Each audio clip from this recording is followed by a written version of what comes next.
Ngaro te tangata, toi tū tonu te whenua, toi tū tonu te mana Māori motuhake. Ka tihei ki te whaiau ki te ao mārama, ko whakata Māori tēnei e mihi atu nei. Rarau mai ki tā mātou pāhotanga arorangi o te Hīkoi mō Te Tiriti. I tēnei rā e tū tapatahi ana te motu mo te kawenata whakapūmau o te whenua nei te take.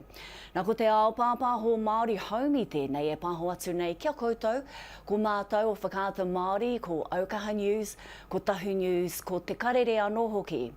Hei te rongake o tēnei pāhotanga, ka puta ia mātou ngā kōrero, atu i te hāputa tonu o te Hīkoi, atu i ngā whānau, me ngā kirirarau e mānuka-nuka ana ki ngā hīrautanga o te pire mātāpono o te Tiriti. Ai, nā rā te kaumāwaru ki muri nei, ko tōna kotahi mano nā kai Hīkoi i wehe atu i te rerenga wairua, ki te whai i te ara i takihia rā e whina kupa, i te whai a te motu mō ngā whenua Māori i te tau kotahi mano e iwarau e whitu te kaumārima. Ko te tohe i tēnei wā, he whakahe i te pire a te ropu et mō ngā mātāpono o te Tiriti, i eke ki tana pānuitanga tuatahi ki roto i te whare Pāremata i te taite o te wiki ki muri nei. Atu i te hiku o te ika i Hīkoi mai rātou ikaitaia, i whangarei, i tūnatahi, i te raki pai whenua, nā ka whakawhiti mai te arahanga nui o tāmaki makaurau nei, i mua i te uunga atu ki takaparawhau, ki te ihu o mataho anō hoki. Nā ko nā kauhanga totohe e rā o etahi totohe nui ana iwi mō ngā whenua tiriti. Atu i konei, i piki atu te Hīkoi ki rangiriri, ki kirikiri roa, tatu atu ki te rotorua nui a kahumatama moe. I te rā tuarima e rua nā tira i te tai rāwhiti e wehe atu i Pōtikirua, kia hono atu ki te tira matua i here taunga. Atu i here taunga, i whakawhiti atu te Hīkoi ki te papa i oia, ki ōtaki a i eke ki porirua i ngā pō. No te ono karaka i tēnei ata timata ai te taki hui atu o nā kai Hīkoi ki Waitangi Park. Ki reira whakarite ai mō te Hīkoi nui whakaharahara i tēnei rā. Nā ko o mātou karere e tū he teri atu ana i te ara ka Hīkoi i tēnei rā. Ka timata atu i Waitangi, ka whai te maero koura ki Courtney Place, a ki ngā tiriti o Manners o Willis, tatu atu ki Lambton ki ngā kahipa i ētahi wāhi hiranga. Ko ngā tiriti, kai ngā tapa o te ara Hīkoi e matapaiti ana, ka tino pokea, me nā rā, ka tino mātotoru te Hīkoi. Nā ko ngā kai whakahaere i te Hīkoi matapai ana ka tai ki waho o te whare Pāremata hei te tūhoitanga o tēnei rangi. Nā kai te tiriti o Lambton ki te Okiwa McLean o te Karere i tēnei wāhi tiriti matua tērā i te whanganui ātara, no reira kia tahuri ake tātou ki aia i tēnei wā. Te Okiwa, kai hea koe e tū ana i tēnei wā? Pea tā morena o tira e te motu whānui tēnā rawa atu koutou katoa i tēnei wā nei. Kei te tuanuia hau o te tari o te reo tātaki ki te whanganui ātara nei. E tiro hōmiro atu nei ki tēnei rori matua o Lambton ki mea ki pēnei te kōrero. Koe nei te tā hengi mua i te taia nifa tāngata. Ka takahiti mai i tēnei rori kia hatia, kia takahia ngā rori o te whanganui ātara, kia te hia, te pire e kia nei ko te Treaty Principles, te Party Act, arā te Party o David Seymour, te tangata kei te ihu o te waka e parian, e hoiana i tēnei o ngā kaupapa mō ngā mātāpono o te Tiriti o Waitangi. Pei tēnei wā nei, ko ngā waka, ko ngā pahi me etahi o ngā waka e rere ngā tahiana, me etahi tāngata i runga i o rātou pahi kara motu pai ka noho ki. Engari, koe nei te tā hengi mua i te taia nifa tāngata, me tō mātou mōhio, hei te takiwā pēo te kaukaraka, hawhe pāhi te kaukaraka, ka tae te Hīkoi ki te tari o te punikōkiri, arā ki te kokonga o Stout, o te tiriti o Stout me Lambton ki reira, ka whai wāhi atu te kuini Māori, ariki nui kuini ngā waihono i te pō, ki roto i te Hīkoi, mana te Hīkoi e arahi, mai i te tari o te punikōkiri ahu atu ki te papa o te whare Pāremata e tū atu rā i mua i āhau.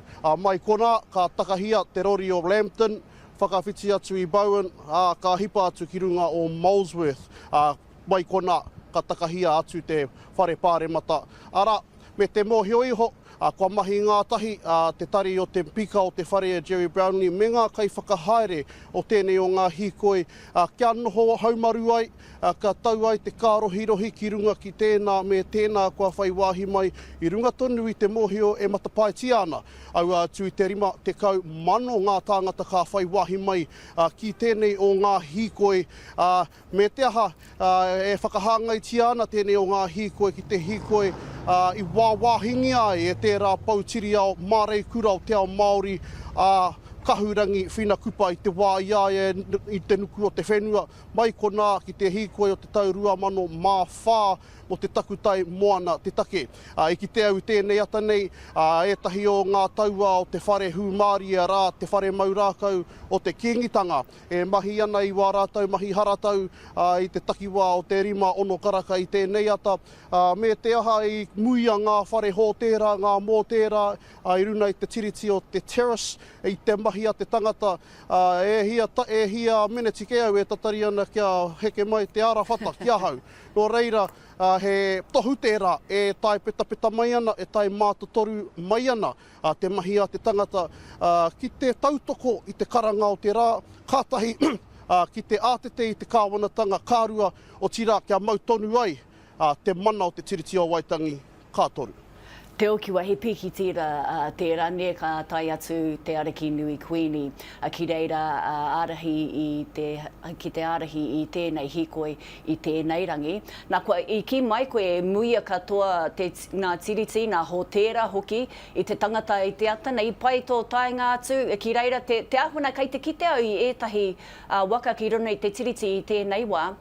Hoi anō he kāri te tino rahi I tēnei wā kua aukatia ngā tiriti ki reira? I tēnei wā nei, koe nei te rangi Māori e ana, te wāhi I tēnei wā nei, engari kia tai atu koutou, kia whakawhiti atu koutou ki ngā kai kawe kōrero e whatamaina I te tari I te pāka o Waitangi, I reira ke te mahi a te tangata. Engari e matapaiti ana, he takiwā o te kaukaraka, haurua I te kaukaraka, ka tae mai rātou ki tēnei pito o te hīkoi, e muia katoatia e tēnei o ngā tiriti, ai ka katia tēnei tiriti o Lambton Key hei te takiwā o te haurua I te iwa. Nō reira, koira pēr te take e ko tae mai ngā te hunga ki te whakawhiti I te hauora, ara I runga I o rātou pahikara I mua I te taenga mai o te mahi a te tangata ki konei, ki te ātete I te pire a David Seymour, o tira kua puta hoki te karere I te tari o te Premier Christopher Luxon, ka tai atu etahi o ngā mema mātāmua o te pāti nahinara, ki te aroaro o te whare miere ki reira, pohiri mai ai, I te hunga ka whaiwahi mai ki te hīkoi, engari kaore anō ia kia whakatau me nā rānei ia, ka puta ki waho, kia kite atu, kia rongo ia rātau, kanohi ki te kanohi, tinana ki te tinana. Nō reira, ko te mea nui ke pēr, kaore anō ia kia whakakahore I tērā tono a ngā kai whakahaere o tēnei hīkoi.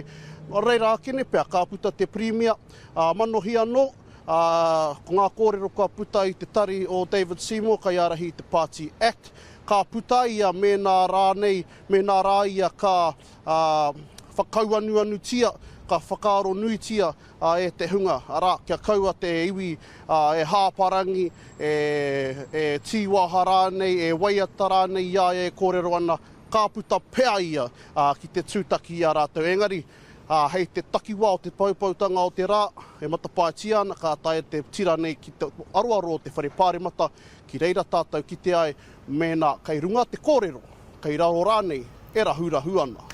Karawai hoki o whakamārama, te okiwa tēnā rawa atu koe, taihua ke nei ka hoki atu ki a koe me e nā whakamārama. Me te mōhio, ko te Premier tērā e whakahe ana I tēnei o nā pire ahakua I whakai ki tōna pānui, ki ai ki tōna pānui tanga tuatahi ki Pāremata. Nā, ko tō mātou ake o te Ao Māori News, ko whatitiri te wake, kai te tū ki te taha o te pakoko seran I tēnei wā. Nā he pakoko e tuana kai te kite I ona waiwaina I tēnei wā. He pakoko I wahua o te Pāremata, he pakoko o Pirimia Richard Seran, ara he kaitōranga pū, he Pirimia o mua I tuina I te timatanga o nā tau ko tahi mano o Iwarau. Whatitiri, tēnā kōrero mai, he ana whakamārama kai a koe I tēnei wā. Morena peata o tira morena tātou katoa. Ai, e tikana, kai konei au, kai waho atu au I te whare miere I te nei wā. E whiti mai ana te rā.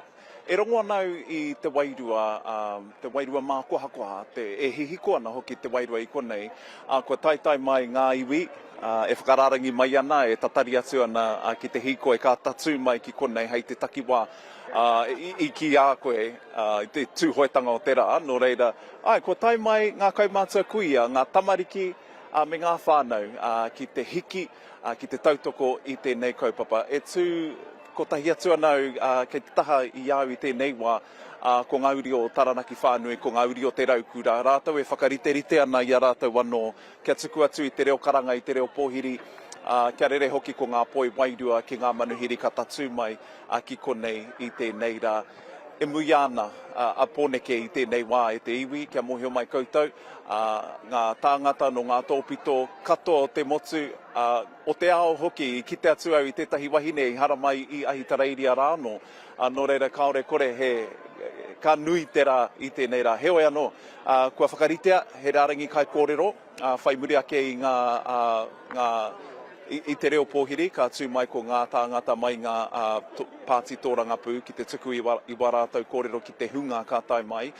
Ka mutu, ko rongo kōrero hoki au, kei te hara mai wetahi o ngā whetū pia tāta o te Ao Māori ki te waiata, ki te whakaharikoa I te iwi. Engari, ko tā te iwi kāinga nei, me u ki te kahu o te raukura, koina te tino whainga o te nei rā, kia mārire, kia āio, o tira, kia nui hoki te paoro o te reo mo ngā take pākau ake ana ki te iwi Māori I tēnei wā. Nō reira, e harikoa ana, e whiti mai an te rā, kei te mahana haere e pē.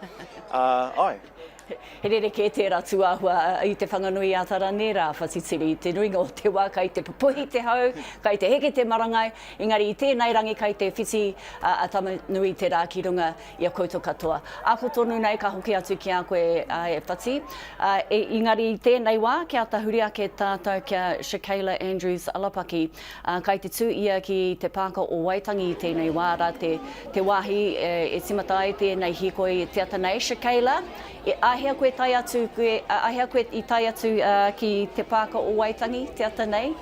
Ko muia katoa I te tangata, te āhua nei?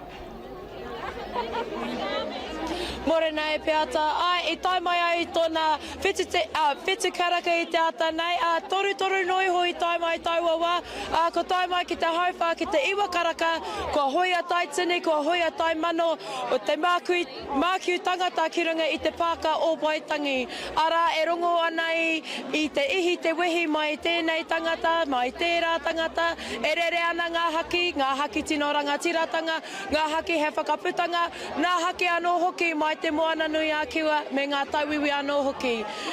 Aira. Kai te kite mātou I tēnei wā, I te tini mano tāngata ko tai atu ki te pāka mā tētahi kāmera trōna. Engari, ka timata ki te pāka o Waitangi, ka hikoia Ngā Tiriti tainua rā ki Lambton Key I te ata nei. Ko tā whatitiri, ko te āhua o reira he wairua pai, he wairua tauterangi Māori, e koe rā toru te momo kua kitea I runga I ngā Hīkoi, mai te rerenga wairua tainua ki tēnei rā. Kai te pērā hoki I te rangi nei? Aira, aha koa ke te hoha te iwi ki tēnei o ngā pire, ki tēnei o ngā raru, e rongo ana I te wairua hikaka, I te wairua harikoa, I te wairua aio ki Wainganui I a tātou. Katahi anō a Shaifu I heke mai te ātāmera, e waiata nei ana waiata ki te tini mano, ko tai mai I tēnei wā, ko tai mai ngā tagata tiriti ki Wainganui I a tātou.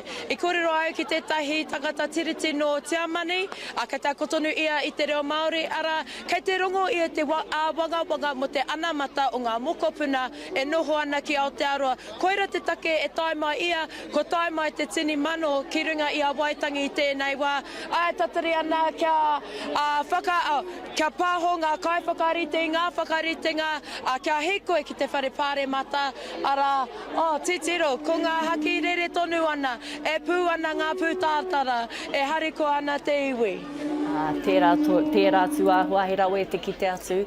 Shikaila ka hoki atu ki a koe a kotoru nei, mai tētahi pito o Waitangi Pāki, tētahi atu pito ko Michael Cugley, tō mātou karere kai te tū ki Waitangi Pāki tēnei wā tonu. Michael, ko rongo mātou i nā kōrero a Shikaila, e meana, e tau ana te rangi Māori, e wainganui i te Māori ki reira. Tēnā kōrero mai, hana kōrero kai a koe, ko wai kua tai atu? Morena peata o tira, morena tātou katoa. Kei konei ahau, ki taku whakapono kei te upoko o te Hīkoi i tēnei wā. Ko tō maua, ko Ethan, haere. He nui ngā mata rongonui o te Ao Māori kua kitea i roto i ngā haora ko tahake nei. I tai mai maua, i te haurua, i te ono karaka, i konei hoki te hiarau tāngata i tai mai anō hoki. Heoi anō, ko ngā kanohi kua kitea nei e au i roto i tēnei ata tonu, e pērā ana ia tā herewini parata te āti pihopa ton tamihere.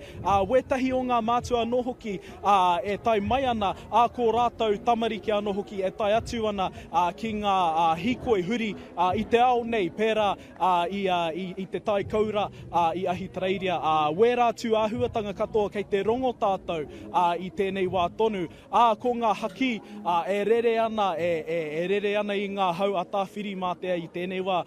Kei te rongo au i te mauri me te ihi me te wana, me te tapu anō hoki o te iwi Māori, o te hia mano tāngata e tai mai ai ki runga o Pōneke i tēnei ata peata. Ka rawe hoki, Michael. Michael, i kōrero koe mō ētahi o te hingoa kua tai atu, i ngā rangi tata nei, kua ki te mātou i ētahi tāngata rongonui, e tautoko nei i tēnei Hīkoi, kua kitea i ngā whāatata, i runga i ngā paipā hopori.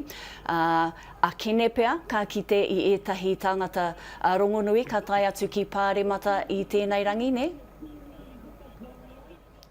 Ana, ai marika, i taku tāinga mai ki konei, i kite atu ia Troy Kingi, me tana haki tino rangatiratanga e re ana.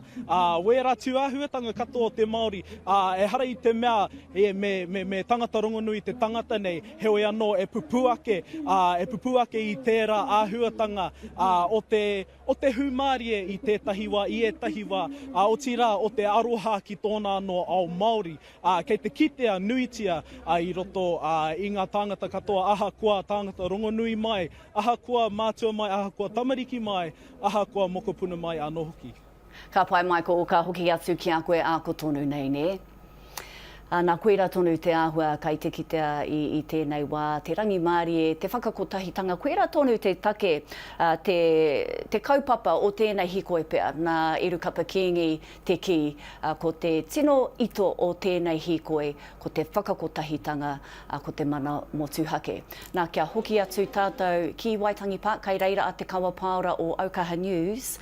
Te kawa, tēnā kōrero mai, hea nā kōrero kai a koe, kua rongo mātou, kua tai atu ētahi tāngata rongonui ki reira, kai te tau hoki te rangi Māori e.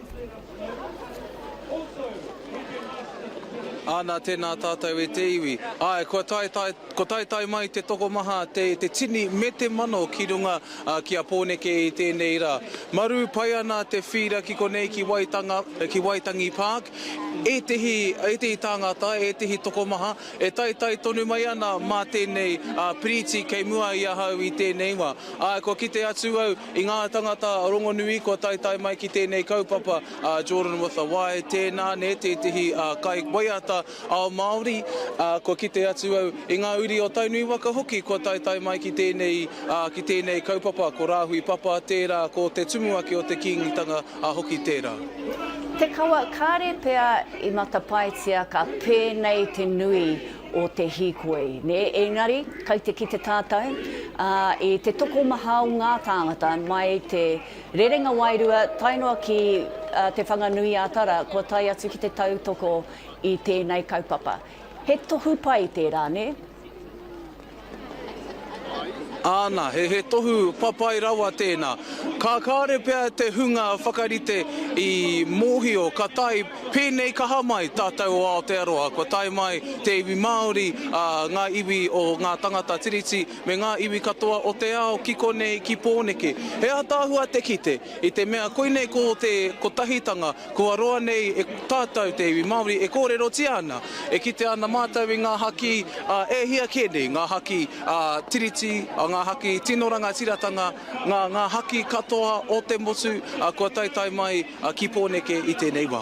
Ka koe, te kaua tēnā koe i ngā kōrero a ko tonu nei, ka hoki atu ki a koe, a kine pea, ka timata te Hīkoi i ngā meneti tata nei.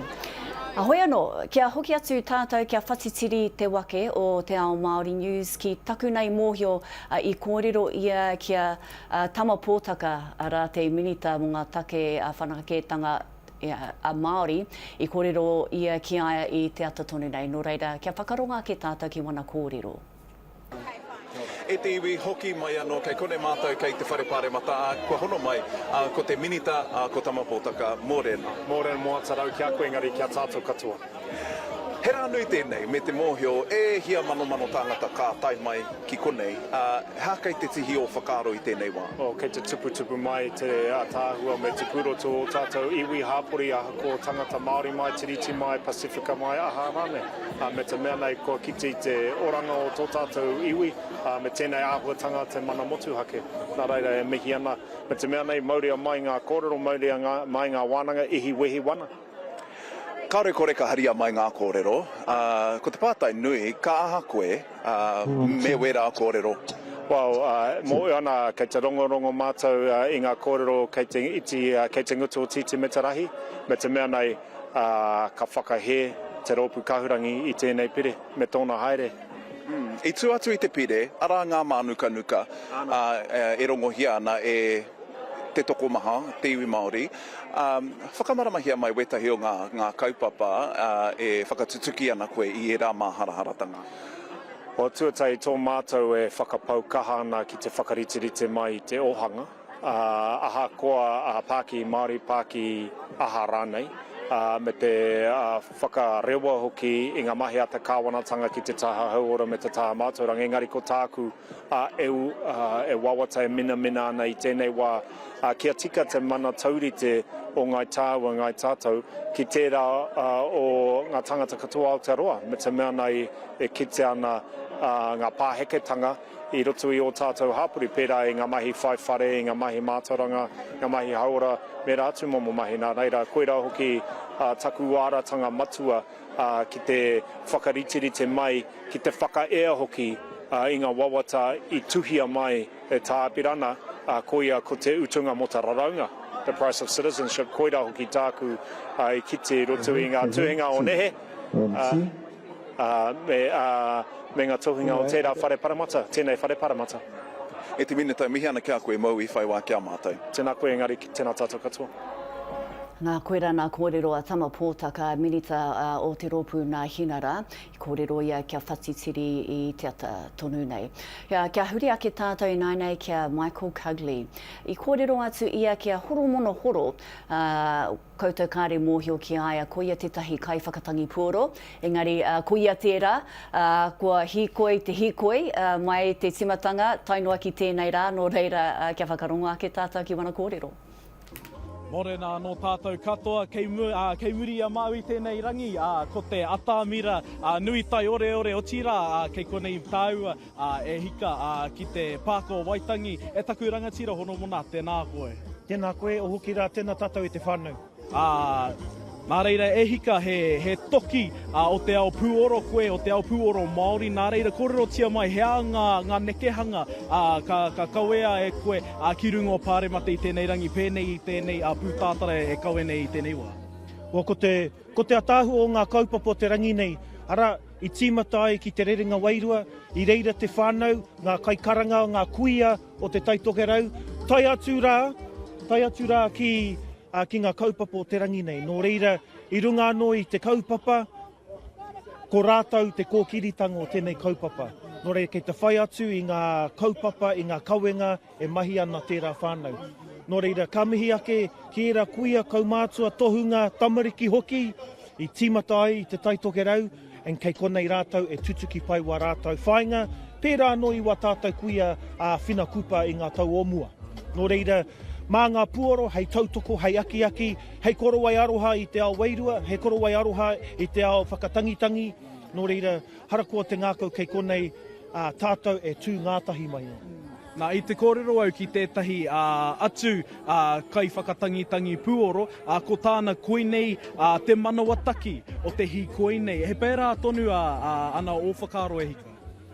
Ko te manawataki kia hau, ko wā tātou tamariki e Hīkoi tahi ana. Ko wā tātou tamariki kei te whea ko rātou i tēnei tūkotahi e hara mo te pire, engari ko te tūkotahi tātou te iwi Māori, te iwi o ngā Moana, me ngā iwi o te ao e noho nei ki Aotearoa. E whakatīnana ana te kupu ngā taonga tuku iho kei roto i te Tiriti, ko te mana whenua, ko te rangatiratanga, ko te whakatīnana i era kupu o tahi mano warurau whātekau, me era o ngā whakaaro o te tahi mano warurau toru tekau mārima, o te hakaputanga, me whakatīnana tātou tērā o ngā kaupapa. Ko te reo puoro, te reo o ngā tupuna hei tāpiri atu ki te reo karakia, ki te reo porotehi, ki te reo whakamohio atu, he aha tātou Hīkoi, he aha tātou kaupapa, i ahu mai i te wā o ngā tupuna, kei konei tonu e ora tonu ana. Nā, kua hora tēnei kaupapa te Hīkoi mo te Tiriti ki ngā tōpito kato o tō tātou nei ao whānui. Nā reira, e pē anō whakaro, e pē ana tō wairua i te kitenga atu i ngā tāngata no whenua ke, no motu ke, e mahi nei i ngā mahi a te Māori. O te manoko ka kite atu rātou, ko tēnei mea ka te haere ngātahi. Mai te hakaputanga, mai te Tiriti, kua whakatīnana wa tātou tupuna, tai atu ki a tātou i te rangi nei, me pēhea nei tērā Hīkoi. Ka ki ngā tangata, ko ngā hua pai o te Māori, he pai mo te katoa. Nō reira, kei konei tonu tātou i tēnei rangi kōkiri nei, mo te kaupapa o te Tiriti, e whakatīnana tonu ana e rā whakaroa. Tēnā koe e horo ko pau te wā kia tāua, e nā reira, e mihi ana kia pai te rangi. Tēnā koe o tira e te whānau, kia kaha, aha ko te aha, toi tū te Tiriti, toi tū te whenua, mehe me kare koe i konei, tīmata he māra i te kāinga, kōrero ki te whānau, he aha tēnei mea te Tiriti, ka pēhea nei koe e tautoko atu. Mauri ora. Nā, ko horomona horo tērā kai whakatangi pūoro i te kōrero kia Michael Kari o te Ao Māori News.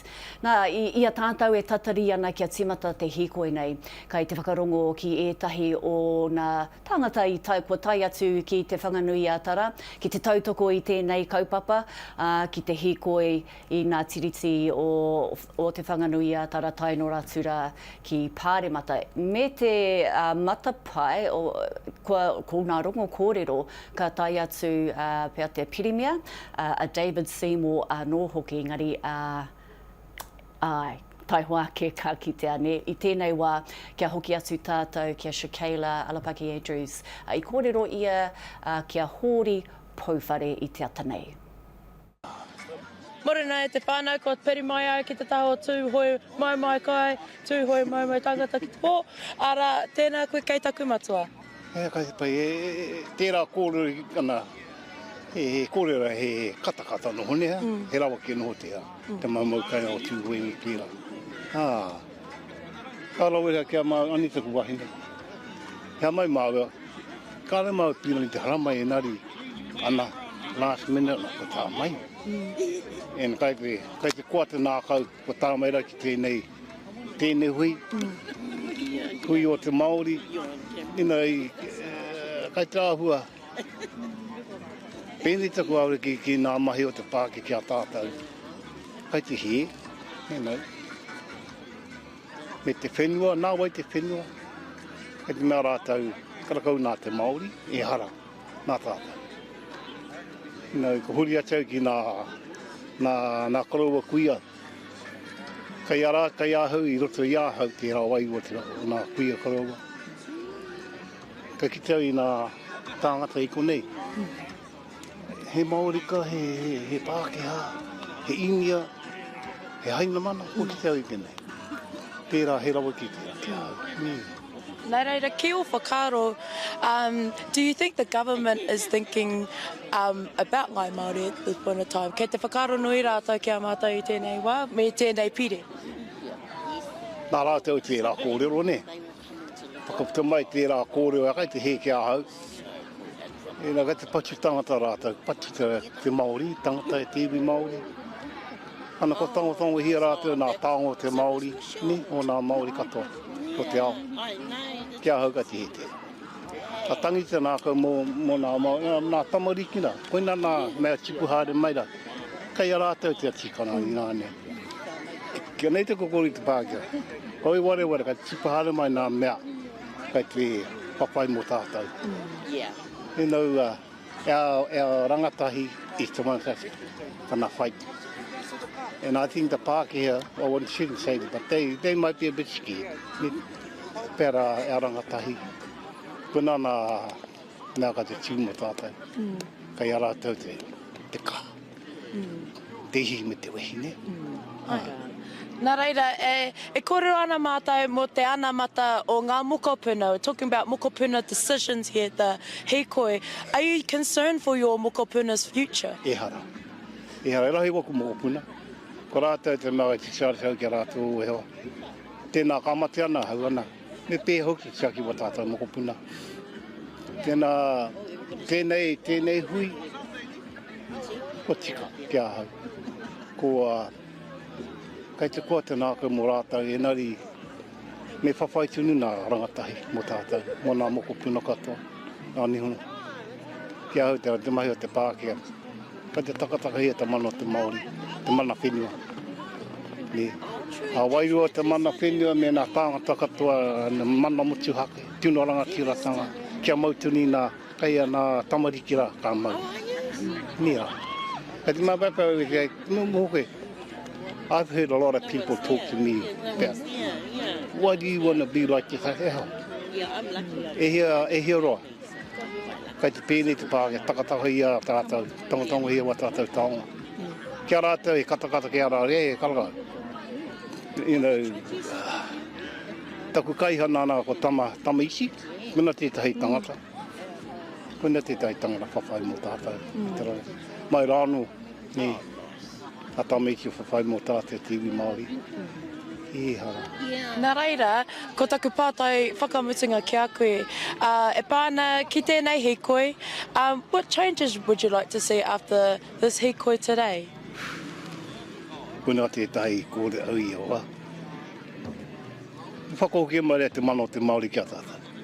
Ne. Kawai mahi wa rātou mahi te Pākehā. Kai te moho rātou, tēnā ka whoki ki mai te mana ki a tātou te Māori, wa mataku rātou, au kai te pēne, kai kawahe a rātou, me te iwi Māori. Karakau, te iwi Māori whakakotahi a tātou. Te Pākehā ka te wehe. Ne, kai te pira he. Noho koe te taha Māori. Karakau. Woku karaua, Pōkōrero mai rātou ki a hau. I tamau, I pakeke mai nau.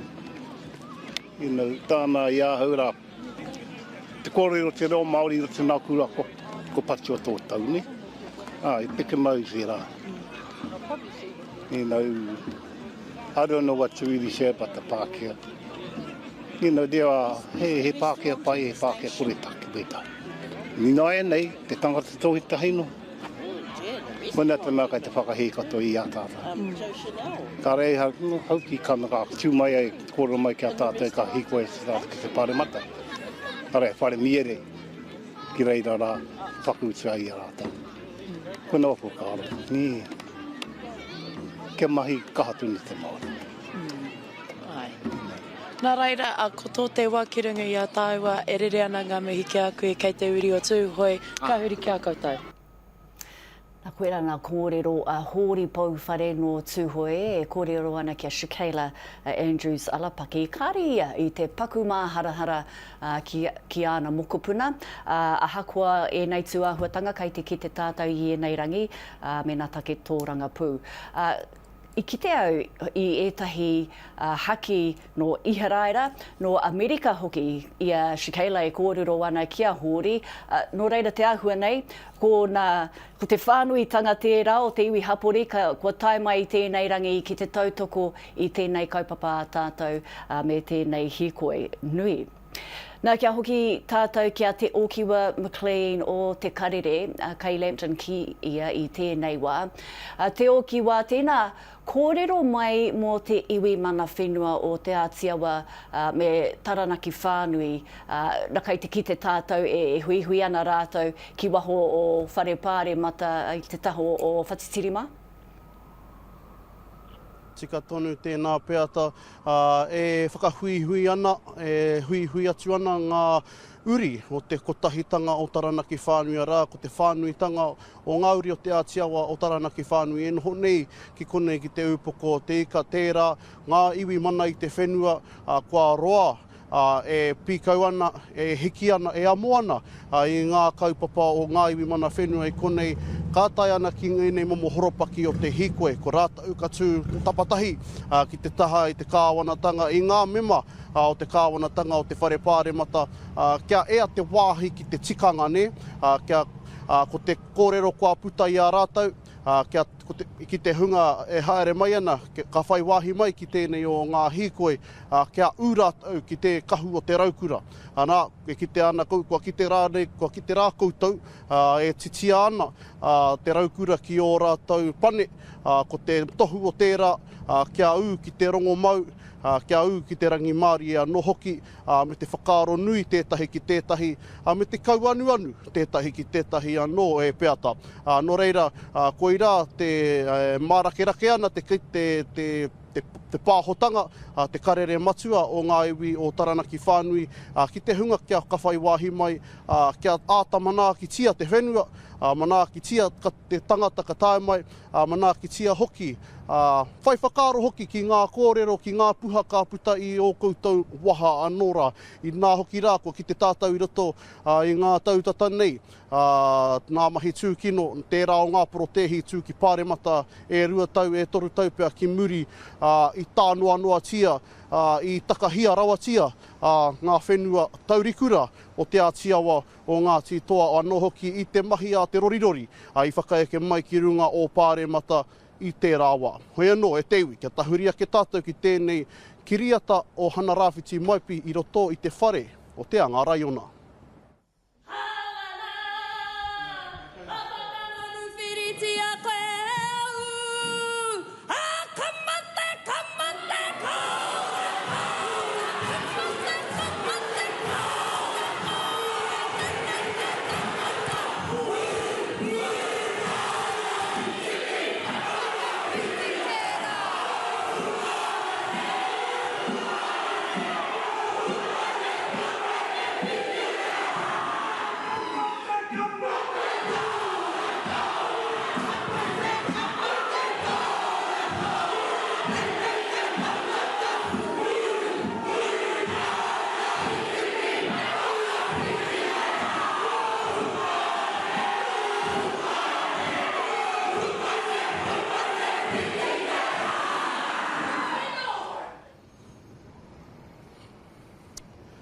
Hi nawa ana te tinana hu nei ana te wairua i te whakarongo ake ki tērā haka i Pāoro kau ki ngā pakitara o te ana raiona i tērā wiki.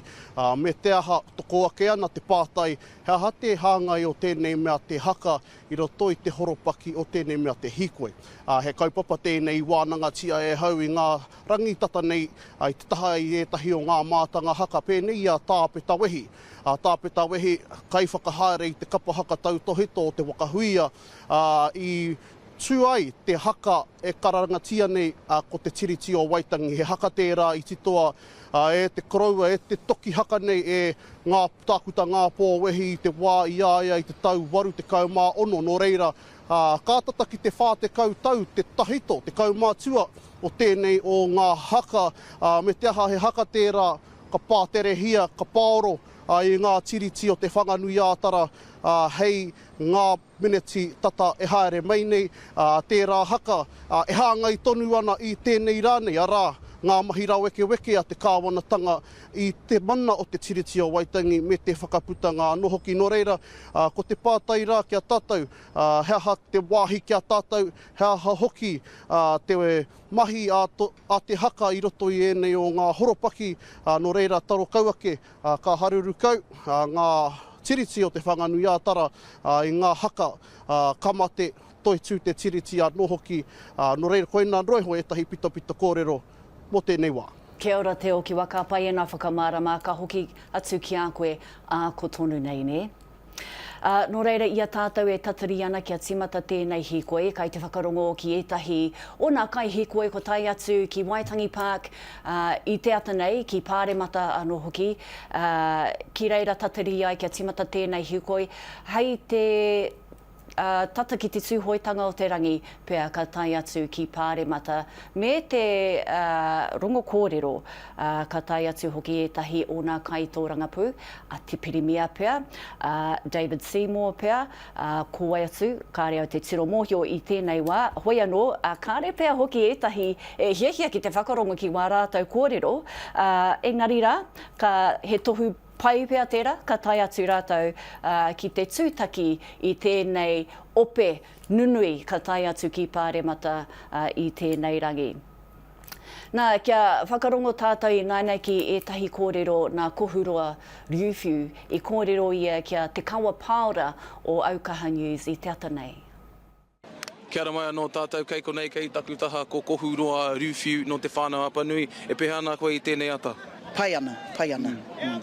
Now, kua tai mai koutou, why is this hīkoi, why is this kaupapa important to you and your whānau?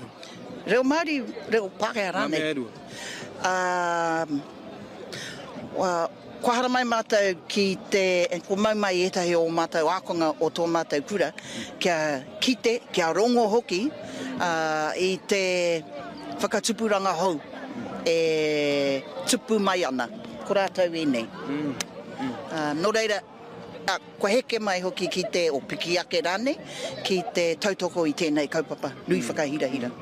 E ki te ana māua, e ki te ana mātou katoa i te huhua o ngā tāngata ko tai mai ki konei ki Waitangi Park ki roto o Pōneke. Kōrero mai mo te wairua, ne heha te wairua e rangona tia ana i tēnei wā? Te wairua? Te aua nei, kai te titiro iho mai, ngā mātua tīpuna. Ki te minenga, kua whakakau mai ki konei, i tēnei wātonu. No reira, ko te wairua o ngā mātua tīpuna, e mura ana, ki runga ia tātou e tū nei, tātou e whawhai nei, tātou e hīkoi atu nei a koake nei. Kua roa tātou te iwi Māori, e haka ana i ngā haka. What do you think tēnei kāwanatanga isn't hearing? They're just listening to themselves. They are not about us. They're about themselves. They've always been about themselves. They're not, you know, this movement and young people and what Hana did in Parliament. I think they're a little afraid of that, honestly, because of this generation, who are not afraid to do exactly that. But yeah, I think they're fooling themselves if they think they can't actually open their ears and hear what the people are saying. And it's not just us. Hara i te mea ko te Māori anake, ko Ngā Iwi anake, e kōkiri ana i tēnei kaupapa. He nui ngā tāngata tiriti, e kaha tautoko ana i tēnei hīkoi, e kaha whakahe ana i ngā mahi a te kāwanatanga i tēnei wā. Yeah. tēnā koe mo te whai wahi mai koe rā ko ngā kōrero a kohuroa rūwhiu no te whānau a panui tēnā tātou. Nā ko te kaua pāora tērā o Aukaha News e kōrero ana kia kohurua rewhiu i te ata nei. Kai te kāre anō kia timata te hīkoi, nō reira kai te whakarongo tonu tātou ki ētahi o nā kai hīkoi tai atu ki te whanganui atara i te ata nei. Nō reira, i runga i tērā kōrero kia whakarongo tātou nei kia whatitiri te wake, i kōrero ia kia kara puke tapu dentist o Taranaki whānui ki te Upoko o Tika i te ata nei. He rā nui tēnei mo te iwi kāinga. Kei konei mātou ki te marae o Pipitea, anā kei takutaha i tēnei wā ko Karapuke Tapu Dentist. Te toi hau, te upoko o Taranaki whānui. E kara, tēnā koe. Tēnā koe. Tuatai, e mohena tātou kua whakatō te kahu o te raukura. Whakamaramahia mai te tikanga o te kahu o te raukura. He tikanga tēnā e pāna ki te rangi Māori, ki te manaki maina i ngā manuhiri i te whenua hoki. Aira, ka mōhio mai tātou te motu i tēnei nā mea te kahu o te raukura. Ko te raukura, ko tērā ngā raukura e toru e pārana ki tō tātou nei. Poroputi a tohu rawa ko te whiti. E rongo ana i te tahi wairua hihiko ki konei, ki te whanganui ātara. Kaore kore he mahi nui mo koutou mo te haukāinga ki te manaki ngā manuhiri. Whakamaramahia mai wetahi o ngā nekeneke hanga o te manaki i te motu whānui. Te motu whānui, ai. Kei te hara mai te iti te rahi te katoa ki runga mai nā i a tātou i tēnei rangi. Ai, ka hara mai a Taranaki ina nahi rā, me o rātou nei pahi e rima, i nāia tonu nei, ka haere tātou, ki Waitangi, ki te paparehia o Waitangi, i reira rā tātou, i tukuna atu tātou nei mihi whakatau, ki te motu. Ara, ka mutu tēnā, ka hīkoi ngātahi ai tātou te motu, ki runga mai a Pāremata. Ki te paparehia o Waitangi, he konehete, kei te hara mai a te mutunga o te Hīkoi, he stalls mo te kai, he wera atu mea ki reira. Hei whakanui ai i tēnei kaupapa.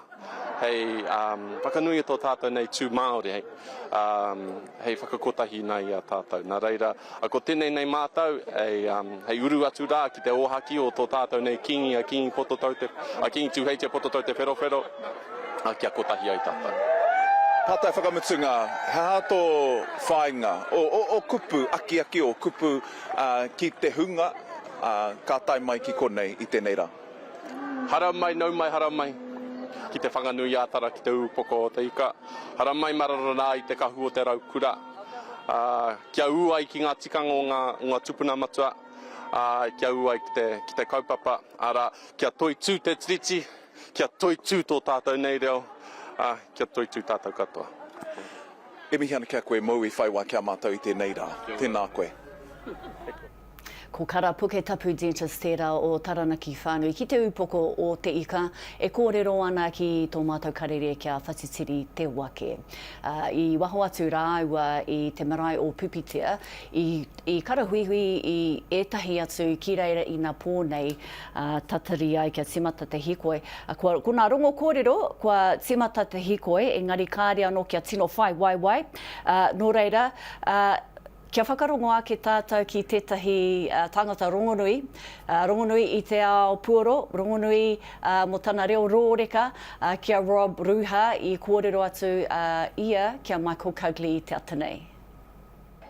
Tēnā tātou anō e te whānau, kua kite nei i tētahi tangata rongonui, ara ko tō tātou nei pāpā, Rob Ruha, e taku matua, e taku rangatira, e mihi ana, tēnā koe, morena! Morena ki ngā iwi o te motu. Ka whai, e pē ana tō wairua, e pē ana te ngākau hihiri i Waingapu i te tini tāngata, i te mano tāngata nei ko taimai.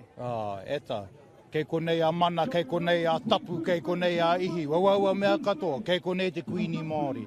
Kei konei te iwi, e ore ana I te whakatakariri, o tira ia I te whakatake ki ngā kaupapa pēhi nei, whiua nei e tātou I roto I te kōpua o te wā. Nā kua e hia kēnei ngā momo kōrero e mea ana, kei te tāmi, kei te au pēhi, te iwi Māori e te kāwanatanga o te wā nei e hika. Nā reira, he aha o kōrero aki ki te iwi Māori kia toi tū tonu ai tō tātou nei reo, o tira tō tātou nei mana motu ake tino rangatiratanga. Anei te huarahi tōtika e hika, ana ko te aroha tētahi mea nui, ko te kotaitanga anō hoki tōna waka. Nā reira, anei te kaupapa hei whakakotahi a tātou, hei tuki atu ki ngā ngaru whatiwhati ki runga I a tātou. Nā, kowai tētahi waiata e pupu ake I te hiringaro I tēnei wā, mo tēnei tūāhuatanga o tāua te iwi Māori I tēnei wā, kowai tētahi waiata e pupu ake I te hiringaro I tēnei wā? Me tia mai awa hau tētahi waiata ko kā mānu tērā, mo te whakapono tērā waiata. I ngā wā e tūkino ana te ao I a koe ko te whakapono tētahi mea ka hiki I a koe mai roto I te pauritanga kia te tuki ngā mai. Tēnā koa, waiata tia mai tērā waiata. E te hunga whakapono iti, me haere Māori runga te moana nui e tā. E tā, tēnā koe, o tira tēnā tātou. Kia ora. Ara te reo rōreka tērā Rob Ruha e kōrero ana kia Michael Cugley o te Ao Māori News. I ki te pēr koutou, kai te whakarite te ope kia timata te hīkoi, me te aha ko nā toa kai te arahi I te hīkoi I tēnei wā, kai te whakarite rite mai ki te pēr koutou I a wetiri mitai ngātai e ārahi ana I tana kapa, te ahua nei, e rua, e toru pea, nā ope haka, ka ārahi I tēnei hiko ara, kai te ki te tātou I aia I nai nei me tana kapa. Nā kai Waitangi Park rātou e whakarite ana I tēnei wā, ko tōna tikana ka timata te hīkoi I te iwa karaka, kua hua tōmuri, ngari kai te pai tērā, e tikana kia rite pai rātou mō tēnei hīkoi nui me te whakarite I te rau tāngata ko tai atu ki te whanganui atara I tēnei wā. Ki te aha, ki te tautoko I te kaupapa nei. Me te mōhio, he ope I hīkoi Ngā Tiriti o New York hoki I na nahi nei, o Rānana hoki I na nahi nei. Nō reira, ko te ao whānui tērā, kai te tautoko, kai te tahuri mai ki tēnei kaupapa Ngā Māori. Ki te aha, ki te whakakotahi mai I runga I te mōhio, he pire kai mua I Pāremata, he kire e whakahe ana rātou I tēnei wā. Kia whakaronga ake tau ki nā mahi, te ope nei.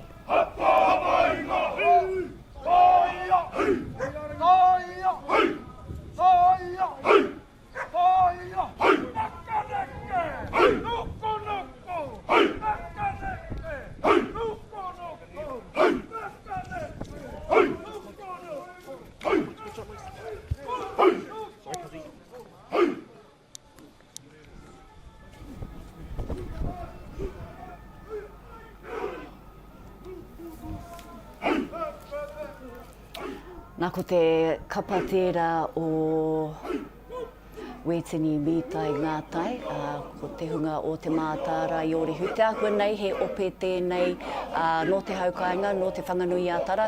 Kai runa rātau I te tiriti o Oriental Parade. Nō reira, te ahua nei ko timata te hīkoi, kāre kore kai te whai mai te rau tāngata I muri I a rātau. Ahoe anō I a rātau e whakarite rite tonu ana. Kia whakarongo ake tātou ki tēnei uiwi ngā Shikaila Andrews Alapaki I kōrero ia kia Stacey Rao ko te me para I tata nei. Tēnā tātou, ko piri mai te tokorua nei ki taku taha, nā reira mihi ana kia korua I tēnei wā. Kia ora, kia ora, kia ora. Kia ora. Nā reira, what's brought you here from this, to this hīkoi today? I mean, I tai mai korua mai tapiti, you've come from afar, what's brought you here today? For myself, it's the fact that we want to show the action of kotahitaka and really show that we're here for unity and for bringing all of us together as takata whenua, no matter where we are. So yeah.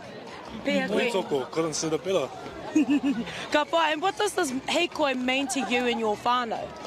Well, for myself, it stands for that kotahitaka. It stands for standing together as whānau, standing together as who we are as Māori, but also for us as whānau to stand together and really share in unity the life and the love that we have for ourselves as Māori. Ka pai pēhea koe, what does this mean to you and your whānau? It's about turning up, it's about showing up and sending a message. My teina are on the way, my little brothers, I think they're on the train.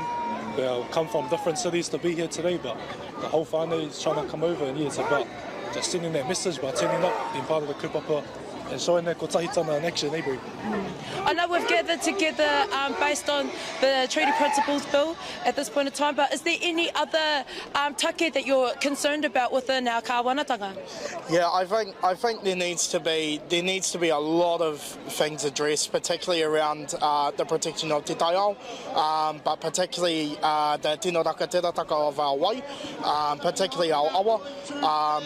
But particularly for us in Te Waipainami, I think it's mega important for our wai, whether it be our roto or our awa or our moana, that we protect it and we keep it going for our mokopuna, but doing it in a way that our tipuna would look back and go, mean, tūmiki.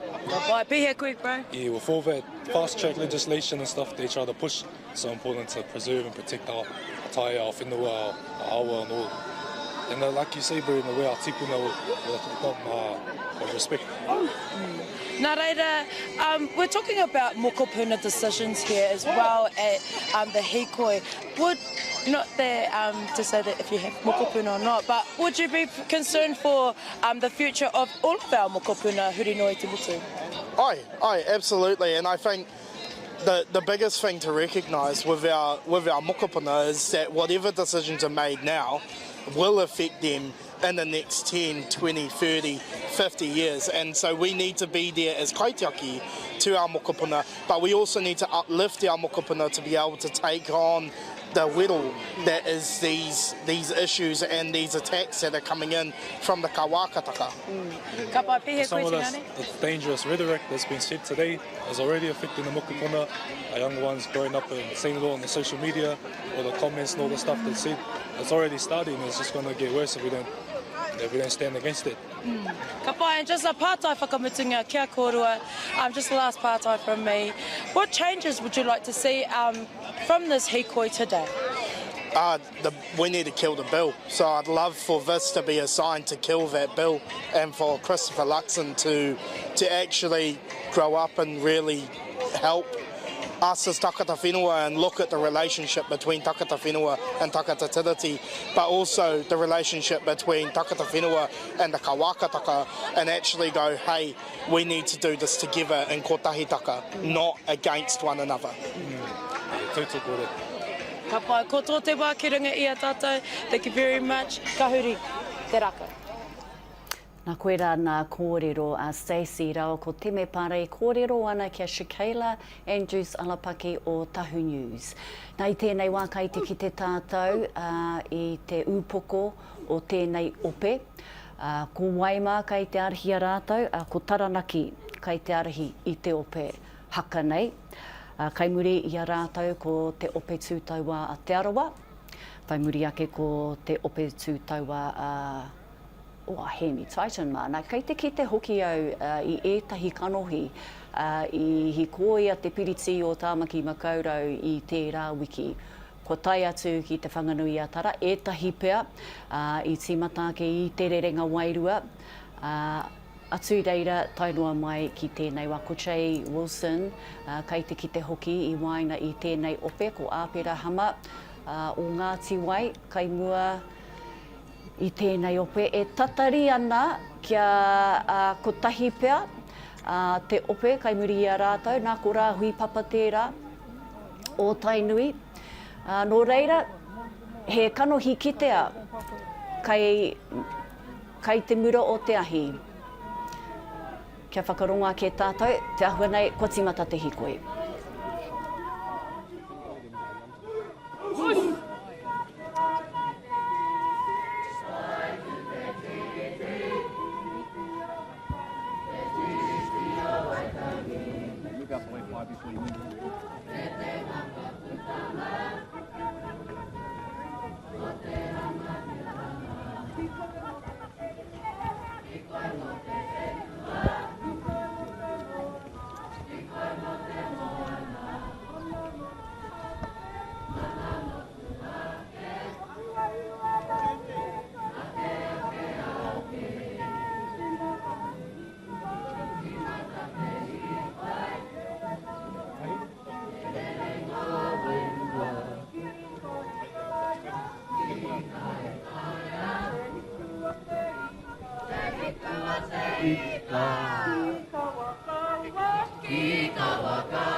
Nā kei te rongo tātou i ngā waiata e rere ana i tēnei wā i a rātou e timata ana i te Hīkoi ki Pāremata i te atanei. I tēnei wā, kia whakarongo a ke tātou ki ngā kōrero a tā heroini parata i kōrero ia kia mai kokagli i ko ake nei. Morena tātou e hika mā kua tai a tō tātou nei a pau amo te ao Māori a rātā herewini parata e tā kei te a. Kei te pairawa atu au, kei te hihi ko te ngākau, kei te oho te wairua, kei te rongo i te hā o te kotahitanga, o te mana Māori motuhake, te tōpūtanga o te ao Māori ki te pākane o Waitangi, i runga te ahotanga o tō tātou tiriti o Waitangi. Nā, kua kite koe i ngā neke hanga, nō mai rāno o tēnei mea te Hīkoi, ki runga o Pāremata, mō tō tātou nei mana motuhake te take. Nā reira, kōrero tia mai ngā whakarerekētanga, ngā rerekētanga i roto i ngā tau, tainoa mai ki tēnei wā. Mōku tonu, kā watu taku mana motuhake i roto i ao i te maunga tapu o Hikurangi. Hoi anō, ko te pai o tēnei rā, ko te whakakao i ngā mana motuhake o te motu. E noho tahi ana, te kōkiri ki te karauna, kia pare atu, i te pire ki waho rāno o te Pāremata. Kaua te karauna e raweke i te tiriti, waiho te kawenata, tapu, e tapu ana. Nā pātai whakamutunga e tā, hea ngā hua e hiahia ana koe a te puta mai ana i tēnei hīkoi i tēnei rā? Ko te hua, ko te kotahitanga o Ngā Iwi o te motu, ko te kotahitanga o ngā mana motu hake o te motu, ko te kotahitanga o ngā whakaro e uai te tiriti o Waitangi. E tā, mai a kahungunu kia Ngāti Porou, e mihi ana kia koe, e tā, e mihi ana, tēnā. Tēnā koe, tēnā tātou. Nā ko nā kōrero te era tā Heroini Parata, e kōrero ana kia Michael Cugley. Nā, mō taku he, i pōhehe au, kua timata ke te hīkoi, engari, kārea no kia timata, kai te whakarite noa rātau, kia timata te hīkoi. Nā te rahi pea o nā tāngata, ne, kai te hiehia rātau, kia tika nā mahi haere ake nei. Nō reira, kia tiro hoki tātou ki Pāremata, ki taku nei mōhio kai reira, etahi tāngata, ko whakakao atu, ki reira tatari ai mō te ope, kai te hīkoi atu i te pāka o Waitangi ki Pāremata.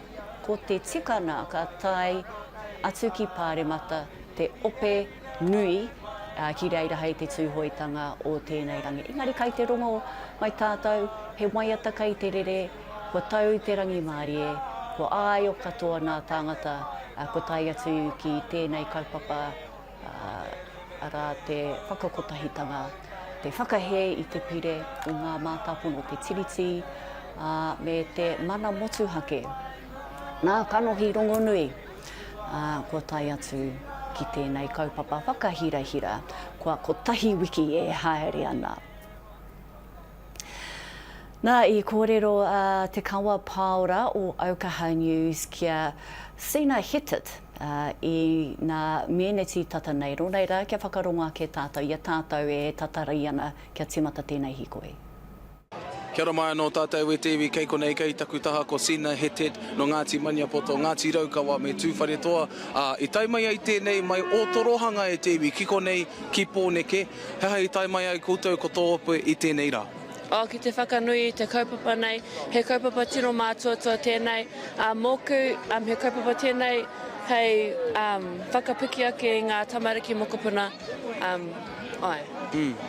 E ki ana te kōrero, this is the mokopuna generation, and making mokopuna decisions. How te hiranga o tēnā kōrero, is this a mokopuna decision?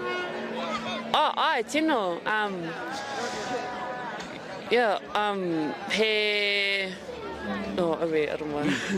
He kaupapa tēnei kua roa e whakarite ana mō ngā iwi katoa kia tai mai ki runga ki a Pōneke. But there has been some kōrero that has been said that this kōrero, that this kaupapa, this hīkoi, goes to Parliament and beyond. How do you think that we tutuki, how do you think that we succeed in that kōrero? Me tiro hia, ki te ai tēnei hunga, ki te ai ngā iwi katoa kua whakakotahi. Anei mātou, kei konei mātou, ka whawai tōni mātou moake ake. Nō reira, kaore mātou e wehe ana mai tēnei tūmomo kaupapa.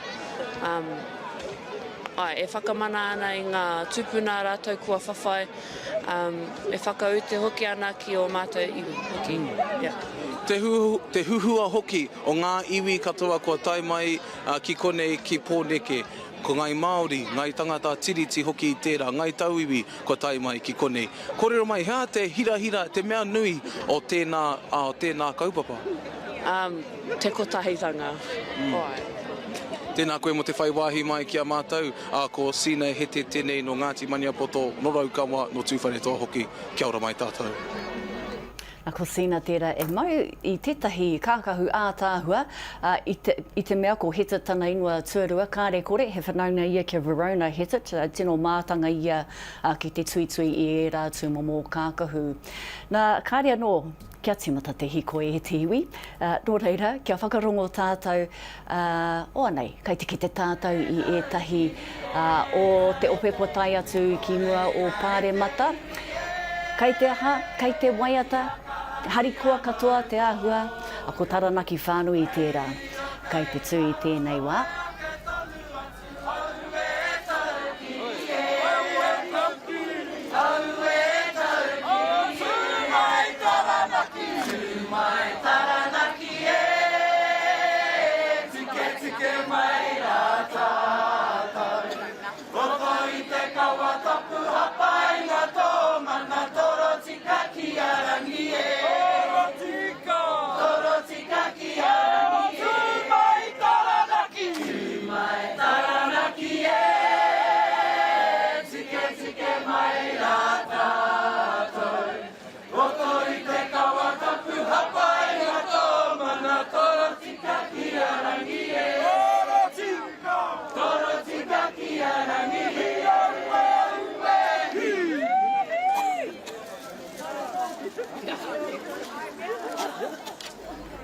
Nā ko Taranaki whānui tērā e whakanahau ana i tiwi i a rātou e tatari ana kia timata te Hīkoi. Nā kia whakarongoa ke tātou kia Michael Cugley i kōrero ia ki tētahi tangata e mōhio whānuitia nei e tātou.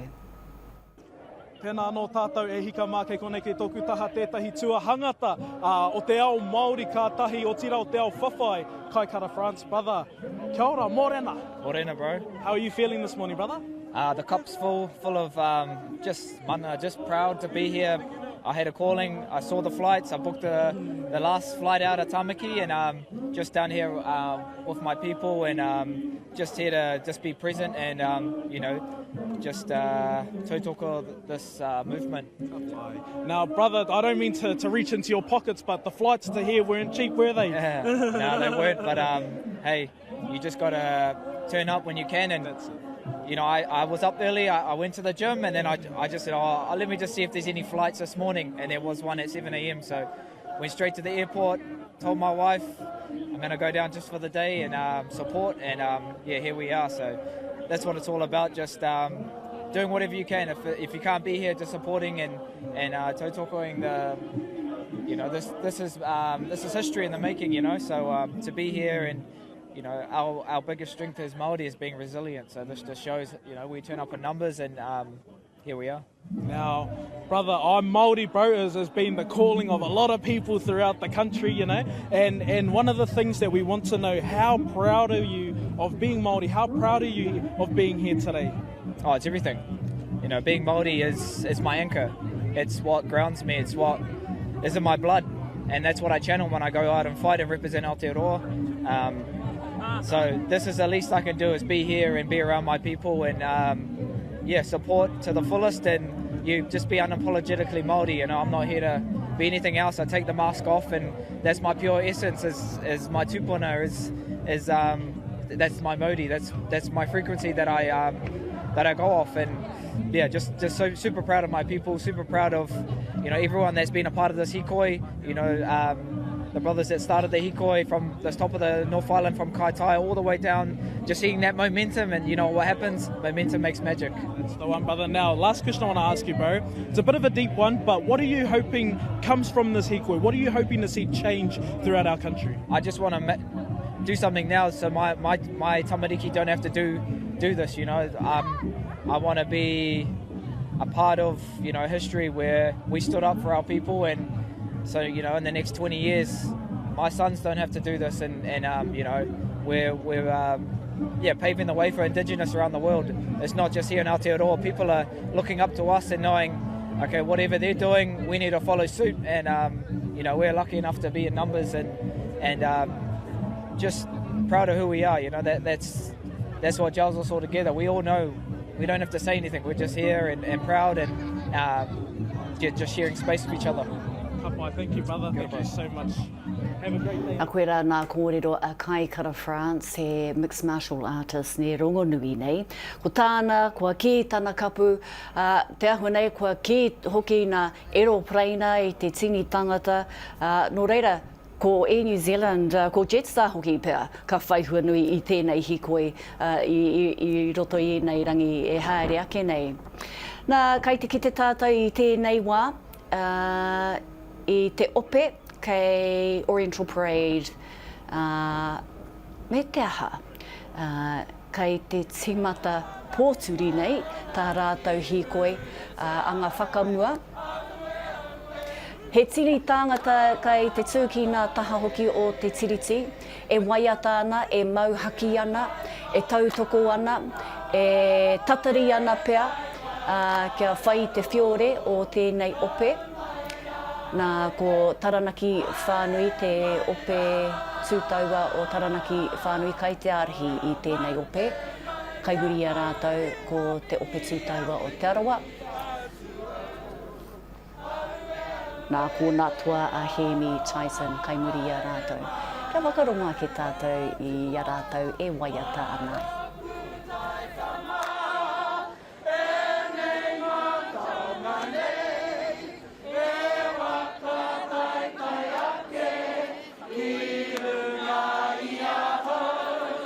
Ngā Iwi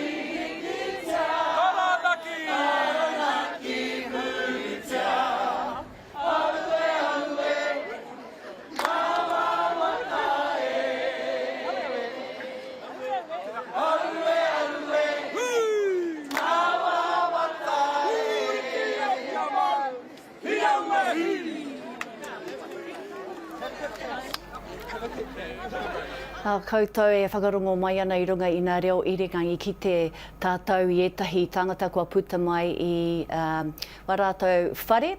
E whakarongo ana, e mātaki ana I tēnei hīkoi. Kai waho I o rātou whare I tēnei wā. Kia whakarongo ke tātou I nei kia te kawa paora o Aukaha News. E kōrero ana ki te tahi rangatahi. Kia ora mai anō tātou e tewi kei konei kei taku tā ko mātene kiau no Ngāti Toa. He rangatahi ko tai mai ki konei ki Pōneke mai I kirikiri roa e hoa. How are you doing this morning? I'm doing all right, Got up early this morning, came down to Marae and yes, waved everyone off. Yeah. You can see all the flags and all the people that have showed up here at Waitangi Park today. How's the wairua e hoa? Oh, Wairua's like great, like unity and all that. It feels like we at the pa and like when all the people are hunging, it's like together. Yeah, feels strong Wairua here. Now this will be your first time joining a kaupapa quite this large e hoa. What are you hoping to expect to be achieved after this hīkoi? Oh, I'm just like expecting like after this that like all the Māori can come together more often. Like not separated, it's one people now. And you can see that kind of ahuatanga here today, you know, with iwi, with hapu, all congregating together. We have, you know, Ngā Māori, Ngā tangata tiriti, ko tai mai ki konei ki Waitangi Park. Will you be touching base with some other iwi, you know, there's people that you haven't met, to kind of build those bonds I tēnei rā? Yeah, I'm kind of keen just to meet new people from around the motuhi. Yeah. Tēnā koe mo te whai wāhi mai kia mātou mā te neki o no Ngāti Toa. Nā koutou e mātaki mai nā kāre kore kai te kite etahi kanohi I o koutou whanaunga pēr, I o koutou hoa. Ko te rongo kōrero, kai te kōrero I tēnei wā tētahi o tātou o mātou kairi puata ki tētahi atu tangata rongonui ākotonu nei ka whakarongo ki wana kōrero. Engari tēnei wā, kia whakawhiti atu kia Michael Cugley, kai tōna taha ko Raywin Neho. Tēnā no tātou katoa, kei konei kei tōku tahi I tēnei wā, ko Raywin Neho, no Ngāti Kahungunu, no Ngāpuhi anō hoki, e taku whaia. Tēnā koe, mōrena. Mōrena. Now, Whaia, I want to get your perspective. How has the hīkoi been for you thus far? It's been awesome. We came from Kahungunu, Hawke's Bay. My daughter came with me. Now I have two daughters in a moko, but sorry, they're off on a hīkoi somewhere. But yeah, no, it's been really, life-changing. So one of the big things is that we're looking at taking our babies and putting them out of the English school into a kura, which we weren't really thinking about, to be honest. Although, sorry, Dad, they did go to Kohangari o kia ora. Now, that's quite a life-changing thing, eh, to move your kids out of a mainstream environment and put them fully immersed in their Ao Māori. Where did that sort of thought come from? Was that just from the hīkoi itself? No, my father was beaten as a child when he went to school, and he had to speak English, and his parents spoke Māori. So I say to any New Zealander now, how would you feel if you took your son or daughter, your 5-year-old son or daughter, to school today and they got beaten for speaking English and told they have to speak Māori? Somehow I don't think that would be okay. But apparently it was okay when it was done to my father. 3 generations we don't speak Māori, but my English is amazing. So that's why, yes. This is a bit of a reclamation for you and your whānau, isn't it? Yes, they keep telling us the hīkoi is about be Māori, be proud to be Māori. So, you know, I've travelled in Europe and, yeah, I went to the one of the All Black tours. They love New Zealand. They love the haka, kia ora hana.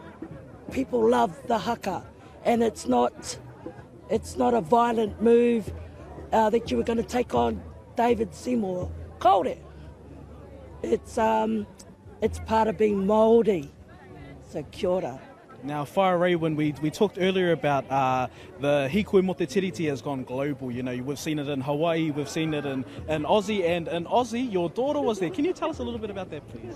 Yes, so my daughter got a bit of a shock because she saw us on some Facebook or Instagram So she was really proud. And she said, right, Mum, we're going to the one in Sydney. So, yeah, so quite a few whānau have seen us pop up on Instagram and they're like kind of amazed. So it's really good. It's inspiring. Now, Wharewan, the last question I want to ask you is, what are you hoping comes out of this hīkoi for the future, for our babies, for our mokopuna? What are you hoping comes out of this? Okay, so it's only for my moko, or mostly for my moko, that I got off my couch, and I've never been to any protest or any political marches, but especially the Smoke-Free New Zealand. It's my moko who are going to die. So, yeah. So what I'm looking for is, I'll just need to be more Māori and proud to be Māori. Tēnā koe Wharewan, that's all the time we have for today. Kia pai te rangi, have a great hīkoi and enjoy. Thank you. Kia ora. Nā ko Rewa neho tērā. E tū whakahihi ana ki tōna taha Māori. E kōrero hoki ana mō ngā mamai. Kua pā ki aia I roto I nā tau. Kai te pā tonu ki aia I tēnei wā. Ētahi pea o te hunga kua tai atu ki reira ki te whanganui atara I tēnei rangi. I tai atu pea ki ngā hīkoi whenua I te tau kotahi mano e iwarau e whitu te kaumārima. Nā ko ngā kuia Crowe kōrero nei au. Nō reira, tērā take tērā, he take anō I tēnei rangi, ko te mate pea, ko tātou tonu a Ngā Māori kai te hīkoi tonu kia rongowai, Pāremata kia rongowai, nā kaitōrangapū I wā tātou nawe.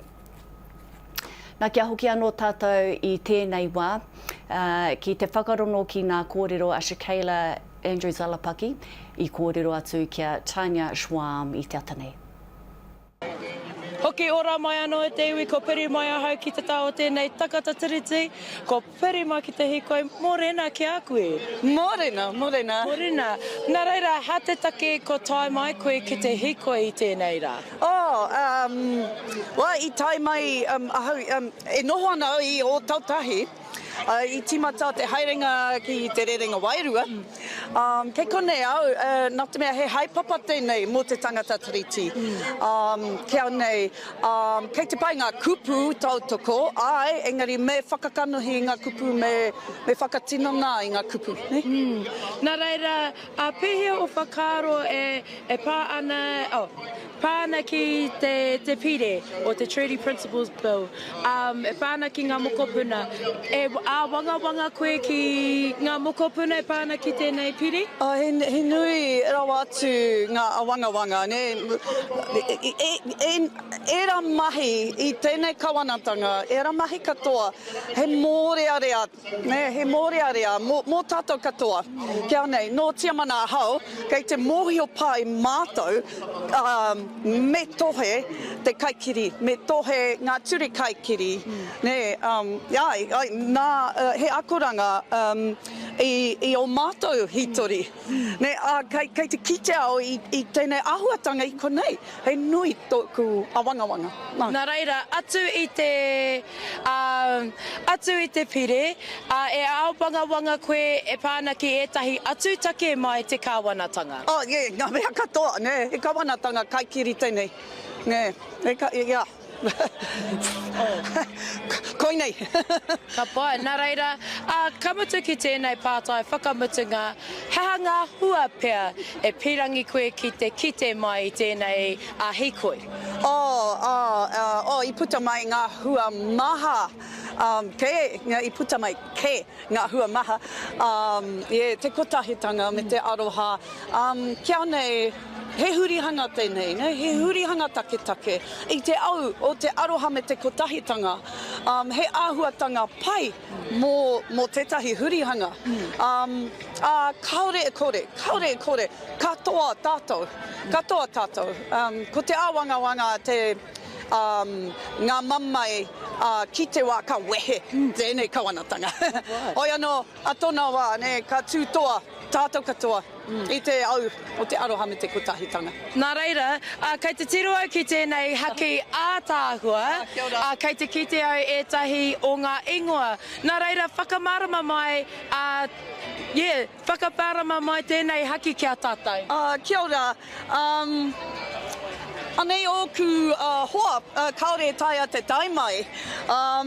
I te whakaroa hau, me whakatinana ngā kupu, ne? No reira, anei oku hoa tangata tiriti I te pene whero.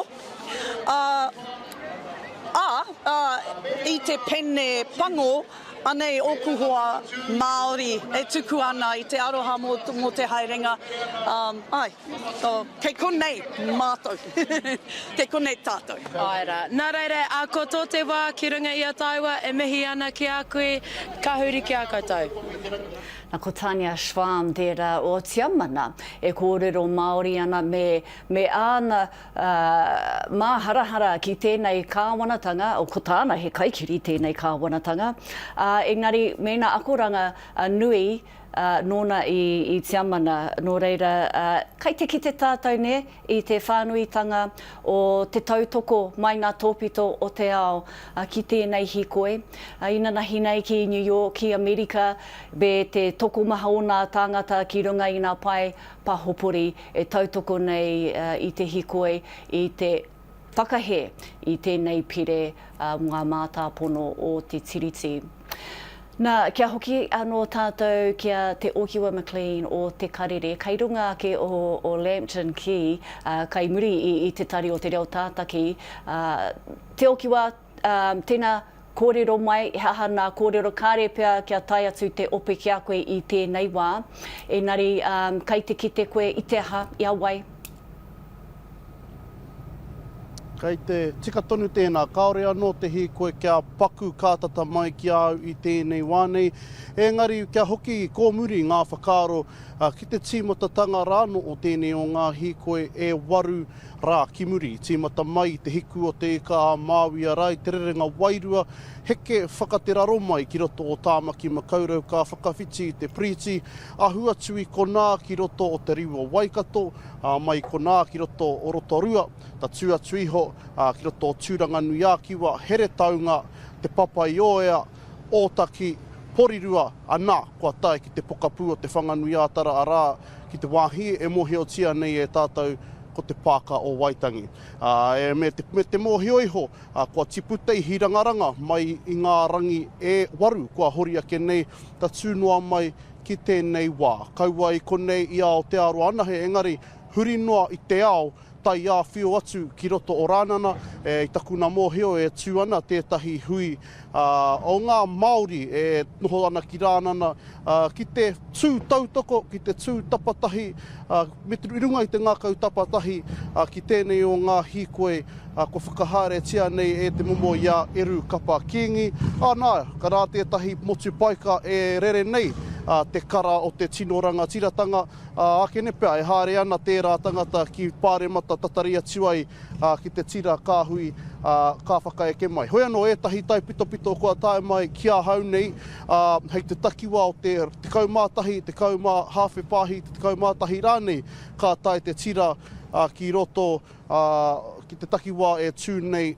te tarimatua o te puni kōkiri a rā ki te kokonga o Stout, te tiriti o Stout, me Lambton ki. Ko ngā whakaneke ai ki ngā kōrero o te rākau humari, a rā ko te whare mau rākau tērā o te ariki nui o kuini ngā waihono I te pō, hei tā rātau.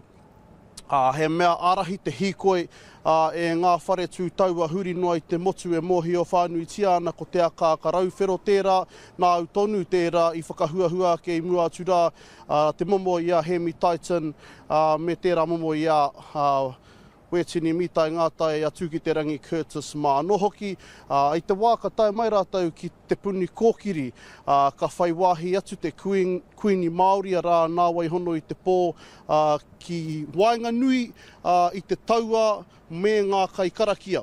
Kia hatia, kia noho tāwharau ia I wainga nui tēnei o ngā hīkoi a mana te mauri o tēnei hīkoi e amo ake ki runga o Pāremata hei ngā haora te haere ake nei. No reira, koe nei pea te hīkoi tuatahi kua kitea pea, he ariki nui, he ariki tapairu, i roto i wēnei momo hīkoi tūmata nui, me te aha kua tau te karere, ai ki ngā kōrero i puta, kua ta i tukuna he reta ōkawa ki ngā āpiha, ki ngā kaimahi o te rāngai, ki ngā kaimahi Māori o te rāngai tūmata nui, me te āki o te kāwanatanga kia rātou, kia noho matāra.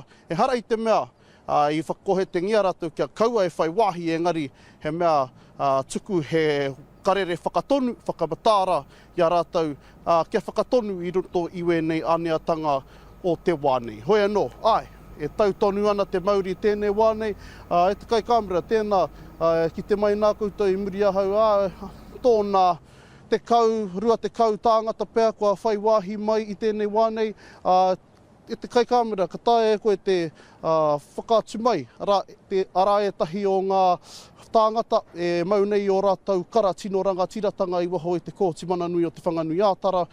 Toru noi hoi tēnei wānei, engari e matapai anau, e whakapai anau, hei te wāka tae mai rātou ki konei, ka tino piki te ihi rangaranga i te kitenga tō tika atu, i te anga o te raiona, i te whare miere, arā, ko te whare pāremata tērā. Te okiwa, ahakoa he toko iti noiho, kai tōpito te tāne i tēnei wā ia koe e kōrero wana i ki te mātou i te whānuitanga o te opene, kai Oriental Parade e hīkoi ana i tēnei wā. Me te mau, kua tai atu ki taku nei mohio ki te tiriti o Courtney i tēnei wā, e mau ana rātou i ngā haki tino ranga tiratanga, mana motu hake era, kua kite hoki au i etahi haki no Iharaira, no Amerika, ka tahi mātou ka rono i ngā kōrero mai tētahi no tiamana, no reira. Te ahua nei, koe rā pea te momo o tēnei hīkoi, ko etahi kua tai atu ki ngā tiriti o te whanganui ātara, he kai mātaki noiho, ne? Kai te hihia mātaki noa i enei Māori nei, e hīkoi ana i ngā tiriti, e haka ana i ngā tiriti, e waiata ana i ngā waiata. Koe nei pea te wāhi ka tino kitea i te āhua o te Māori, i te wairua o te Māori, te mauri o te Māori, ne, i roto i enei tū kaupapa. Tika tonu tēnā pēa tā, he mea me ki kua tika te haere, kua tika te tukanga, kua whāia, me te aha kua tika ngā tikanga, kua whakatinana tia, e ngā kai whakahaere, e ngā whakaringaringa, e ngā whakawaiwai o tēnei kaupapa, i rere ngātahi ai, te rere o tēnei o ngā hīkoi mai, te hiku o te ika, tainoa mai ki konei, ki te whanganui ātara. I runga tonu i te mōheo, rā te kōrero, ko tahi te kōhao te ngira e kuhunai, te miro mā, te miro whero, te miro pango. I tēnei o ngā horopaki, kua kuhuna katoa tia mai, kua kuhuna katoa tia ko ngā miro katoa, arā e kōrero nā koe mō ngā kararereke, arā te kara o te manamotu hake o te tinoranga tiratanga, tai atu ki te kara o Amerika o Iharaira anō hoki, he tohu pēr tērā, kua tau te māramatanga, ki o rātou nā hirikapo mō ngā mahi whakawehewehe o tēnei pire, te Treaty Principles a David Seymour. I runga tonu kia kōrero hoki mo te wāhi ki te porotehi e tū e rua tau ki mua. I nā ke te nui o ngā whakararunga ki te hapori whānui, kaore tērā momo, kaore e rā whakararunga, e rā whakawainga, e pā mai ki tēnei o ngā hīkoi i nā hoki rā i whaia ko ngā pūnaha e tika ana. Kua whai wāhi mai, ko te ope Prihimana, kua whai wāhi mai, ko te tari o te pika o Jerry Brownlee, kua whai wāhi mai, ko te tari o te Premier a Christopher Luxon. Arā, kia ahatia, kia noho ai, kia noho haumaru ai, kia eke ai te kōrero o ngā mana i te whenua o te whanganui ātara, kia mau ki te kahu o te raukura. Arā, ko te rongo mau, ko te rangi mārie, me te aroha tētahi ki tētahi. Te okiwa kai te ki te tātou i tēnei wā i te mano tāngata kai runa i ngā tiriti ko mangu katoa ngā tiriti o Courtney me Willis i tēnei wā. Kia aroha mai e te iwi etahi wā kai te ki te pea kāri te tika nā whakāhua nā te tokomaha o ngā tāngata kai runga i te wifi i tēnei wā, te take, kai te pakaru haere, kai te whati haere nā pikitia i tēnei wā. Engari, te okiwa katahi te ope ka hipa atu i tētahi o tino wāhi, ara ko te hummingbird, te pāpara kautara, e wāhi kua waia nei e koe i roto i nā tau. Me te āhua humari e ne o nā tāngata o tēnei ope, nunui tēnei ope mano, kai runa i Ngā Tiriti o te whanganui atara i tēnei wā. He tika tonu tēnā, kāre kore ka muia hoki we rā tērā tiriti i te mahi a te tangata, muri ake nei, muri i te hīkoi. I nā hoki rā te kono he te kā tū ki runga o Waitangi hei te takiwa o te ruakaraka i tēnei ahiahi. Hoi anō ka kōrero atua hau ki wētahi o ngā pakihi Māori o tēnei o ngā whaitua o te whanganui ātara. Ngā pakihi pēnei me ahu boutique mā ka whakakorehia ka aukatia o rātou tatau i tēnei rā, kia whaiwahi ai rātou ki te tū i runga i tō rātou tino rangatiratanga mana motuhake ki te te atu ki tēnei o ngā pire whakawehewehe rā ko te pire mō ngā mātā pono o te tiriti o Waitangi. Kia tahuri tonu mai, e āhua tae mai ana te mahi a te tangata, tōna toru te kau tāngata e ki tēnei au e hīkoi ana i te ara o Lambton, ka ahu atu ki Bowen, tae tuatura ki te whare miere e whatamaina mo te huhua mano tāngata ka whakaeke mai ki runga o te whare Pāremata hei ngā haora e haere ake nei. Engari, e rongo ana hau i te wairua hihiri, i te wairua kania, i te wairua tūranga hākua, i te wairua tapatahi. Ara, ki te rā tātou i te uri o Tiamana, e karawhiu ana i tō tātou reo. He ātāhua, he miharo tērā ki te whakarongo atu. Ahakoa e tau ana te Māori ki konei i tēnei wā, e rongo ana au i te Māori i tawhitira, ara i te Māori e karanga mai nā i Ngā Tiriti o Courtney, tainua mai ki konei. Engari, kia mau tonu mai e te iwi, tae mai ana te hīkoi ki konei, ka tutu te puehu. Ka rawai hoki e nā whakamārama te okiwa nā. Ahakoa kai tawhiti mai i te ope, kai te rongo tonu te okiwa i te wairua tēnei ope. Nō reira, ko Michael Cully, tō mātou ake o te Ao Māori News, kai te puku o te ope i tēnei wā. Michael, kai a koe te wā, ko wai kai tō taha? Kia ora tātou e te whānau ko Awa tēnei kei tōku taha. O tira ngā tamariki o Awa e hīkoi tahi ana. I runga i te rori o Courtney Place i tēnei wā. E taku rangatira Awa, tēnā koe. Tēnā koe, tēnā kota. Fine. Now, brother, can you tell me what is the general vibe here at the moment? How are we all feeling right now? Bro, tino wai mari e, tino a tāhua, te āhuatanga. It's beautiful, bro. Like, i te atanei, we got on the bus, just in Newtown. Came down, Māori mā, Pākehā mā, Tauiwi mā. Everyone was in a choice vibe, choice to see all of our tamariki, because really this is for them. In good vibes, here with our babies, all from te kura kaupapa ngā mokopuna. And as you can see, bro, what a choice vibe it is, eh? It's buzzing, bro. It's fizzing at the moment. Now, one thing we want to know, brother, is what is a waiata that comes to mind right now in the midst of it all? There's so many, bro, but I would say te rangatahi is probably the big one for me. Give us a jam, brother. Give us a jam. I'm not giving you a jam. Yeah. Come on, brother. I'm good. But you know what? As you can see with the rest of our whānau here, the vibe is choice. Everyone is giving a waiata. Yeah. Even if they don't know the waiatas, they're going hard. That's the vibe that counts, that's brother. Right, that's the vibe that counts. But yeah, so just choice to be here, bro. Yeah, always. Now, we see lots of signs everywhere, you know, and that's one of the things, you know, there was yesterday in Pōrero, you know, we had a sign-making day and everything like that just to get our whānau involved and, you know, trying to express their creativity. You know, what is one sign that you've seen so far that stands out? Oh, there's been some. Our people are so clever, bro. But I think just the basic one. Well, not basic one, but just the simple toitu te tiriti. I think that does it all. But in terms of the humour, there's been some awesome stuff to do with our our whanaunga who hasn't been making some good choices for us in government, o Rawiri Simo. And, you know, we've got to give it to him a little bit today. We've got to make him accountable. We've got to make Prime Minister Luxon, in terms of his leadership, we've got to make him accountable today.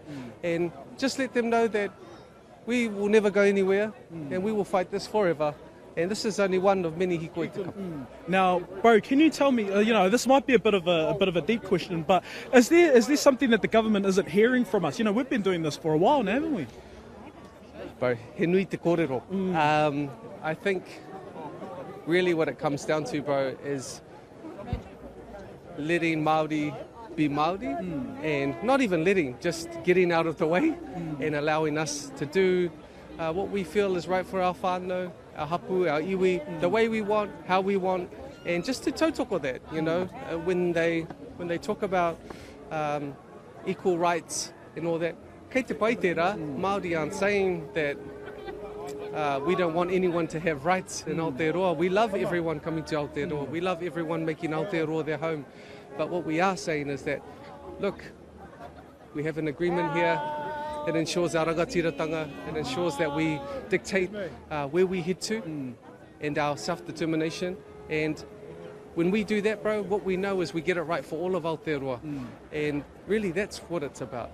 It's about trusting mātauranga Māori, Indigenous solutions, Indigenous knowledge system, ancestral intelligence, and just letting us do what we do, because it will be good for everyone.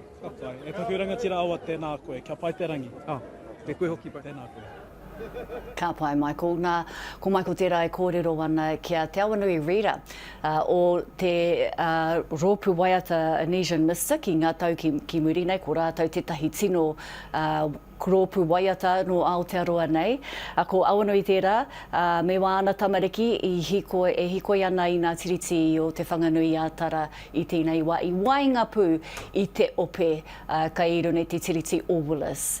Kia whakawhiti atu tātou nāne, kia Shikaila Andrew Zalapaki, kai te pāka o waitangi i tēnei wai, kai wainganui pū i tēnei ope, me tētahi tangata kai tōna taha e mau i tētahi haki no Airani ki taku nei mōhio. Shikaila? Ko wai te tangata kai tō taha?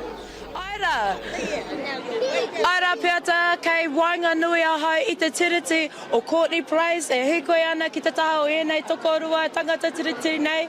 I'd just like to say kia ora to both of you. What has made you join this hīkoi today in Pōneke? It's a really, really important kaupapa. I think the idea that you would be able to rewrite a contract between Māori and the Crown to benefit anybody other than those two parties is it's a really, really bad precedent to put in place. It has wider reaching effects for everybody, but most importantly, it has the immediate impact for Māori, and I think, hey, wake kanoa, we're all in the same boat. Yeah. And besides the Treaty Principles Bill, is there any other take, any other issues that you're concerned about within our government? I think the rising inequality is one. Wealth inequality is a big thing for me, seeing that there are very few families in the country that get really, really wealthy after the COVID pandemic. And then to see this as sort of a divisive nature to detract away from those interests of the wealthy. I think it's about sort of just making it a fairer society for everyone. I think As Irish men, how important is this hīkoi to you living in New Zealand? Like, what has made you join here today? Well, you take the 1975 Māori Land March and the 2004 foreshore and seabed hīkoi. There's yet to be a hīkoi which is on the wrong side of history, and sometimes you just have to believe people when they tell you their position. It's very easy to listen to a narrative about how it's for equality, and it's Sean was saying before that ambivalence is a privilege. And it just doesn't pay for us to sit by and watch while our brothers and sisters are definitely going to struggle because of these changes that are proposed. And I'm just going to have a look at your sign here. I see that you've got a little kōrero both in Irish and Te Reo Māori. Can we just get you to explain what the kōrero is on your sign? So this is Shanakal literally means an old word. In Irish, it's very similar to the principle of a whakatauki. So it says Ninyark Gekar Lechela, which means no strength without unity. The whakatauki I could find that was most similar to that was He Waka Kanoa, which is that we're all in the same waka together. So what affects Māori affects the rest of us, and we have to stand with Māori. Ka pai. And what changes would you guys like to see from this hīkoi today? I'd just like to see more unity. I'd like to see less divisive politics. I'd like to see more wahine in Parliament. I think the haka the other day was a real turning point for me and my sort of beliefs in politicians, and yeah, it was an amazing sort of example to set, I think. Yeah, I'd like to see that more. And what about you? I want to see inequality addressed. If you look at every metric, Māori and to an extent Pacifica, they suffer, and it's getting worse and worse and worse. It was bad when I moved here in 2004, and it's substantially worse now. And you just... Okay, so when I first moved to New Zealand, I didn't realise I was white because I grew up in Ireland. I thought white were the other guys. And then when I came here, I saw how much easier it was for me to succeed than the people who are of this land. And it's just not right. And it's a foundational belief of me since moving here 20 years ago. And I think that we just need to lift each other up. We need to stand by each other when it's important. And this is an incredibly important kaupapa. Ka pai. And just a last question from me. What message in your language that you want to share to the people of Aotearoa today? There's nothing without effort. We need to stand beside each other. What about you? And just unity, just one word. Just being together, this symbolises unity and symbolises the qualities we have as a group, as one. And yeah, just stand up for one another. Awesome. Well, ngā mihi nui kia kōrua. Thank you very much for partaking in this interview. Ka huri. Nā koera, nā kōrero, tētahi tokorua no airani e kōrero ana mō te whakakotahitanga, mō te noho taurite, mō te tū taurite, me te tautoko i ngā iwi take o konei. Nō reira, kei te ki te tātou, e hara konei Māori anahene, kei te kōkiri i tēnei kaupapa, kei te tautoko i tēnei kaupapa, engari ko nā tangata no nā tōpito o te ao. I tēnei wā, kia whakawhiti arorangi atu tātou ki te whare Pāremata. Kei reira Willow Jean Prime o te rōpū reipa. Willow Jean, nau mai ki tēnei pāhotanga motuhake a te kāhui pāpāho Māori. Tūtahi ake, tēnā kōrero mai nei o whakaro me ngā aue, he hana aue a te iwi whānui ki o whakaro. Kei te ki te tātou i a rātou e takahi ana i te mata o te whenua ki whare Pāremata i tēnei rā. Whakamara mai hia mai ngā aue. Tēnā koe, o te rā tēnā koutou e whakaronga mai ana kei te whare Pāremata hau i tēnei rā. Kua rongoa hau i ngā aue maha o te iwi Māori, o ngā tangata tiriti, o ngā tangata o Aotearoa, e pāna ki ngā mahi o tēnei kāwanatanga tuatahi, te tini, te takahi i te tiriti o Waitangi, te pire mō ngā mātāpono o te tiriti o Waitangi. Me tō rātou tino aue, toitu te tiriti, waiho te tiriti, kill the bill. Engari kua rongoa hau i etahi atu o ngā aue me ngā āwangawanga kei roto i te iwi. E pāna ki te reo, wa tātou mokapuna, te mātauranga Māori, oranga tamariki, taku tai moana, te taiao, mātauranga, he maha ngā kōrero, ngā aue kua puta mai i tēnei hīkoi mo te tiriti. Willow Jean, kia kōrero tāua, kua whakahua koe i etahi atu o nā take e whakararu nei, e wero nei i te iwi Māori. Tēnā kōrero tāua mō te pire o oranga tamariki, ne? Te 7AA i te mea kai te mōhio au he take tēnei, e tino tinei ki tō nākau. He hanga u whakaro ki tērā pire e whakahāwea nei te iwi Māori? Well, e rua ngā kaupapa e tino kai ngā kauana hau. ko ngā mātāpono o Te Tiriti o Waitangi, ko David Seymour, ko tēnei kāwanatanga e tutu ana i Te Tiriti o Waitangi, he kawenata tapu tērā. Engari, atu i tērā o ngā pire, ko etahi atu o ngā kaupapa, ko oranga tamariki tētahi, e tango ana rātou i te wāhanga 7AA, e ko te kōrero i roto i tērā, ko Te Tiriti o Waitangi, ko ngā mātāpono o Te Tiriti o Waitangi.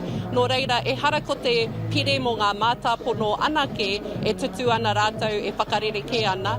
Engari, ko tērā tētahi tauira o tō rātou mahi, takahi Te Tiriti o Waitangi. Mula Jay, ka pēhea koe e whakaahua nei te mahi a tēnei kāwanatanga ki te hohou i te rangi Māori e?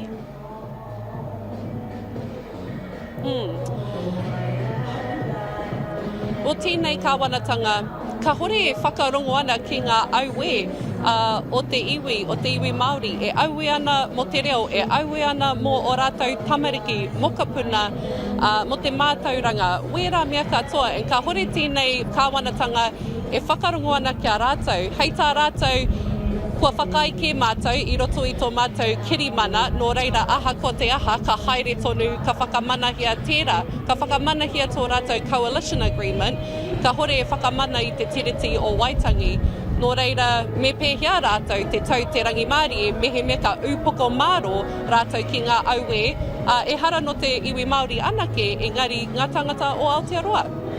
Nā kua rongo mātou i ngā kōrero a te pirimia, we Aotearoa tuatahi, ko tā rātou e kore rawa e tautoko i tēnei pire, i tuatu i te pānuitanga tuatahi. Nō reira, engari, i te aha kua tēnā, kei tiki te mai tātou i te whakahe mai o ngai Māori o te iwi whānui ki tēnei pire, aha kua e kore pea e eke ki tōna pānuitanga tuarua. Engari, haha o māharahara ki tēnā? E mōhio ana rātou, aha koa, ka hore rātou e tautoko ana i te pānuitanga tuarua, ka kite rātou i te wehe o ngā tāngata i roto i Aotearoa, ngā mahi kaikiri ka puta mai i tēnei kaupapa o te tini ngā mātāpono o Te Tiriti o Waitangi. Nō reira, he kōrero noiho tērā, en he tino hoha ki te whakarongo ki tērā kōrero. I tautoko rātou, kia haere tonu tēnei kaupapa, i runga anō i te mōhio, ka pā te mamai, te kaikiri ki te iwi Māori, ka wehe i a Aotearoa. E kaua e ware, aha koa ka hore rātou e tautoko ana i ngā mātāpono o Te Tiriti, tēnei pire, i roto i te kawenata kei wainga nui i Nahinara me Aotearoa tuatahi, kei reira tētahi kōrero e pāna ki ngā mātāpono i roto i ngā ture, āhua rua te kaumāwaru, ka whakakorengia, ka tinihia. Nō reira, he ngārara tērā, he taniwha tērā, kei mua i te iri, i a tātou i tēnei wā. Well, Jay, ko tā rātou, ko tā Aotearoa tutahi me Act, ko te rōpū reipa, me te pāti Māori ke, kai te whakawehe i te tangata. Nō reira, hea tō kōrero kia rātou? Ka hore ahau e mōhio ana te kupu Māori mo te gaslight, engari e gaslight ana rātou i a tātou katoa. E mōhio ana rātou, he aha tā rātou e mahi ai i tēnei wā, kua kōrero kia rātou, he wehe tēnei mahi, ko te take anake e haere ana tēnei kaupapa, nā rātou i tautoko, kia hau mai te pire ki roto i te whare Pāremata, kia pānui tuatahi, ka tonu atu ki tētahi komiti whiriwhiri.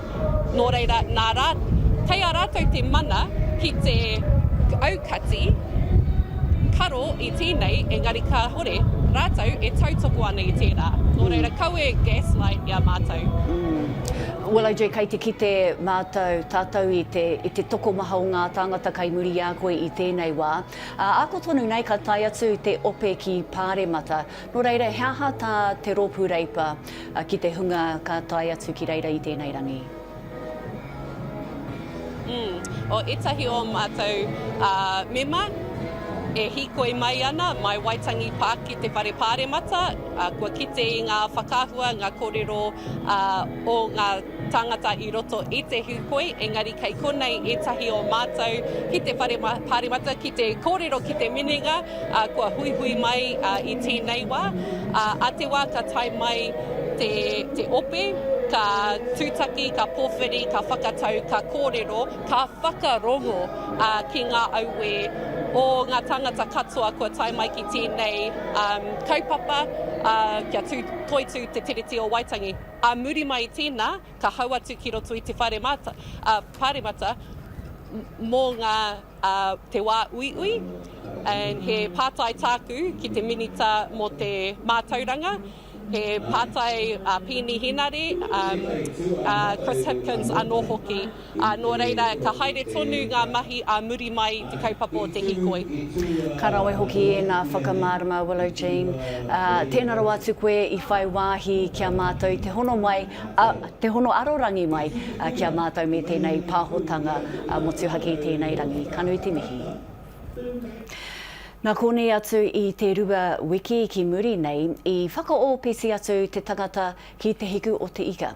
Ki reira, hika ake ai i te hīkoi, the nui rawa pea o ngā tau maha nei. Nā atu i reira, e hia mano kua whai wāhi atu ki te hīkoi. Nā kai te kite i tēnei rā, i te mano tāngata kua tai atu ki te whanga nui atara i tana pikitanga atu ki te tunga. I reira hoki, i wainga i te marea, a Harata Brown o te Karere.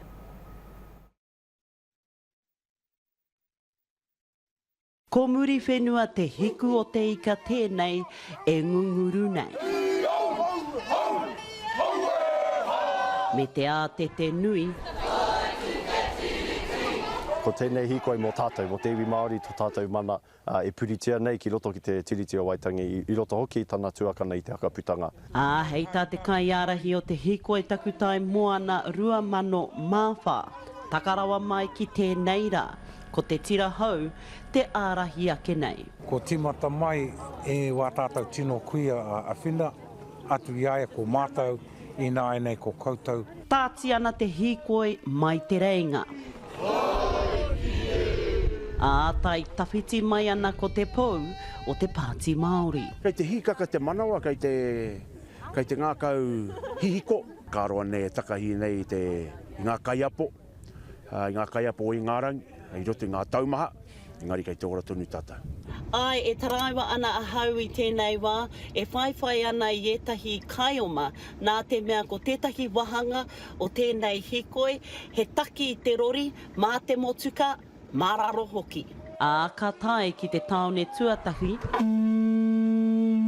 haruru tapu ai kāea. Kia toitu te tiriti, kia toitu te whakaputanga. Whawhai ana mo te tiriti. Wow, whawhai ana, e ki ana. E kore mātau e mate, e kore mātau e ware tia. Hea te take mō ngā mokopuna, mō ngā reanga, e haere mai nei. E kore mutu te hīkoi o te Ao Māori, ke a tai atu mātau ki tō mātau tino ranga tiratanga. Ka tau te tira ki whāngarei hei te pōnei, te tūnga tuatahi mo te hīkoi, ka iwa rā te roa. Harata Brown, te Karere. Nā koe rana kōrero a Harata Brown, me te timatanga o tēnei hīkoi timata i tērā wiki i te hiku o te ika. Kia whakarongo tātou i nei kia Michael Cugley i kōrero atu ki te kai tauriman rongonui nei, Jermaine Clement, kai te mōhio pea e tahi koutou ki aia kuia te pāpaka i runga i te kiriata o Moana. Tēnā no tātou e hika mai kei konei ki tōku taha ko Jermaine Clement. Tētai tangata rongonui noroto mai i Aotearoa nei. Jermaine, thank you so much on behalf of Māori Television. We're very grateful to have this interview with you. Now, the first thing I want to ask you, how is the vibe today? How are you feeling amongst it all? Look how many people. It's like endless. Didn't know there was this sort of feeling around this. I knew it was big, but look how many thousands of people are here. Yeah, and the amount of flags and everything waving around, you can feel a sense of pride within everyone here, can't you? Yeah, there's a real unification of the message. Yeah. Now, one thing we want to ask you is, what have you seen so far today? Have there been any interesting characters that you've seen so far? I'm more blown away by the volume. Now, what are you hoping comes out of this hīkoi? That's a bit of a deeper question. What are you hoping comes out? Te Tiriti, you know. Papa. Thank you so much, Jermaine. Thank you so much. Ara, koe rana kōrero Jermaine Clement, kai taurima rongonui nei o Flight of the Conchords me Moana. Koe ia te pāpaka o Moana. Nō Ngāti kahanuri ki taku nei mōhio. A hoi aro kia whakarongoa ke tātai nei ki ngā kōrero a tākuta Ruekere Hond I kōrero ia kia aroha Broughton Pue I ngā koe nei. Kei taku tā I tēnei wā, ko te I o ngā pautika ngā rangatira o Taranaki maunga. Kei taku pāpā morena ki a koe. Tēnā koe aroha. Kei konei tātou, kei mua tonu I te aroaro o te Pāremata. Ko wai mā a te unga, kei muri I a tāua I tēnei wā. Ko te nuinga o te haukāinga ko hara mai ki te tautoko I tēnei hīkoi. Ko te tautoko o te mana whenua he whakatau I te hīkoi. Kāri te pai kia haere Pākehā mai nei ki runga I te Pāremata, engari te tuatahi me haere Māori mai, me haere rangatira mai, me haere tiriti mai, ne? Koe rā te āhua o pēr o tō mātou noho mai nei, te whakatau I te kaupapa o te hīkoi ki runga I tēnei rangi. Kei taku pāpā. Ko Taranaki wānui tēnei e wakatau ana I te nui tāngata ko pe mai ki runga I tēnei te Pāremata, ko rero tia mai te tino ito o tā tātou kaupapa I tēnei rā. Ko te mea nui nei, kei te pirangi ki a rangona te reo Māori nei, e tohe ana ki tēnei āhuatanga, e pirangi ana ki te turaki I ngā kupu tūturu nei o roto I te tiriti. Ko te mea nei, ko te tiriti hainatia I wainga I te Māori me te karauna. Nō reira, ko te karauna e whakaputa pire ana, e mea ana me pēnei, me tuku ki te pōti a motu, engari anō, ko te Māori kei konei, tuatahi me pātai atu ki te Māori, eha tōna whakaaro e pāna ki tēnei te whakaheke I te mana o ngā kupu o te tiriti. Ko tau kaupapa, o roto I a Taranaki tonu, ko te au o te reo tēnā. Ko rero tia mai, pēia ngā kare āroto, I tēnei wā, tā te mea ko aukati e te I o ngā kaupapa nui o roto I te ao Māori. Pāpauri ana ki te katinga nei, te whakamoenga o te rā kaupapa. Ko au tētahi e mea ana tino whai hua te rā kaupapa ki roto I ngā kura katoa. Koe rā ngā kōrero ngā tumua ki kia mātou, tino whai hua mā ngā tamariki Māori. Tēnei e kōrero ana mo te pāngarau mo te pūtai ao, mara mana pāngarau pūtai ao. Engari ngā tamariki Māori, e kore e tino tau ki roto I te kura, ki te kore te kura e aro nei ki tō rātou Māoritanga. Nō reira ko taua hononga o te reo Māori o te ao Māori, te taho te pāngarau, ka puta ko te tamariki Māori e mōhiu ana ki te ao Marama. Nō reira, ko taku tūmanako, ahakoa kua whakamoea, he wā anō ka whakaarangia. I te mea kua whakamātauria he tauira, tauira, kau e tuku atu kia he mo atu ki te pō. Tēnā koe, taku pātai wakamutunga kia koe te pāpā.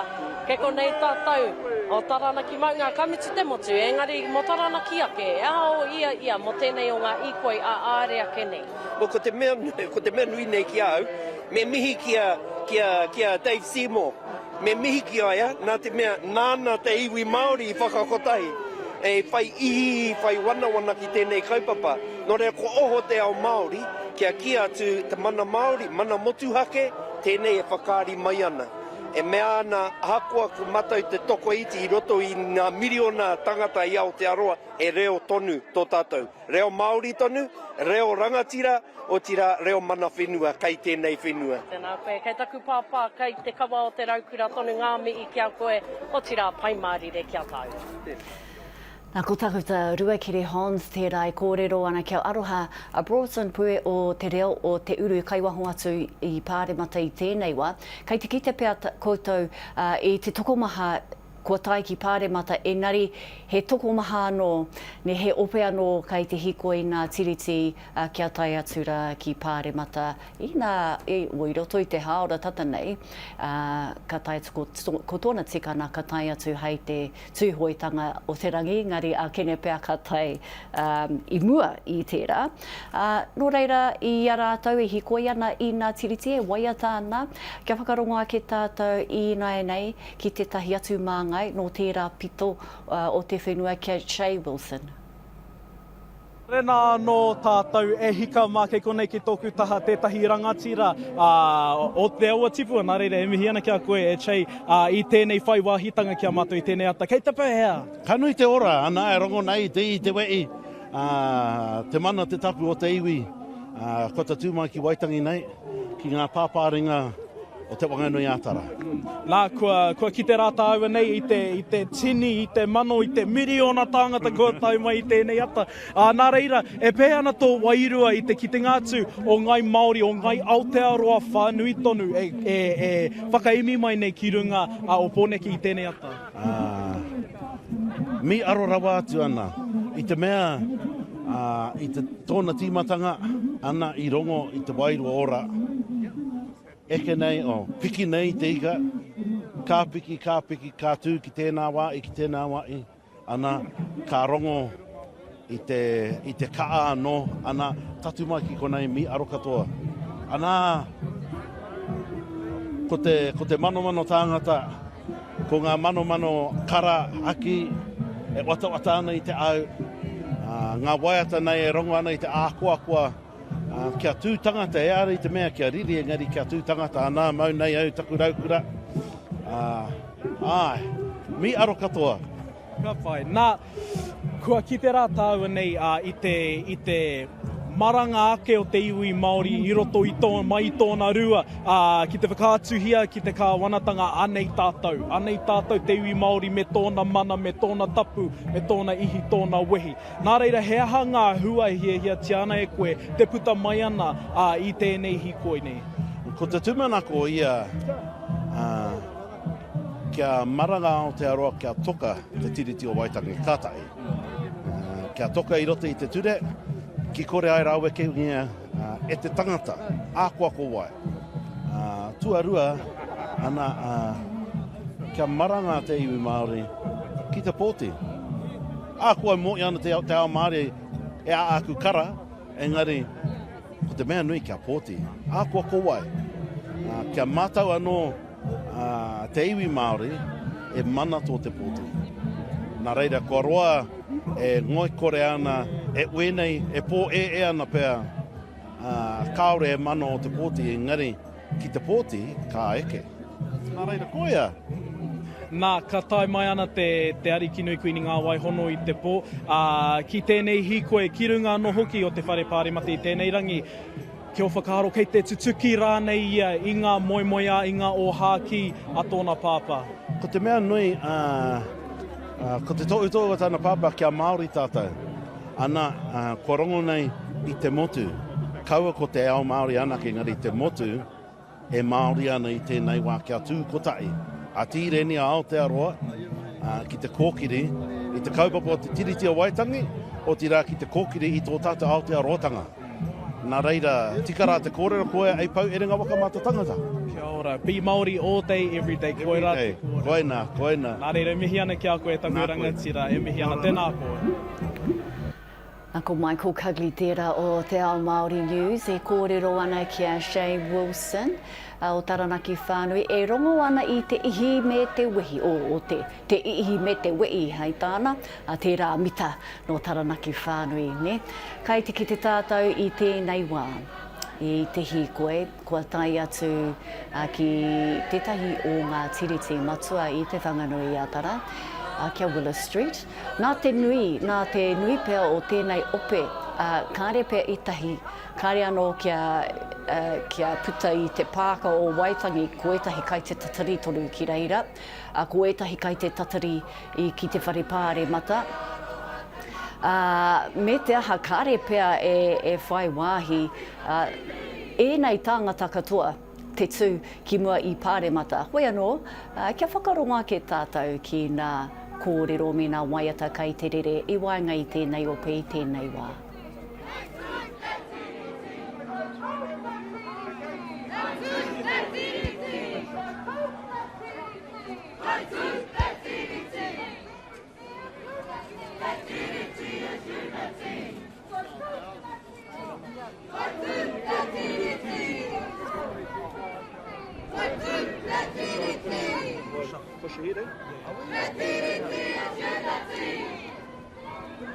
Te Tiriti is unity!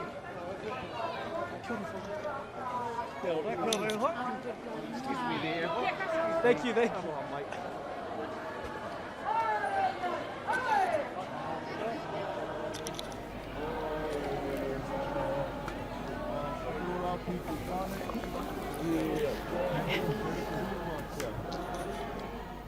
Ara koe rā te ope hīkoi I runei te tiriti o Willis I tēnei wā. Kia hoki anō tātou kia Shakaila Andrew Zalapaki I kōrero atu ia kia Matua Luki.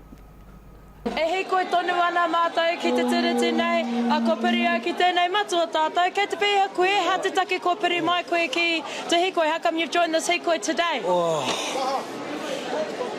Mā whaia, ko tōna pepe, ko tōna kaumata, tōna tūpuna, whanaungatanga, tōna mahi kapahaki I roto I te kore nei.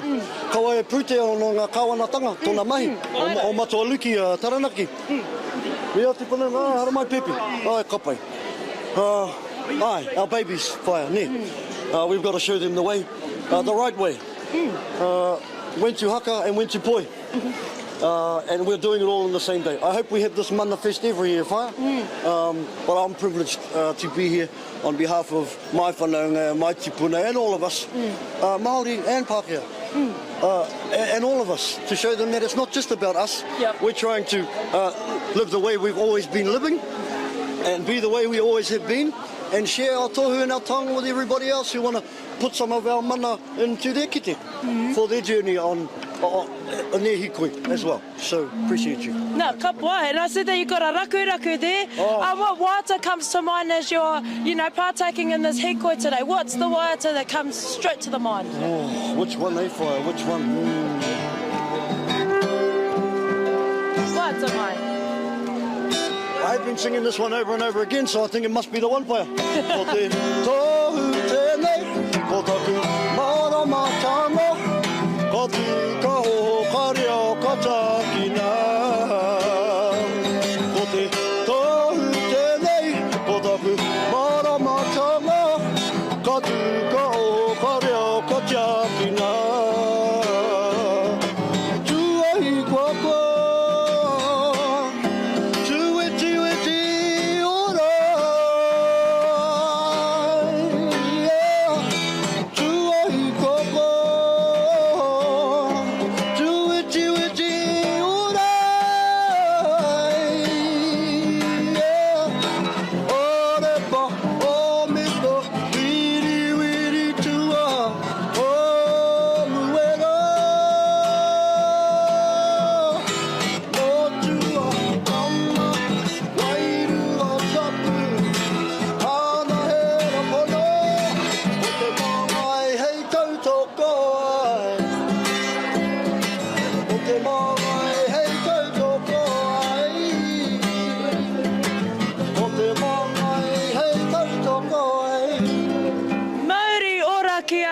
Matua. Tēnā koe. Mea atu tōna mahi. Tēnā koe. O te rā, tēnā tātou katoa. Koe rā te reo Matua Luki o Taranaki. Kai tōna taha ko wāna tamariki e mauana I tētahi tohu, ko nā kōrero kairunga ko no more, see more. Hoi anō, koe rā te ahua o te Māori nei e mau I tētahi kita ka tae toki te waiata. Kia whakawhiti atu tātou I nainei kia te okiwa, kai te tatari ia ki tētahi ki te pito o Lambton Key. Te okiwa, kua ki te tātou I te ope hīkoi, kātahi ka takahuri te tiriti o Willis kia Lambton. Koe kai te Lambton Key, kai te rongo rānei koe I a rātou, kai te rongo tono I te wairua, kai te rongo koe I tā rātou reo. Ai, kei te rongo mārikara wātua hau I o rātou nā reo. I te tangi a te pūtātara e paoro mai nā I tērā pito o Lambton whakawhiti ki tēnei pito o Lambton e tūnei au ki runga i te tuanui o te tari o te reo tātaki. Me te hakoa, e āta haere ana, e āta tae mai ana, te mahi a te tangata ara e ki te ana koutou, i wētahi o ngā tāngata e mau ana i o rātau haki tino ranga tiratana. E tatari nei, kia whakaeke mai, kia tae mai te tira matua o te Hīkoi ki tēnei pito o te whenua o te whanganui a Tara, i mua i te whakaeketanga atu ki runga o kaiota, rāko i rā, te wāhi e tū rā, te whare pāremata, i runga i ngā whenua taurikura o te atiawa Taranaki whānui. Ko te rongo i tēnei wā, tahi anō ka tīmata te pupuhi o te hau o ngā hau pūkerikeri, i mua ata tāktu nei, ki hai tēnei hau i rangona i te rāwa, enari, koe nei pēr, te Mauri me te hā o te Hīkoi, e whakatata mai ana kia hau, e whakatata mai ana ki te whare pāremata i tua atu i a māua ko taku tangata kai kāmera nei, me te e rongo anau i te wairua, i te hihiritanga, i te hinawanawa o te kiri, i te huneinei o te wairua, i te tapatahi o te ngākau, o te pātuki, o te manawaora. Nō reira, e takuna mōhio, kua tae rātau, ki te kokonga o Lambton me te tiriti o Willis, nō reira, me mutuake aku pahu i konei, ke pai ei taku o mātu ki te tari o te puni kōkiri, ki reira, kōrero atu ai ki ngā māngai o te kīngitanga, ati rā ki te whakakapuake, i te whai wāhitanga o te ariki nui kuini ngā waihono i te pō, ki tēnei o ngā Hīkoi nui, whakahirahira.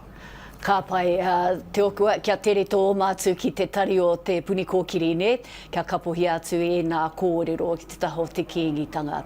Nā kai te ki te mai tātou, ana i te ope, ki runa i te tiriti o Lambton Key i tēnei wā, rāko te tūtaua o Taranaki whānui, kai te ārahi i tēnei ope, kai muria rātou, ko te ope tūtaua o Te Arawa waka.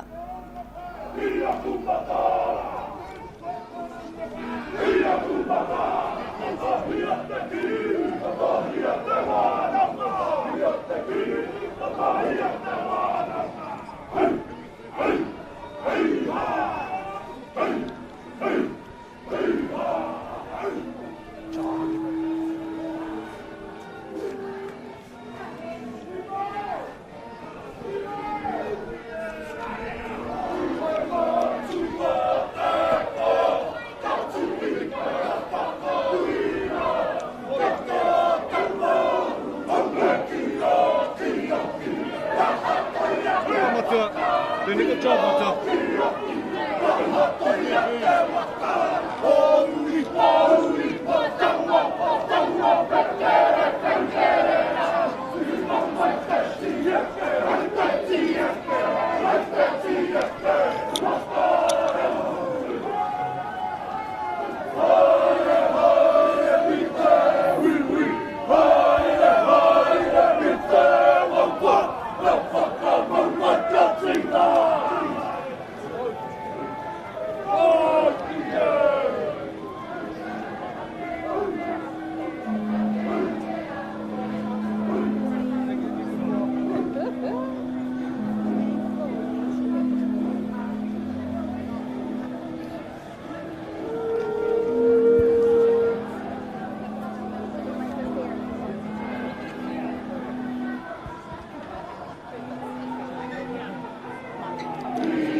Koe rā te ope Hīkoi Ngā Tiriti o Land ki I tēnei wā. Kia tahuri ake tātou nei kia whasitiri te wake o te Ao Māori News kai waho atu I te Pāremata I tēnei wā.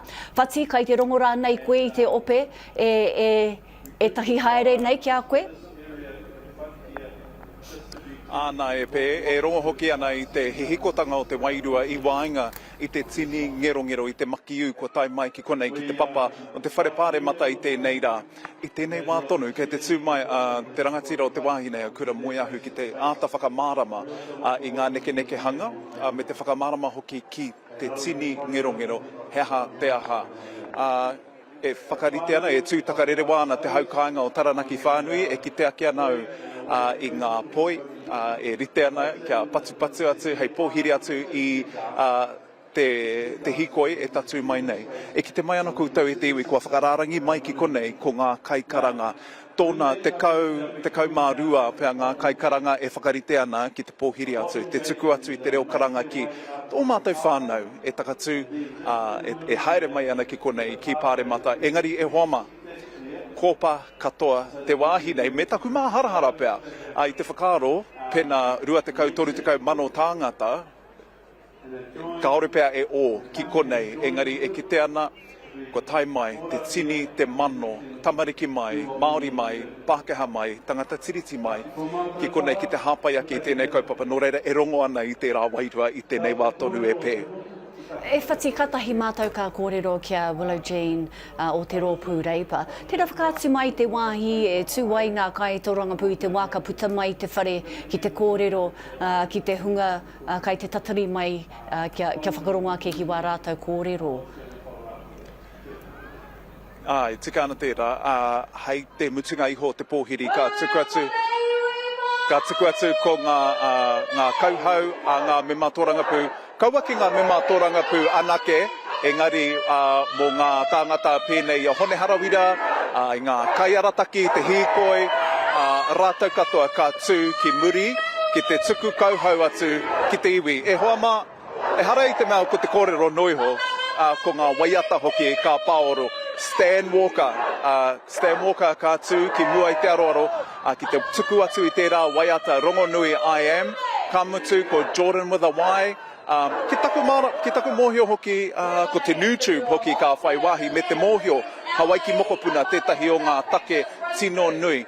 Kua whakawātea, kua rāhuitia tēnei wāhi ki mua I te whare Pāremata mō ngā tamariki.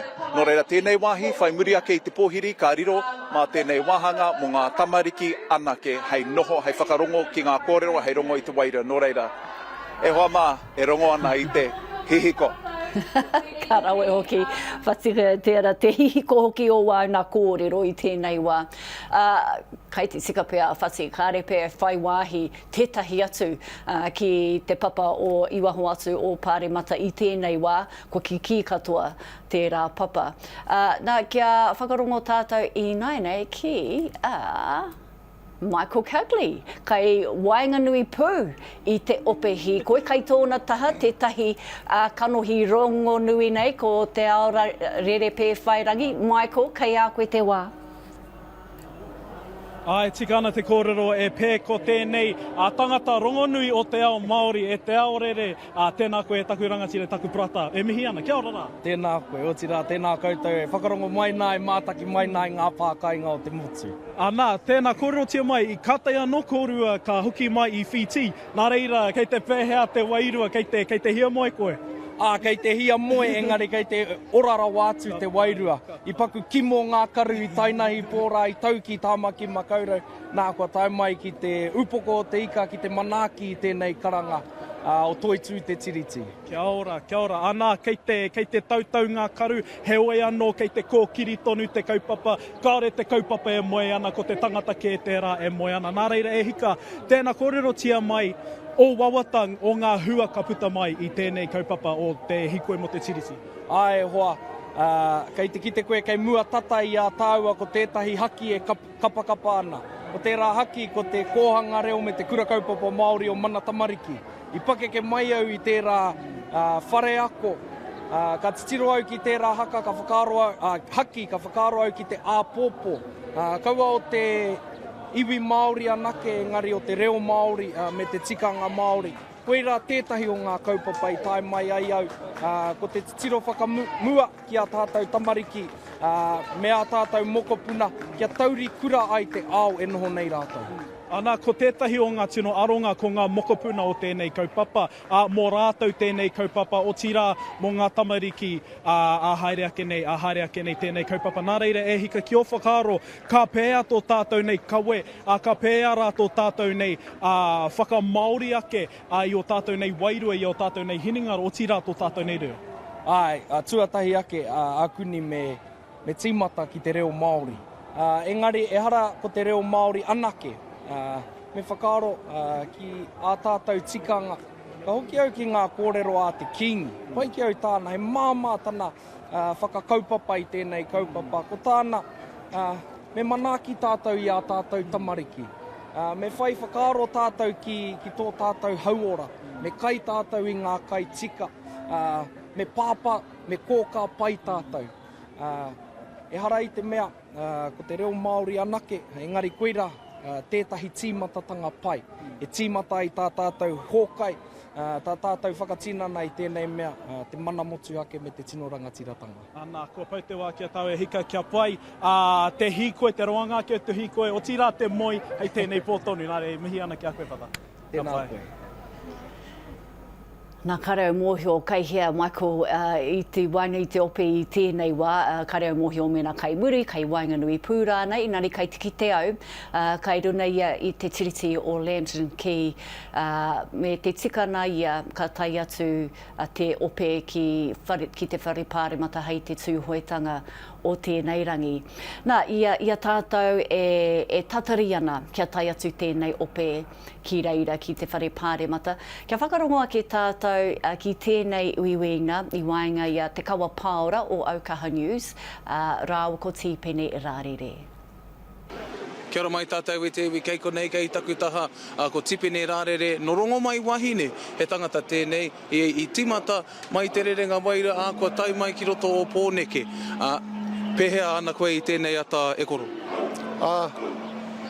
It's been a long haul for us, eh? I'm not Kōrero Māori, but been a long haul for us coming all the way, to this Hīkoi.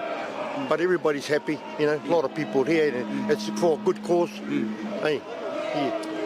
Now this is supposed to be one of the biggest hīkoi that Aotearoa has ever seen. Ne? Talk to us about how important this hīkoi is for you and your iwi. Well, it's so important that I'm glad for the turnout, but what they're doing, I don't think it'll even go past the first bill, But it's really important that we try and stop it right from the go start now, Because if we let it go, our Seymour will just run all over us. Now, you've made it to a lot of the other hīkoi around. Talk to us about what's the difference between this one and all the other hīkoi that you've done. Oh, this one is just so huge. The other ones were huge, but this is just too much. They didn't have all this walking in front, all this haka and all that going on, Yeah. So, yeah, that one, the Whina Cooper one, I was only a young fella then, and man, that was a huge one, that was good. The difference between those ones and this one, this is a lot of young people here. A lot of young people have taken over, and it's really good to see. Really good to see a lot of them taking over the Kōrero Māori, Yeah. And now, a kaupapa that has long been in discussion here in Aotearoa is this thing called the mokopuna generation, the young people that you talk about. Why is it important for young people to come and connect to these type of kaupapa? Well, we got to look after them, and everything for the young people coming through. You got to try and get them off those iPhones and all that. Get them going into this all here, like this kaupapa, This is good kaupapa for them, And it's good for them because they're up and coming, And we got to look after them because a lot of us not going to be around for a long time, Yeah. Tēnā koe tipene rarere mo te whai wāhi mai kia mātou. Tēnā koutou. Kei te pai aho, kei te pai. Nā ko te kawa paora tērā e kōrero ana. Ki tētahi o nā kai tautoko no rongo mai wahine e tai atu ki te whanganui a tarai tēnei rangi, a ko tīpene rārere tōna ingoa. Nā i tēnei wā ko te ope tū taua, kua tai ki halfway pea I runa I te tiriti o Lambton ki tēnei wā. Hoetahi kai mā takitaki, kua puta mai I wā rātou tari mahi, kāre kore, I nā toa, kai runa I te tiriti, mātaki ai I tēnei ope hīkoi, ka tai atu ki Pāremata.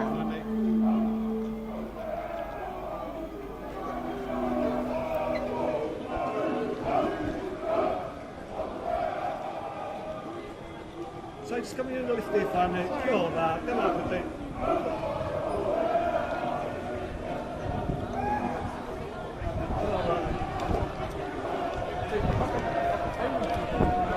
Oh, yeah.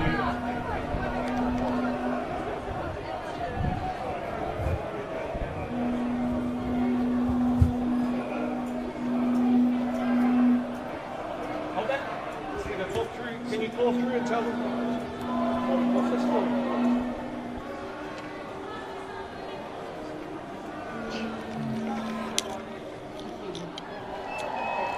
Hana rā te tērā, ko ia te kai kōrero whakamutunga. And then we're going to have a bit of a flash mob haka situation. So you might have seen some kōrero going around about from Te Wakahuia. Those of you who love kapahaka will know Te Wakahuia. Tāpeta Wehi has been putting out the karanga for us to do Te Tiriti o Waitangi haka. That will be the haka that follows Hana Rāwhiti's kōrero. Once that finishes, we're going to have our MC who is going to explain to you what our exit strategy is, whānau. This is about everybody's safety. And that exit strategy, because all of you obviously have no ears because you came here before you should have gone to Waitangi Park. So what we're asking is for you all to walk out in a nice fashion, and there is an invite by our mana whenua at Waitangi Park to go back there. We've got 42 trucks, food trucks, we've got a concert there, shea fu, we've got heaps of people singing. We would love for you all to go back there and he mea tikanga tēnei me. He tino hia no te tangata whenua o konei ki te poroporoa ki tika I a koutou. So the ask is that we all follow back to Waitangi Park. Kei te marama?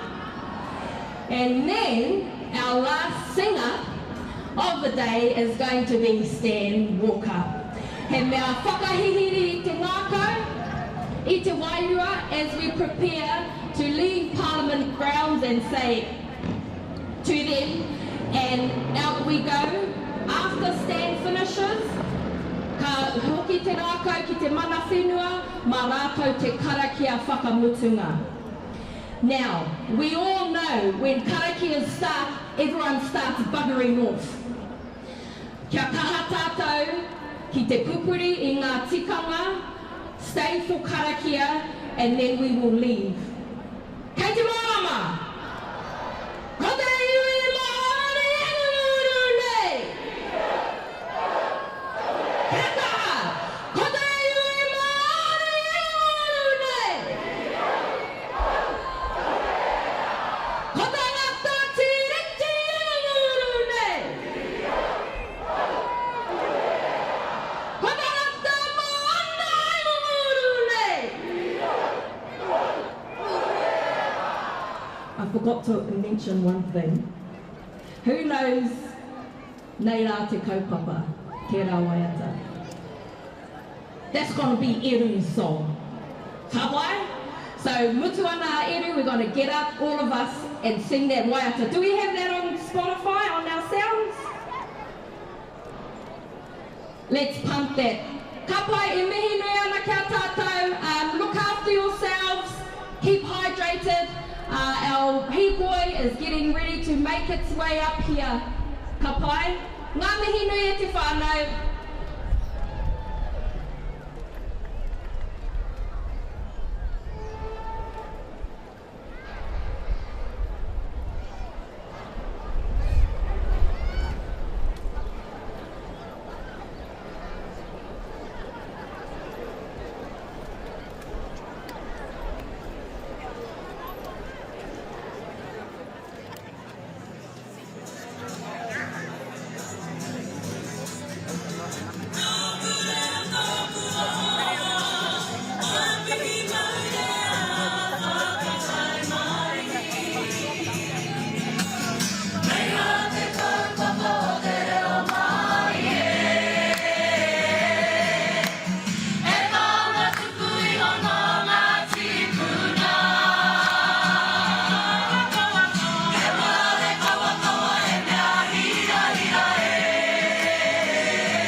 Nā koe rā te ope kai waho atu I te whare Pāremata I tēnei wā. E whakarongo ana ki ngā tohu Kiri Waititi, ko ia te tangata mau I te microphone rā, nā ko ia te wahine hoki te hoarangatira o Rawiri Waititi, kai arahi takirua o te pāti Māori. I kite hoki pea koutou I kahurangi tāri ana tūria I wainga I te opera, e noho ana e mātakitaki ana, e rongo ana I ngā kōrero I te wairua o tērā ope. Nāna tonu te hīkoi o te takutai moana I arahi I ngā tau ki muri nei. I nei, ko tae mai ki te whare Pāremata, ki te rongo, ki te mātaki I tēnei hīkoi. Ko Maria Meno Kapakingi hoki o te pāti Māori I te waiata ki reira. Hoi anō I tēnei wā. Kia hoki anō tātou kia te ōkiwa McLean. Te ōkiwa I tātaua kōreroa I ngā miniti tata nei, ko koe tērā, e oma atu ana ki te tari o te puni kōkiri. Te ahua nei, ko tai atu, I taipai atu koe ki reira. Tika tonu tēnā peata, kei konei au kei te rori matua o Lambton kei waho atu I te tari o te puni kōkiri.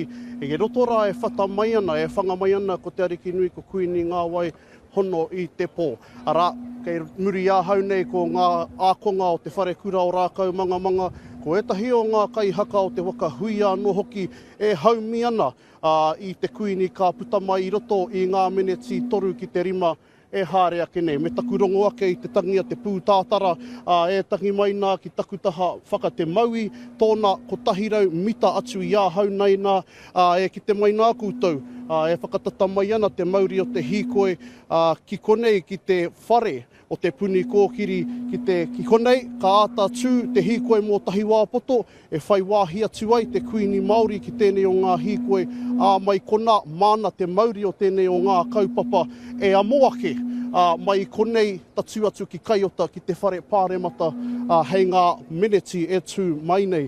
Ki taku mōhio ki te nā koutou I ngā mema, I ngā toa kai rākau o te whare hūmārie, a rākoi rā, te whare mau rākau o te kingitanga, ko rātau, ka amoake, ka whitiki I te kuini Māori, ka whai wāhi mai ki tēnei o ngā hīkoi tarokau ake nei. Hei tērā wā hoki, ka whai wāhi mai ko te māngai o te kingitanga ara Ngira Simmons ki te kōrero mai ki au, ia tātou ka hīkoi atu I konei, ki te whare Pāremata. Te okiwa he piki tira tēnei ne, kai te hono atu te ariki nui kuini ngā waihono I te pō ki tēnei kaupapa. Hoi anō, ko tōna pāpa tonu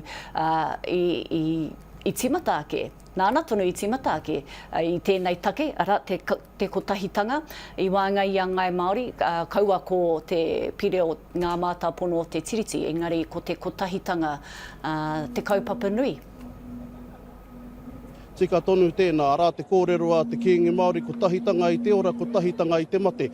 Anei te iwi Māori, anei te hunga ora, e whakakotahi mai nei I raro I te kaupapa ora, I raro hoki I te te nui ki te kāwanatanga, I tēnei o ngā pire whakawehewehe. Tēnei pire whakarāwekeweke I ngā mātāpono tūturu o te tiriti o Waitangi. Nā reira, e rongo nei au I te tai mai o te mahi a te tangata ki konei, ki tēnei o ngā wāhi I tēnei wānei, ara kia haere mai e teiwi, kia ki te mai koutou I muri āhau nā, e rongo mai ai koutou, I te mauri I tuātu I āhau, tōna tahirau mita pea, te tawhiti atu o te hīkoi, o te mauri o te hīkoi, ka whakaeke mai ki konei. Kia kōrero mai au ki tēnei o ngā tangata. Kia ora, sir. Welcome to this live broadcast. Tell us your name and why you have turned out today. We Derek Huata. I'm from Ngāti Porou, and I turned up to overturn the corporate government. And you know, you've got the haki of Palestine here. Yes. What is the mauri of tēnei kaupapa? What is this all about? It's about supporting the Palestinian people.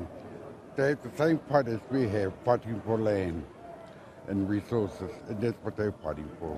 And you know, with this whole hīkoi happening right now, what do you think the government isn't hearing? Because we've been mobilising and activating in these previous months. I think over 200 years, we've got to learn they're not going to listen. From today onwards, there has to be a change. And kotahitanga is the way to go with the new Māori Queen. She is the one who will guide us. The Māori Queen is expected to come out very shortly to lead the way to Parliament.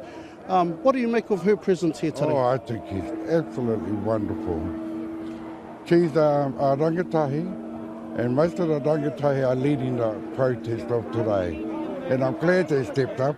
Us old ones are getting too tired, and they got the energy to fight for us.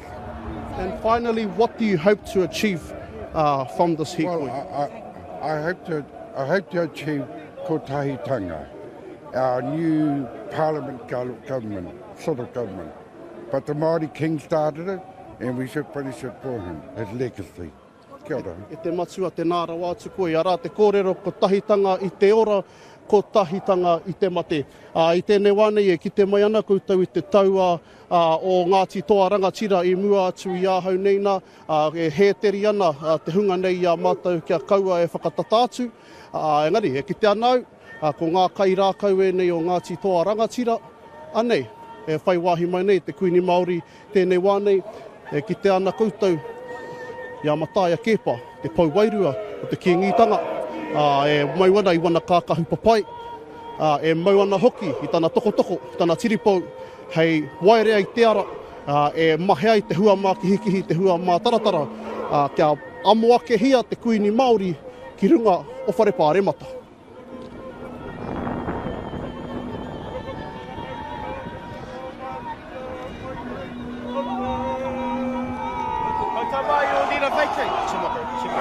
Push back! Push back, please! Te la koutou! E ke whakaturi!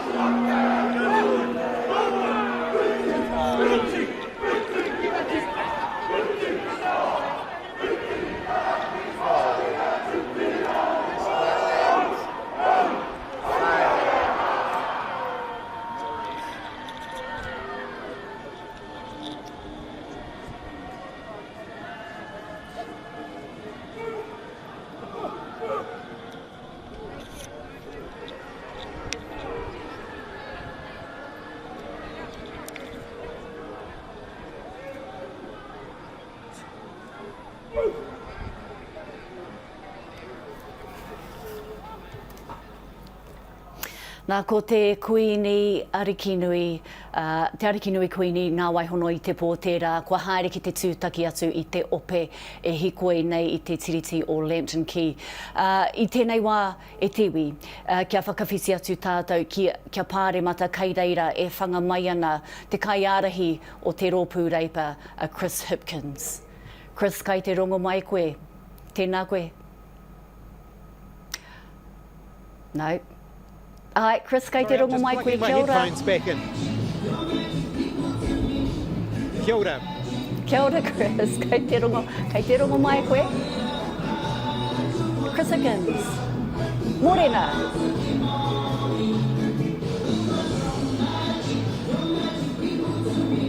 Are you there? We can see you outside. We can see you outside, Mr. Hipkins, outside the Parliament at this stage. Can you tell us what the vibe is there at the moment?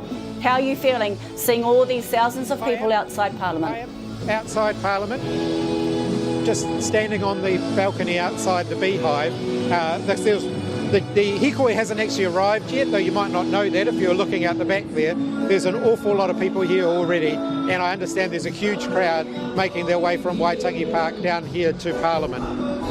And now we've just seen the Māori Queen, Ngā Waihono I te Pō, go out and greet the group of people that have walked from Waitangi Park this morning. They've now arrived at Lambton Key, just outside the offices of Te Puni Kōkiri. Now, there's already thousands of people behind you at Parliament. I'm not sure how everyone's going to fit there, but are you going to be addressing the crowd that arrived there today? At this point, Penny Henare is going to be addressing the crowd on the part of the Labour Party. I'll certainly be here. I'm intending to be here when the crowd arrives. We'll have our Labour team here to meet the crowd when they arrive. It's a very positive vibe at the moment, a really positive message, I think, of unity, of New Zealand coming together to oppose the Treaty Principles Bill. There's a lot of non-Māori out here in front of the Parliament already, which I think itself is a really powerful message. Mr Hipkins, so we understand that Penny will be addressing the crowd there today, but what is it that Labour want to say to the thousands of people that are turning up to greet you? I think the main message that we want to say is that we want to get across is that we've heard this message. We've heard the opposition to the Treaty Principles Bill. We don't think this is a positive way to progress the debate around the treaty or around New Zealand's constitutional arrangements. This is a debate that is designed to divide the country. It's designed to be a lightning rod for racism, for anger, for fear, for division. And we think that New Zealand's a better country than that. We think we should be bringing the country together rather than creating an opportunity for people to, be divided. And David Seymour has done this deliberately. He knows exactly what he's doing. The National Party and New Zealand First, unfortunately, have signed up for that. And we're here with the Māori Party, with Labour, with the Greens, to say we don't think that this is the way we should be progressing things. We're united in our opposition to the Treaty Principles Bill. Yeah, I guess part of the sentiment that's amongst the crowd today is although New Zealand First and National will not support this past its first reading, there's still lots of disbelief, I suppose, from the public that it doesn't matter, that they don't think that this coalition government is going to do what they say they're going to do. There's a lot of trust that's been lost from this government. So do you believe that that can be restored at all? I can certainly understand why many Māori up and down the country will have lost trust in this government. Things like disestablishing the Māori Health Authority, stopping government departments from using Māori words and Māori names, effectively writing the treaty and Māori out of the school curriculum. That's just the starters. The changes to the Oranga Tamariki legislation, you name it, everywhere you look, it seems that this government are taking the country backwards when it comes to all things to do with Māori. And I think that's really disappointing. As a non-Māori New Zealander, I think we're a better country than that. I'm really proud of the fact that as a country we focused on, dealing with historic injustice. I think there's been a lot of goodwill shown by Māori for that process. And I think that all of that seems to be turned on its head at the moment. I think the government have turned their backs on all of that. And so I understand why Māori are very distrustful of this government and government as a whole, given New Zealand's history. I think we're better. I think we can do better. And I think as a non-Māori New Zealander, one of my messages today is that I'm committed to us doing better. Mr Hipkins, thank you for your time. Thanks for joining us today on this live broadcast. Ngā mihi nui kia koe. There was Mr Hipkins there, Chris Hipkins, leader of the Labour Party, echoing the words of his colleague who we spoke to earlier today, Willow Jean Prime. Hoi anō I tēnei wā kia whakawhiti atu tātou kia te okiwa kai te mura o te ahi tēnei wā i runei te tiriti o Lambton Key. Kai tōna taha tetahi o ngā māngai o te kingitanga a Nira Simmons. Te okiwa kai a koe. E ngā iwi o te motu nau mai rarau mai tauti mai ki te Māori ki roto wainga nui pūtongu i te hao te Hīkoi ki Pāremata e a te tenei ngā mātāpono o te tiriti o Waitangi nōku te maringa nui kua whai kai mai ngā mana nui o tēnei kaupapa kia whai wāhi mai te kai gārahi, te kai kōrero o te kingitanga ki te kōrero mai kia tātou e te pā e te rangatira ngira tēnā koe. Tēnā koe, tēnā tātou. Nā, kua tau mai te kuini ki te ārahi i te tira nei ki Pāremata i te hia mano tangata. Kei te pēhea te kuini, o tira kei te pēhea te kingitanga i tēnei wāne. E ora pai ana te kuini, aha koa a te pauritanga i te ngaromananga tana pāpā. Tēnei ia e whakau ana i te kotahitanga, i pau ai e kingitu heitia i te timatanga o tēnei tau. Nā, ko te kotahitanga i te ora, ko te kotahitanga i te mate nei, anei e whakakotahi tonu mai nei te hunga ora, ki tēnei kaupapa ora. E a te tēnei kaupapa o te treaty principles. Hea ngā whakaaro ki tēnei pire whakawehe a David Seymour. Kaore mātou te kingitanga e whakaai ana me whenei te aronga o tēnei wānanga. E whakaai ana te kingitanga me wānanga tātou i te kotahitanga o te motu, Māori mai Pākehā mai ngā Tau Iwi katoa. Engari hara tēnei huarahi, te huarahi tika, kia whakakotahi ai te iwi. Tēnei a kuini ngā waihono i te pō, e Hīkoi tahi ana me ana iwi nui tonu. Kia kōkiri te kaupapa ki te aroaro o te whare Pāremata, me oti te whakatau, me tere tātātou whakatinana i tēnei mea te kotahitanga. Nā, hei ngā wiki nei ka ituia a hana rāwhiti ki te paoro i te haka, ki roto i te ana raiona. O tira, kua tūwhera te wāhiki te komiti whiriwhiri, tērā tukanga e tāpaitia ai, te taha whakae whakahera nei. Hea tāu aki ki Ngā Iwi huri noa, kua taimai ki te Hīkoi, kia tukuna au rātau tāpaitanga ki te komiti whiriwhiri. Me tuku ngā tātou whakaaro kā tika i te mea ki te kore ka waiho mā iwi ke atu tātou e kōrero. Nō reira, me tuku ngā tātou whakaaro a tātou kōrero ki te aroaro o te komiti. O tira, me u tātou ki tēnei kotahitanga, Māori ake nei. Mā kona ka tau ai te wairua pai, te wairua tika, ki runga i te mata o te whenua, i te mea, i mahutaki ai tēnei motuhake i te pito o te whenua, no tātou no te iwi Māori. Nā, kua āhua whakatatātu tātou ki kaiota, ki te whare Pāremata, e a mea ārahi tātou e tō tātou ari kinui. E pēhā nā ona kare aroto ki tēnei kaupapa whānui. Kua kite ia te toko maha, kua rongo ia i te reo o ana iwi katoa puta noi te motu, ko tā te kuini, he tautoko, he hāpai ake, te mana Māori motuhake, tēnā hapu, tēnā marae kāinga, puta noi te motu. Ko ia te whakatinanatanga, ko ia e kōkiri ana i te kaupapa, kia ora, kia puawai ake, tēnā mana motuhake, puta noi te motu. Ka hore anō te Premier rāwatahi ko David Seymour, kia āta whakae, whakataura nei mena ka puta mai rātau, ki te hāputa o te Hīkoi, ki te kite i te iwi, kanohi ki te kanohi, aha te karere matua ki a rātau i tēnei rā. He orite, i ngā wā katoa, i a rātau katoa, e tau ana ki runga i tūranga waiwai, mo te koroneihana, mo te tangihanga anō tō tātou kingi, he orite te kupu ki a rātau. Anei te iwi Māori, e ora nei, e mana nei ki runga ki te mata o te whenua, o tira hiahia nei kia mahi ngātahi. Ko ia te whakaaro matua, mahi ngātahi.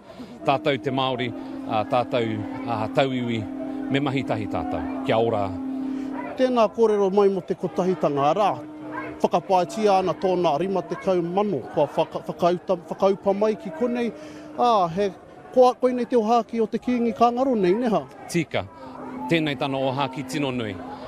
Kua roa ia e kōkiri ana. I roto i tana whatu manoa, na roto mai ngā tau tatake nei, kua kite te whakatinanatanga o tana moimoia kia kotahi ai tātou. Me te mōhio no te toru tau hipa ake nei, whakatau ai te kingi tana kupu mā te kotahitanga, ka ea ko te mana motuhake. Kotahitanga tuatahi, mana motuhake tuarua. And you know, we've been mobilising and activating as Te Iwi Māori and Tangata Tiriti over the past few months and opposing this government. What do you think the government isn't hearing from these activations? As an eternal optimist, I do think they're trying. I do think there is a will to listen. I think what we have is we have quite polarising views, and what we need to find is the middle ground between those views, and it's proving, I think, a little more difficult than we all may have expected. And, you know, what do you hope comes of this mass hīkoi here onto Parliament today? At his final koroneihana speech, Kingi Tuheitia called for a non-political group to be formed to lead this discussion forward. Take it away from the hands of politicians and put it into the hands of the people. That remains our firm hope. E te kuranga tira ngira, ka tukuna atu koe kia whai wāhi atu ki te tira, tēnā rawa atu koe. Ko i rā te reo, e te iwi o te māngai o te kīngitanga, Ngira Simmons, kua whai wāhi mai ki tā tātou pāpahotanga, kia mau tonu mai. I tēnei wānei, kei te kokonga mātou o te Tiriti o Bowen, me te Tiriti o Lambton, kua nei ka whakawhiti atu ki te Tiriti o Molesworth, ki reira tātou whakaeke atu ai ki runga o Kaiota a rā, ko te whenua tēnei e tūnei te whare Pāremata, me te aha e rongo ana hau i te wairua hihiri i tēnei wānei. e karapoti anau e te miro mai, te miro pango, e te miro whero anō hoki, e kite anau i ngā kara e rere ana mai ngā kara o te whakaputana, tinoranga, tiratanga, mana motu hake pāti Māori, mana motu hake o tūhoe, me te huhu anu atu o ngā kara e ki tēnei au, e rongo anau i te wairua o te kotahitanga, te o hāki nui o te kingi Māori, kāngarone.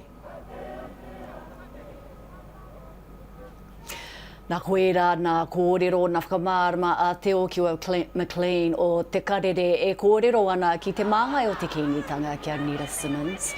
Me wāna whakamārama mō tēnei mea te kotahitanga. Hoi anō kai te kite mai tātou, ko eke te ope nei ki te timatanga o te rori o Lantern Key. Te hunga nei e tatari ana kia mōhio me pēhea i nai nei i te mea, kua ki rawa nā papa o whare Pāremata. Nō reira, ka waiho mana kai whakahaere pia, e tohu, e whakarite nei i tēnei ope, kia taupai atu ai ki Pāremata.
Koira te Hīkoi e kātata atu ana ki whare Pāremata, ki waho atu o whare Pāremata i tēnei wā, ko tētahi o nā mema o ngā kākāriki ara ko Huhana Linden.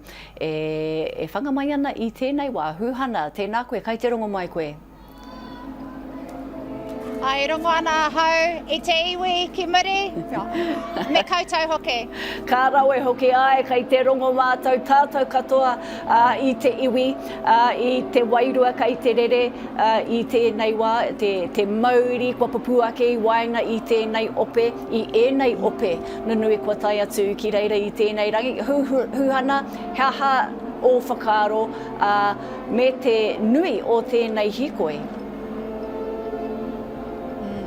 Me tūpato e te kāwanatanga, kei konei Aotearoa whānui, kei konei te hāpori, kei konei te iwi Māori e ngunguru nei. E mihi nui ana ki ngā kai piko, ngā kai mahi o tēnei kaupapa, me kei te hāpori katoa i haere mai ki runga i te whare Pāremata i tēnei wā. Ka mutu, ko te tikanga o tēnei hīkoi, ne, ko te kotahikanga, koe rā nā kōrero Eru Kapakingi i ngā wiki tata nei.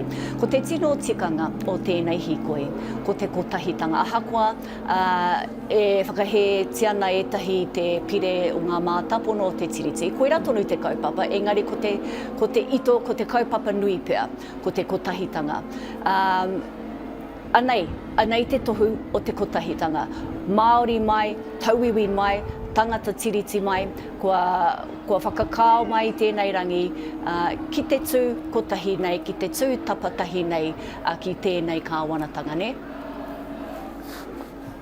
Ai, tika ana, kei konei te marea, kua whakarauika mai, ki runga i te kaupapa o te kotahitanga. Hāpori mai, tangata whenua, tangata tiriti, tangata moana, Ngā Iwi no tāwahi, kei konei katoa rātou ki te tautoko, kia whakapūmau tātou, kia mana tātou i te tiriti o Waitangi, kei wareware tātou.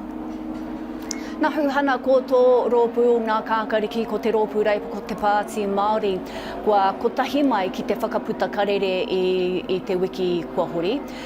Me tā koutou whakahe i tēnei kāwanatanga me wā rātou mahi whakawehewehe nei i te tangata.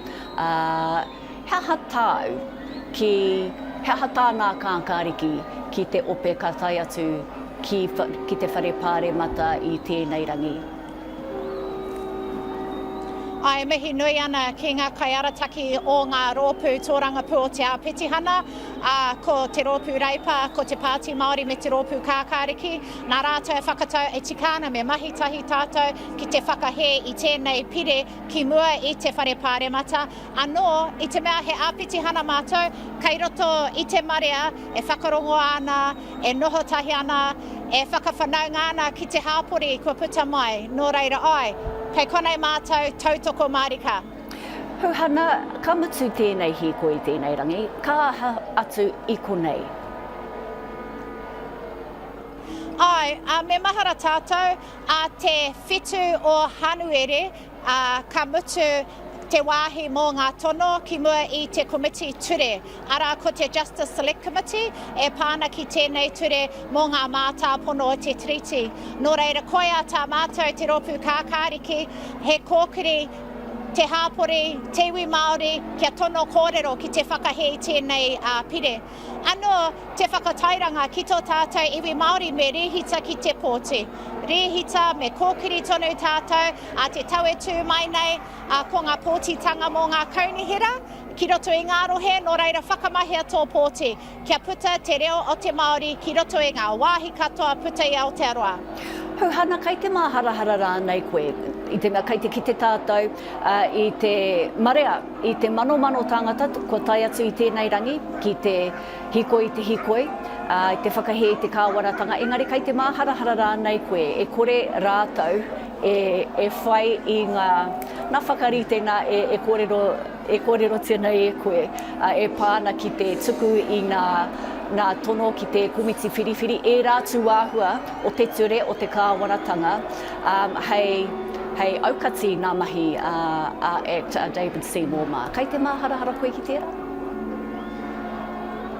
Ai me kōrero pono a hau ki a koe hoa e pāna ki te tini mano tāngata kua puta mai me tūpato e te kāwanatanga. E pāna ki tēnei ture mō ngā mātāpono o Te Tiriti, engari mō ngā ture katoa. E takahi ana i Te Tiriti o Waitangi, pērā i te takutai moana, tēnei ture mo te meka. Anō e pāna ki te ture mo 7AA, wa tātou kaupapa hauora. Me whakamana tō tātou iwi Māori. Me whakapū mau tātou ki Te Tiriti o Waitangi, ki roto i ngā mahi o te kāwanatanga. Kia tū ko tahi tātou, nō reira kei konei, te tini mano tāngata. E whakatina ana i Te Tiriti o Waitangi, tangata whenua, tangata tiriti mai, kia kaha mai tātou. Pūhana tēnā rawa atu koe I wau nā whakamārama, tēnā hoki koe I whai wāhi kia mātou. Ahakoa te nui o te kaupapa kai te tūki I reira I tēnei wā. Kia ora rā. Tēnā koe, tēnā koutou katoa.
Oh, sorry about that.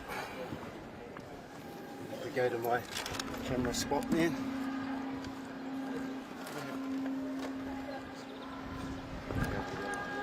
Thank you.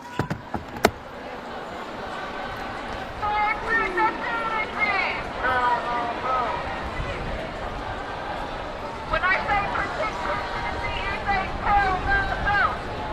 So they would do more for that you could take the look down of our face by moving the first reading of the bill. Protect community!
Nā kārea no kia tai te whiore o tēnei ope ki Pāremata kai te Hīkoi tonu I runa I te tiriti o Lantern Key. Hoi anō, kai te ki te tātou I tēnei wā.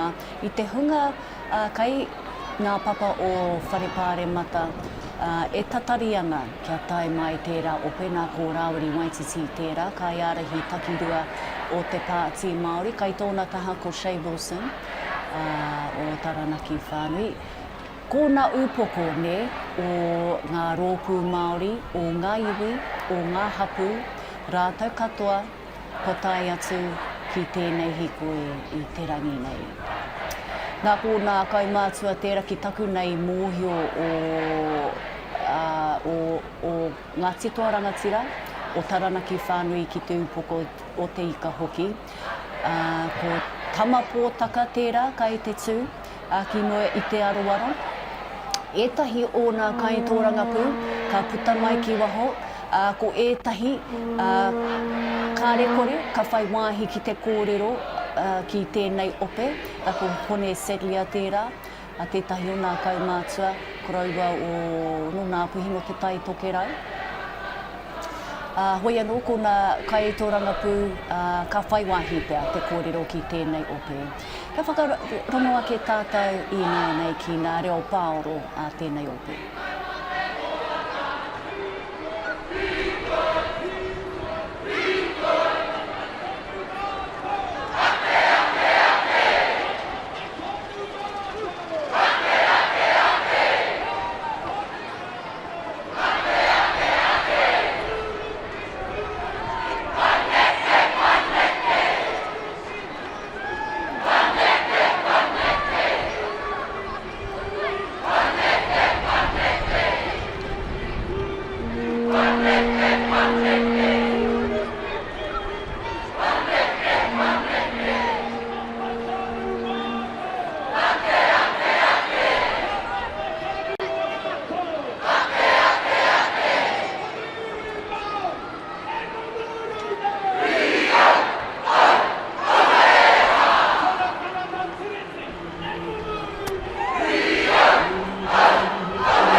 Te whiore, e takahia mai ara, te rerenga wairua ki kai taia ki kawakawa.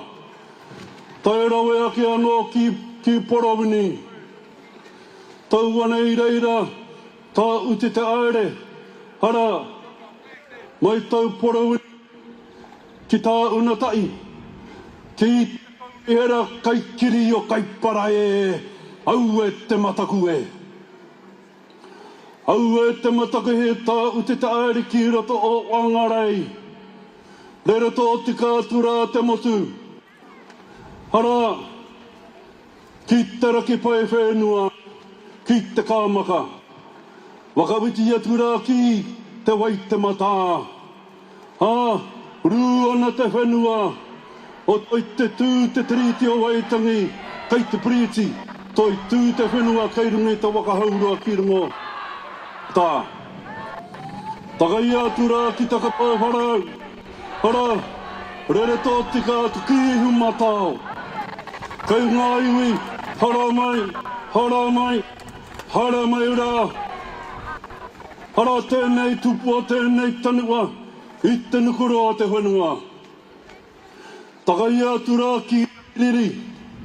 A te taku titiru atu rā ki te maunga tapu o taupiri maunga.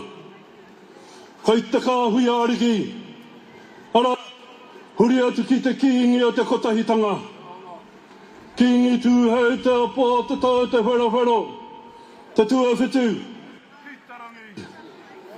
Kei taku āriki, ngā mai hono I te pō ki te whenua. Nau mai, nau mai, nau mai te kāhui āriki.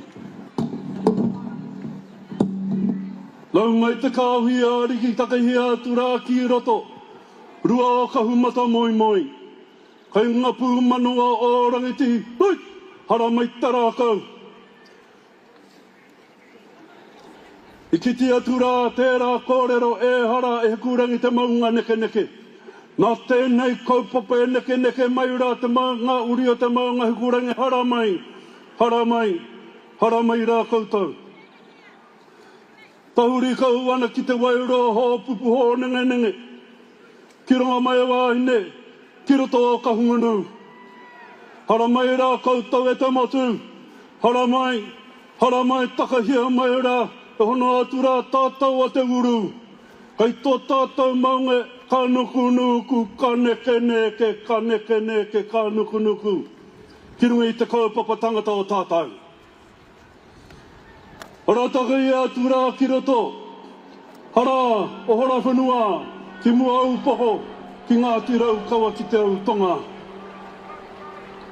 Te rahi tai rawe aki anoa ki runga ki aku whananga. Hara ki taku puwāhia. Hara kamate, kaora. Huri atu ki muri huku. Takahia mai rā I te nuku a te whenua. Mai muri huku. Oti, ki o tautahi. Tai haruru mai rā koutou. Hara ki wakawiti atu te moana o kawa. Tau mai te rahi. Tau mai te nu. Hara koutou ngā tangata whenua, koutou I tautoko atu rā ki a tatau. Kei ngā tangata Te Tiriti, hara mai. Hara mai rā koutou. Te pire, hiku atu rā ki roti tērā atu whare.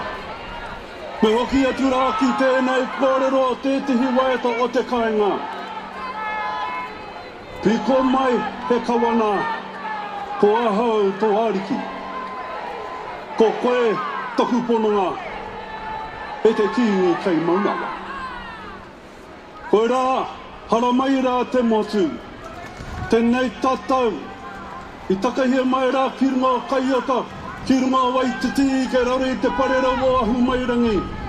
Tēnei tātou, hara o te atiawa, tātou o Ngāti Tama, Ngāti Mutunga, Ngāti Ruanui, Taranaki Tūturu, e tūaki nei, ngā rauru, hara Ngāti Maru, ngā uri o Taranaki, I whakatau ki a koutou katoa. Hare e te kūmero, ko koutou te kaupapa. Ko koutou te kaupapa. Kai aku rangatira, e a perahama, ko koe te matakano I mai te timatanga, tai rawe ake no ki kōnei. E uru, ko koe te matakano hui keirungi I matapuka, I whiu atu ngā whakaritenga mō tātou te motu nei.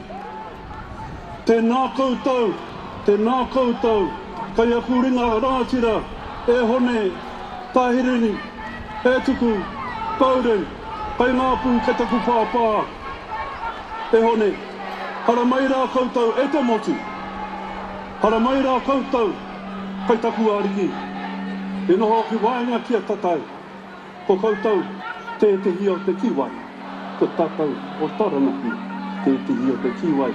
I rire hau, pai marere.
Ngā Te Tiriti o Waitangi, iwa kāre mai ngā tikanga o te motu, ka tōru mai nei. Korere, tēnā koutou, kia ora tata katoa, Tahu.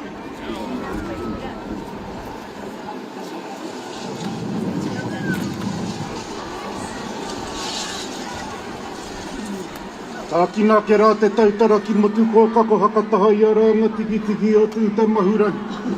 E manukau e ngā ki roto pau e rua ngā kohu e katau ki ngā rākau manga ke tahuna te tapu te riri e pai mai rā kia. E nā pēa koe pā te apatūnga i te kōrero a te Pāremata hauhia te rongo e kore e mau te rongo. Ka hakarau i kā ngā puhi kā tū ko taiharuru te moana i hoi ai e Ngāti Wae ki raro ki Pūtāwiri. Ka mate ki reira ko te wehenga kaora ki reira ko te au ku mea roa ngā tai e tōna ki wa hō mōrunga. He au here toroa pai mai rā kia. Turuturu a tai, turuturu a auta. Whāno tu mai te toki a haungi e. Hui e i tae ki e. Te rerea, arorangi ake rā te mihi tuatahi. Ki te toi o ngā rangi ki te pūtahitanga o te hakaro nui ki te puna o ngā manakitanga. O te wairua atawhai o te wāhingaro kua noho kōkohu mai. Wainga nui a mātou takaitia nei te nukuro te whenua. Whiti ki ngiara a mātou ki te haumarutanga, ki te rangi māria, ki te aroha. Nā reira tēnei te whakahoki atu nei ngā mihi ki te wāhi ahu mai ai au a manakitanga. Nāna te kōrero he ki te ngā kanuhi he hoki ngā mahara. Ka tau ngā kanuhi ki runga ki te paukara o te matakite. Ia rahitia mai ngā mokopuna nei, mai te rere ngā wairua tairawa mai ki konei. Nā ngā mokopuna i whakaarake, kia pupuhi anō ki runga, ki te mangu me ngā waro o te ahi kia kāpura tonu, ki roto i te ngā kau o ngā uri whakaheke. Ka mihi atu ki te paukara nei, te paukara o tō tātou, te whāi a te motu a whina. O tira ngā whakahua mautangi kua maua mai, i kokohi tia rai a mātou takahi mai nei te nukuro o te whenua. I te whakamutunga mai o te rua te kaumāwai. A tāpām. Kia Ricky. Kia Cyril Chapman. O tira ki te roro nui o te Ao Māori kia Moana Jackson. Kua maua mai. E rāne ake ana te wairua i waenga nui a tātou. Ko ngā kupu mihi uwhia ki runga i a rātou i whēnei taiwa e haere kia tutuki te kaupapa. Nā rere e kui mai e karama i te pō. E o tātou ma te huhua. Te taenga ke ki runga o rangiriri, te pateretanga o te toto. I rongo ake mātou e ihi mai anu. Ko taua whawhai rāna. E kore e mahu e te mihi. Ki te ika nui o te tau, tō tātou kiingi atu heitia pō tatau te whero te tuapiti. Nā rere o tātou mate, whakarapa atu rā koutou ki te poho te rangi tīramarama mai ki runga ki o koutou uri, kua mahu e muri mai. Nā rere o tātou mate, haere mai haere. Ka tira e kura, o tira e te upoko o te ika. Anei rā kua tai mai te motu ki runga i a koutou. Mihi ara te motu. O tira, e te ariki nui, e te tapairu, e te kuini Māori, ngā wai hono i te pō, tō tatau te whero te tuawaru. Tēnā rawa atu koe kua puta mai tēnei rā. Nā tō pāpā tonu, i o haki tiara, tākiri tū te kōtahitanga, tākiri tū te mana Māori motu hake. Hoi no tā tātou, me Māori tātou, i a rā pautera. Nā reira tēnā koe kua tai mai, ki te kaue mai anō, i tau āhuatanga hei whakakaha i a tātou, tēnā rawa atu koe. E tātou mā, Ki hei mātou I hīkoi mai. Ki te whakamana I ngā kōwhiriwhiringa, I ngā kōrero a te Pāremata. Tai ke mai te hīkoi neki, au ngāno te hekenga mai I te tai tokerau, te hekenga mai I te tai rāwhiti, te ahunga mai I te waipaunam. Kua ngā tahi te haere mai, ki te atakiake ki te Pāremata. Ka tito, whakahē tō whakakahore, tō whakatāmi I te tino rangatiratanga o te iwi Māori. Ka hore kei a koe te mana ki te whiriwhiri I tā mātou a pōpō, engari kei te kapu o te ringaringa o ngā mokopuna. Kua raupā ngā waiwai te takahi mai te nukuro o te whenua. Kua tahi rau, waru te kau mā whātau. Te mana kāwana, e whakaiti ana, e pēhi ana, I tō tātou tino rangatirata.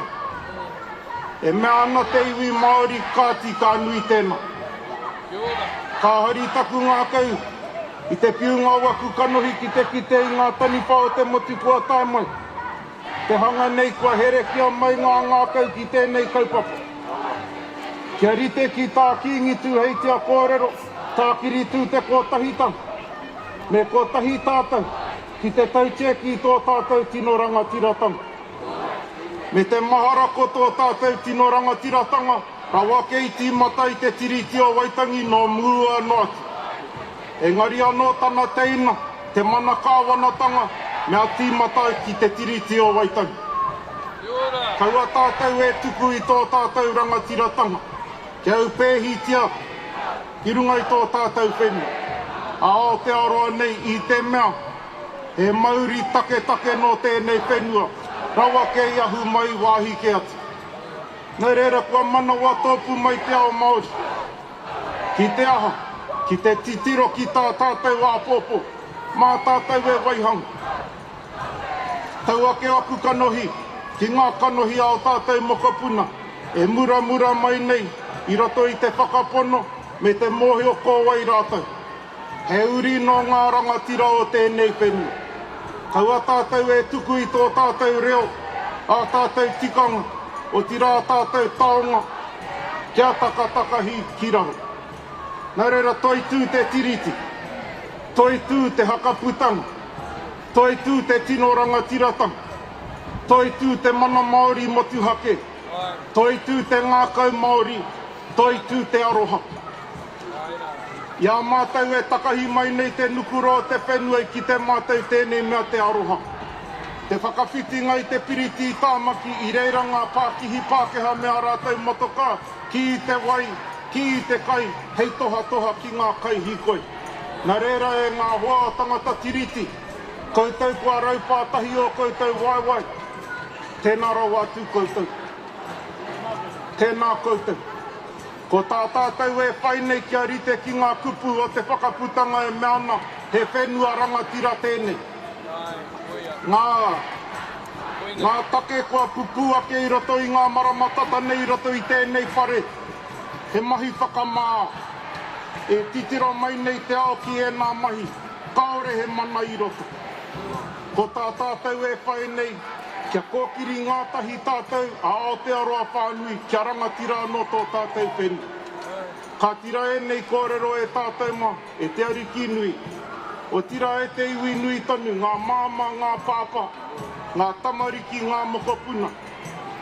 E u tātou ki tō tātou tino rangatirata. E kore e tā e te tahi atu I waho I a tātou te homai, kei a tātou ke. Huri tūhuri noa, tēnā koutou, kia ora hui mai rā tātou.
Ora.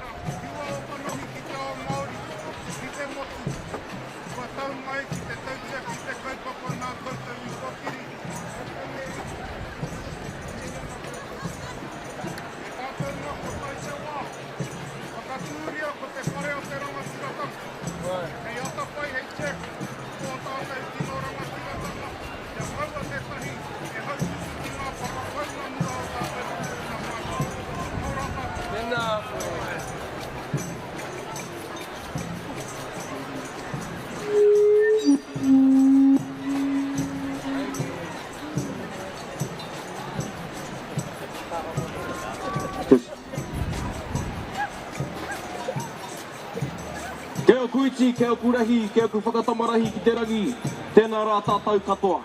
Ai mihi ana ki a tātou, ai ngā huatanga o te wā mātua rā ko ngā mihi ki te wāhi ngaro. Rātou mā, nā rātou tonu tātou i arahi mai ki runga nei. Me te aha, ko rātou tonu ēra i whakatauira hia mai i tēnei momo āhuatanga o te kotahitanga tēnei ki tēnei no reira kei taku iwi Māori, tēnā koutou. O te anō rā, kei Aotearoa whānui, tēnā tātou katoa. Hei a koa nei tātou kuhu atu ai, ki ngā kōrero, engari ko tā mātou noa, he whakatikatika i te aho o tēnei nohonga i te mea kāre au te ki te i ngā tamariki. No reira ko taku tono tuatahi tamariki mā moko puna māhara mai rā koutou ki mua, e pai ai tā koutou whakarongo ki ngā kōrero, ki te i ngā mahi a ngā pakeke, me te mōhio, hei a pōpō, ko koe tonu tērā, e takahi ana i te ara, e takahi nei, e tō tātou tuahine e hana. No reira, tēnei taku tono, ki ngā tamariki, ki ngā moko puna, e tika ana kia ki te arātau. Tuaru ake, e hara i te mea katoa ai, i ngā mihi okaua ki a rātau mā o te wāhi ngaro, engari, e tika ana kia rite tonu te kōrero tia o ēnei āhuatanga. Ko te ingoa, ko te mata, o kahurangi whina tērā, nāna tātou i arahi mai ki konei, e tika ana kia hoki whakaaro atu ki aia. I puta i taku pāpā i a kura, te ingoa o tō tātou mōrehu kraua, a tā rāpata bomb gillies, te mōrehu kraua o te rua te kaumāwari ka whai whakaaro ki tērā kōrero, the price of citizenship, anei, e ki tēnei tātou. Ka whai whakaaro ki ngā waiata, ko waiata tia e tātou, i ngā rangi, i ngā huki, o pahure ane nei. Me te e wharai, te whakaaro ki tō tātou, tuapana ki tō tātou tirana kia uri ki tā.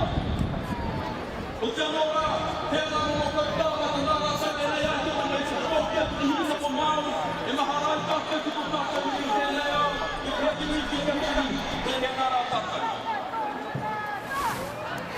We've just been a part of one of the most uplifting, one of the most enriching, and one of the most enduring moments in New Zealand's history.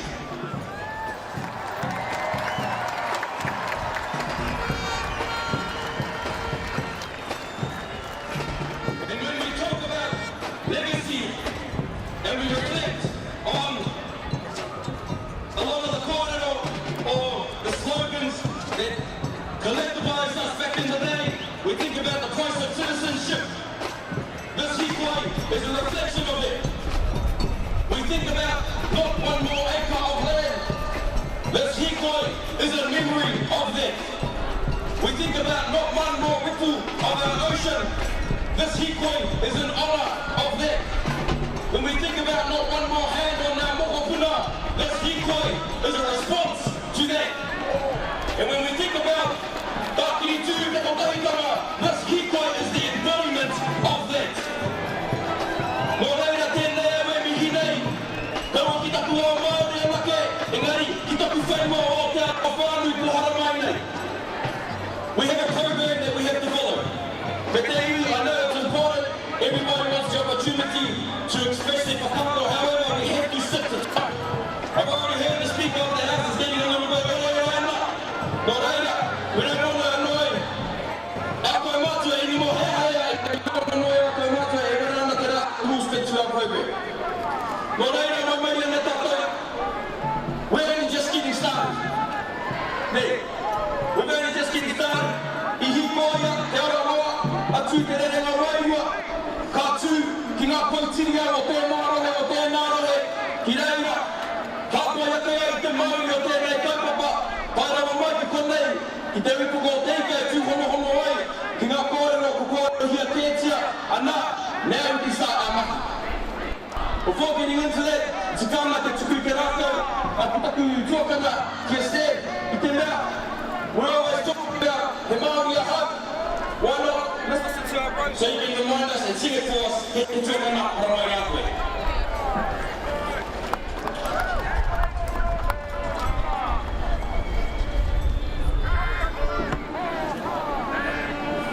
Ora, tēnā tātou.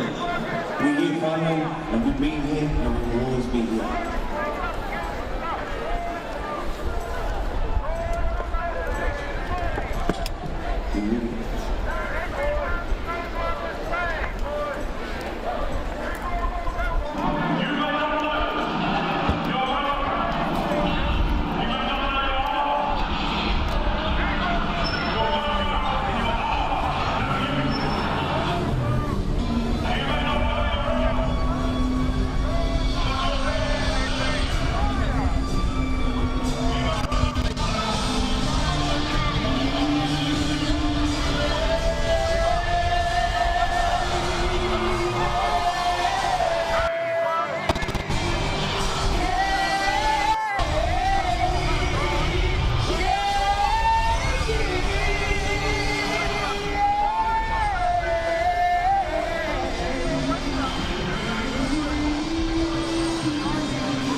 Now, I don't know about you, but before we came here, there was a lot of kōrero, a lot of rhetoric about the kind of protest that this was going to be. There, we saw a lot of preparation, a lot of tihimana, me te aha, ko haramai rāta ki tētai hui kaupapa tangata ora, e ki te ai te aroha, e rere ana tērā i tutai taku pāpai, taku rangatina i āpere hama, no reira e mihi ana te wairua o tēnei hui. Me ngā tikanga i whakatakotoria i te timatanga rāno, o te oro tohanga mai, o te iwi māu. Reira tēnā tātou I tērā aua. So the way that this is going to work, we're going to have a combination of awesome waiata and awesome speakers.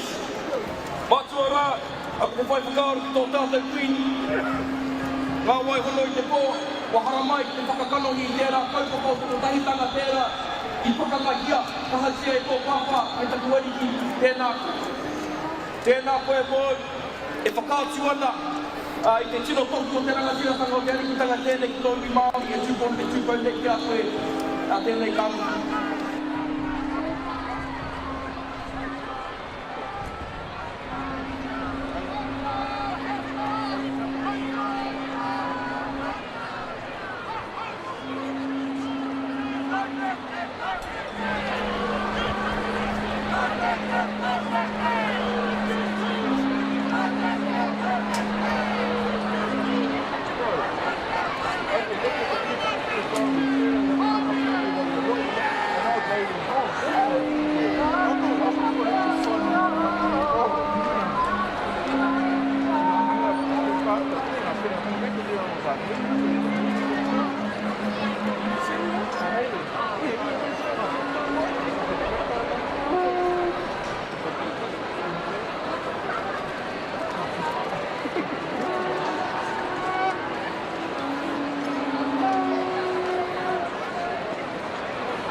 Taki mai nei I tēnei wā. Kei te kite pēr koutou I te aho o te glitch nei, I roto I ngā whakāhua. Ko te take, koutou katoa, kei te mai I wā koutou waia Pūkōrero, whakāhua tiai I nā tāngata, me ngā mahi o reira, ko te inoi, mai ia mātou o whakaata Māori, kia whakawetoa wā koutou nei waia Pūkōrero, kia wātea mai tahi wāhanga, tētahi wāhanga o te Wi-Fi ne, te towers, kāre rahi nei tēnei mea te tuawhi o rangiare, ne? Kia pai ai tā tātou whakapāho nei I tēnei kaupapa kia koutou. Nō reira, ko te tūmanako, ko te hiahia, ko te inoi, whakawetoa ngā waia Pūkōrero me ngā pāho arorangi I runa I te waia. Ko tahi noi ho te kāmera I tēnei wā, kei te puku o te Hīkoi, kei te puku o te Māniapoto ki mua o whare Pāremata I tēnei wā.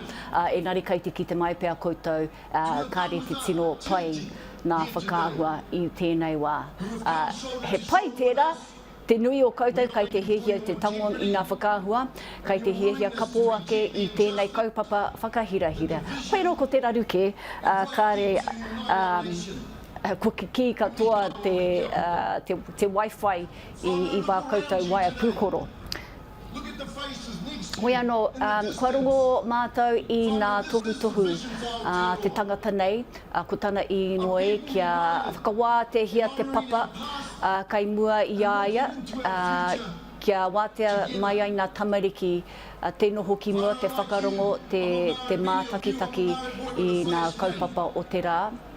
Ko tāna hoki he timata I ngā mahi, o ko mutu ngā mahi ōkawa, ara te tuku I te Māori ki Pāremata. I nei ko tāna he whakarite I tēnei ope, kia rongo pai ai ki ngā kōrero, ngā kai tōranga pū, ngā kai whakahaere hoki o te Hīkoi.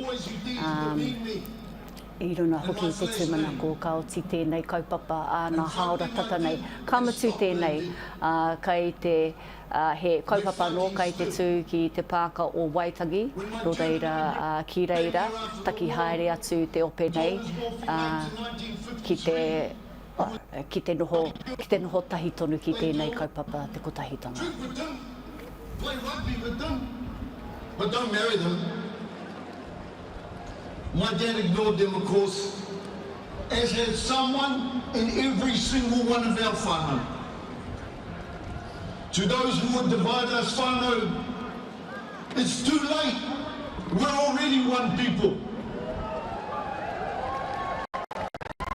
When the All Blacks and our other sporting heroes travel the world, what is it the world sees and hears, whānau? When our country and our businesses present ourselves to the world, what is it they present? When we look into the faces of our tamariki, our rangatahi, when we go into our schools, our sports fields, our businesses and the other places we live and play and work, what do we see, whānau? What do we hear? To those who would divide us, you're too late. We're already one people.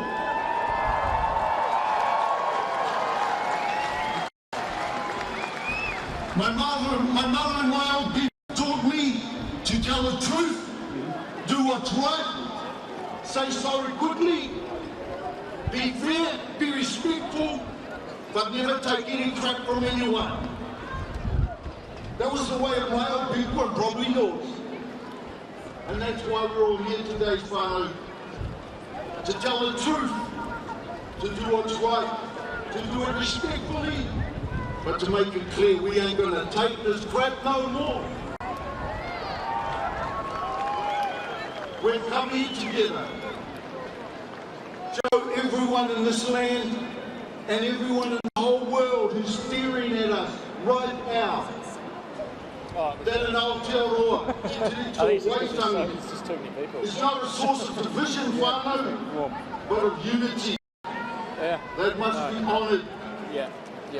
Last Thursday, in an awesome speech in this house, Rauri challenged each one of us to begin by first honouring Te Tiriti ourselves. I was surprised by that widow. Not the kawanatanga, but us, the tangata whenua, and over there, the tangata Tiriti. What does that mean, whānau? We love Te Tiriti o Waitangi. Three things. I'm going to give you some water. Over.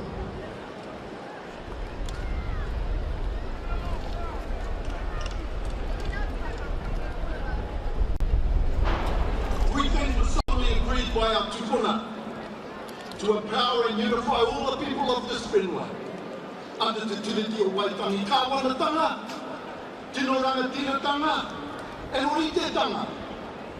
Raui challenge to all of us whānau first to honour our community rights of oritetanga o equal citizenship by registering the process that enables us to vote and to choose people with right to represent us. He reminded us that if we don't do that, that the price that's being paid in blood and whenua will be wasted. So first I repeat his whether to us, let us honour Te Tiriti first by doing exactly that. Second, as important as voting is, whānau, it pales in comparison to the need for all of us to honour Te Tiriti by strengthening and exerting our tino rangatiratanga. First at home and second together. And what does that look like? Again, look around, feel the wairua, see the beauty and the strength of our kotahitanga. Whānau, here's the secret, if you didn't know. Unity is the key to unlock the power of tino rangatiratanga. When you return home, wānanga with your whanaunga. on what it is you will do together to enhance the mana, the prosperity and the well-being of your people. Focus on yourselves first, strengthen yourselves, live where you stand, paddle your own waka. Seek people who support that vision, forward, and act in a mana-enhancing way. Now, of course, unity can be fragile. It's only one run away, it seems. So be humble. Remember, it's not about you and me. It's not about getting your way. It's about having your say. It's about unity. Where there is no unity, whānau, there can be no tino rangatiratanga. Now, as important as being unified at home is, let me conclude with two thoughts. It is, in my judgment, the unity of Ngā Māori katoa that will change this nation. As has been mentioned by Abrahama, following the Wia Motu Roma, Ngāti Kahununu called for work to consider how to deliver on our national kotahitanga. In a few days, all of us will receive information about the whare o te rangatiratanga. A new Māori where all our people chosen pāngai can deliberate and decide on kaupapa that requires a national response. Te Tiriti is one of those. Kotahitanga is the kaupapa. Hono tika rangi Māori e te tikanga, te whare o te rangatiratanga will be the waka. Taraia, hoia. And lastly, what of these fellas? What of the kāwanatanga? First, whānau, this historic Hīkoi is a tohu of our unified strength and determination to reject the bill, which I won't dignify by mentioning further. But this Hīkoi is much more than that. This Hīkoi is the beginning of the end of unchecked rule and domination of our people by the kāwanatanga. After taking half of all we earn in taxes of various kinds for health services we cannot access, houses that don't exist, schools that don't teach our children, infrastructure that doesn't work, and leaders that don't lead, we say, well, that's enough. Kia ora for that. The flaws and the failures that I've alluded to have nothing to do with us, whānau, nothing to do with Te Tiriti or Māori, and are seen all over the world. Honouring Te Tiriti is not a problem, it is the antidote, it is the answer to what ails this land. Our tupuna had a vision for something new and better in this beautiful place. Te Tiriti holds that promise for us still. Respectful coexistence of kāwanatanga and rangatiratanga was agreed and is the only way forward if truth and justice are involved.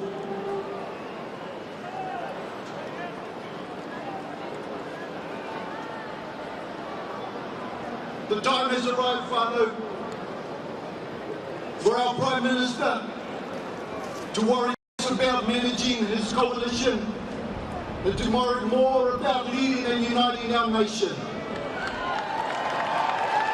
We call him together to show that leadership now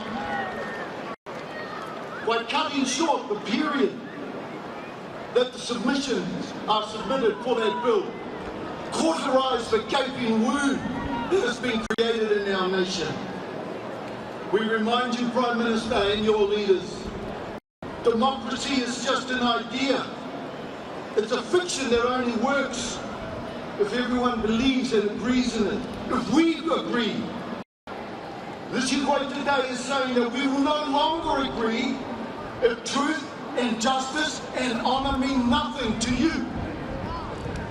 Regardless, from this day forward, our hapu, our iwi, our urban people, our tangata Tiriti supporters will never stop our unified action to ensure that finally, fully, Te Tiriti o Waitangi is honoured in this land.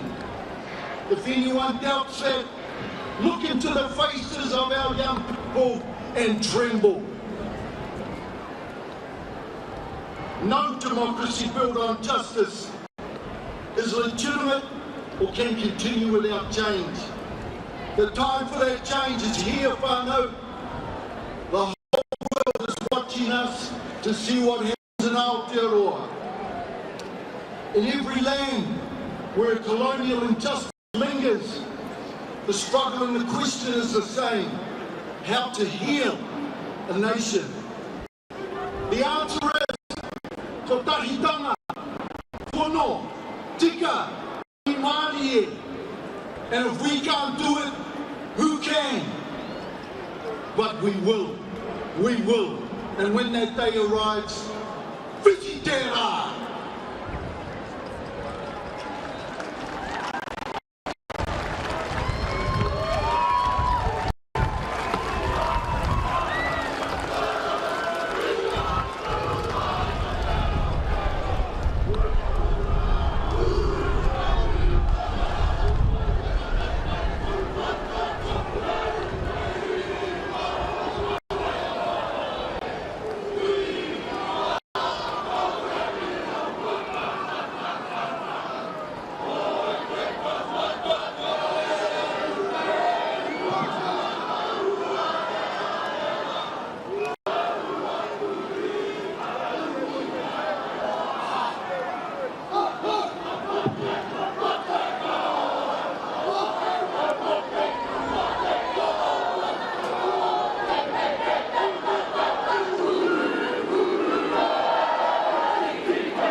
Just a general announcement.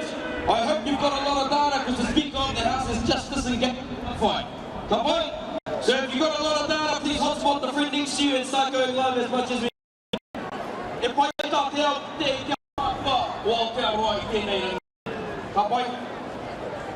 We're going to move to our next speaker. Now, we've seen through the photos of our loved ones that have passed the legacy of activation. Ka titiroa ki taku whaka, kia mere ana Pittman, kei konei tonu ia. Ka titiroa ki taku pāpā, kia hone harawira mā, te rā reanga. And we think about the Māori Language Society, ngā tamatoa, there's a legacy of activation. I think about Kurobong Gillies, and then I think about te rā momo tamata I puta ki te pakanga. Hemi Pōri, 42nd Street of Crete. We're down against all odds, ka tū ia, ka taki ia, ka mate, ana ko ki te anoi te rā whakapei te rangine. We always ask the question, who will be the Hīkoi of our generation? We've seen in the last couple of weeks, there's not been one, not two, not three, but an entire generation of rangatahi that have put their hand up to say, anei aho, māku tātou e kaue. Tahi oe rā māngai, ka tū nā nei, te kauhua te kia tātou, ko iru kapakingi, kei te tuakana hara mai koe.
moment, and to appreciate this moment, and to appreciate our power right now.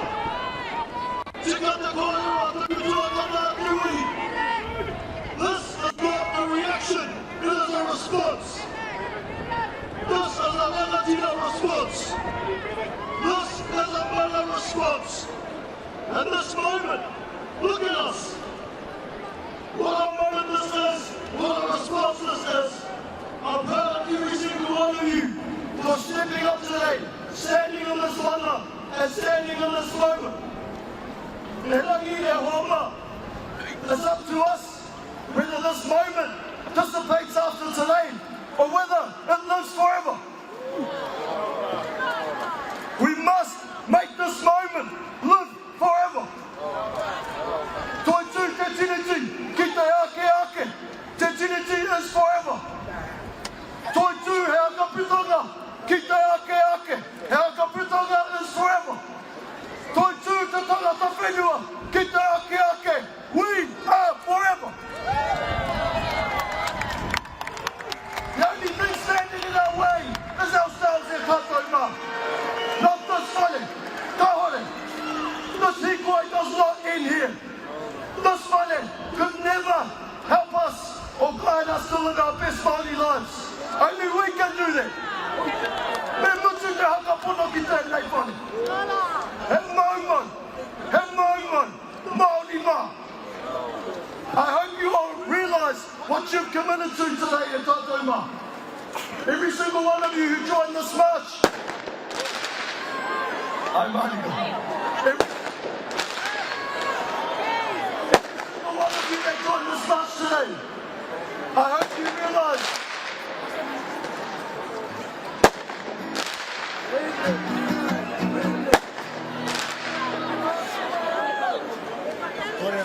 you realise what you have committed to today. You have committed to a future where we revert back to the reality of our rangatira.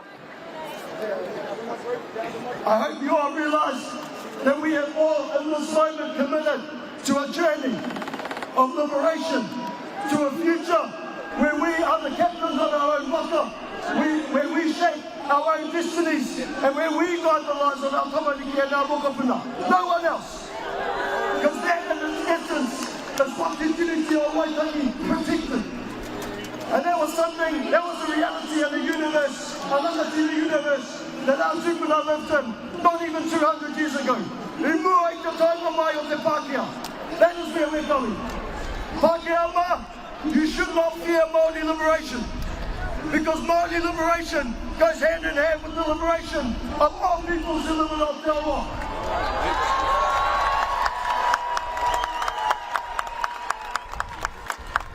And Te Tiriti as well. If tangata whenua are well, then we are all well. And we can all thrive in this whenua. Everyone gets a feed on this marae. No one gets left behind. That is the future that we're going to. But we must all believe in Tātou mā. Today the sun shines on our mana, on our power, and I'm proud of us all. Here we are. We are here. Tangata whenua are here. Tangata tiriti are here. Tangata moana are here. The waka-launching generation is here. The change generation is here. We are walking towards an Upoko. Ko tātou kei te rangatira. Ko tātou katoa kei te ora. But also, there are things we can do today in Tātou mā. Get on the bloody Māori road right now. Tātou mā, pull up your phone, go to www.putu.tiriti.co.nz, and then there's information there to help you. But if we can't get those things right today, ka ahua ranu tātou apoko. Me taku wera ki a tātou katoa te iwi Māori. Kaua e kōrero noa mo te kotahitanga.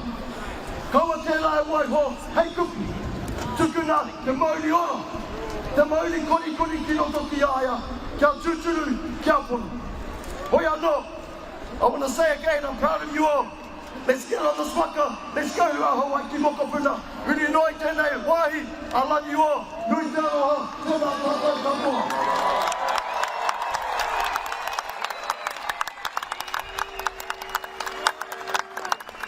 Hei tautoko I Eru. We practiced this yesterday and this morning. Ka pai? It's not matatini, but don't go flat.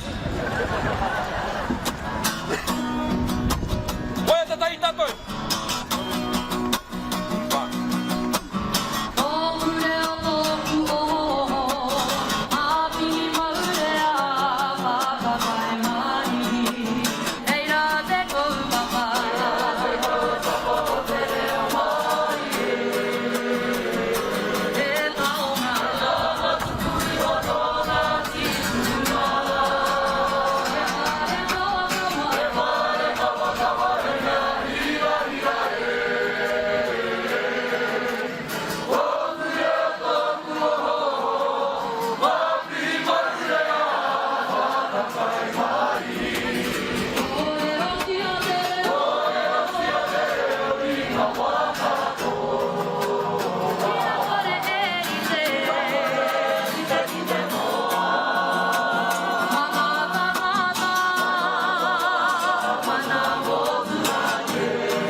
We got another baby missing.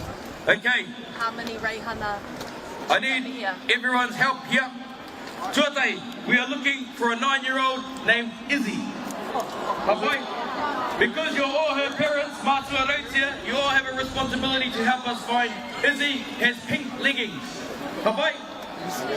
Tuarua, a pink top and flowery leggings. Tuarua, we also have a kamaiti.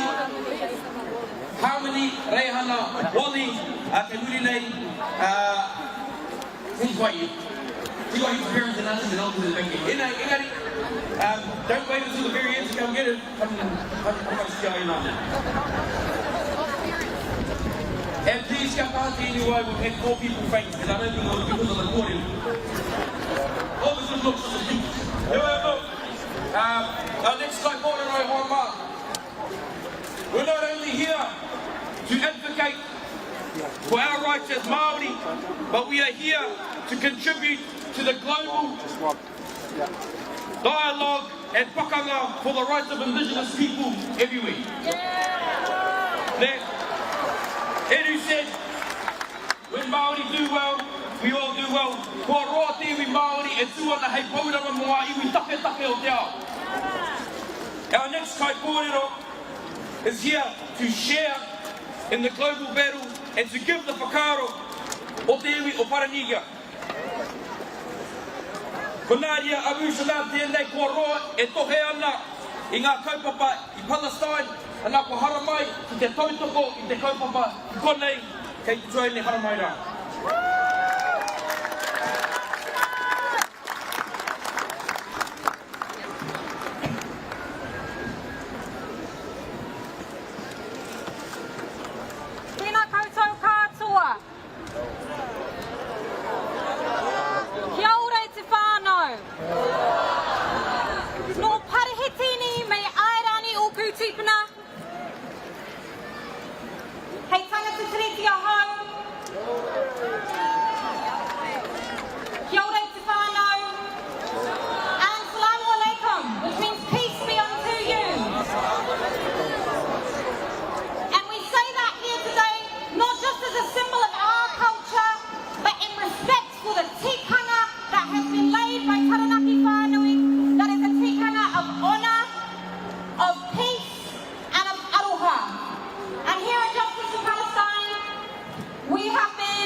waka.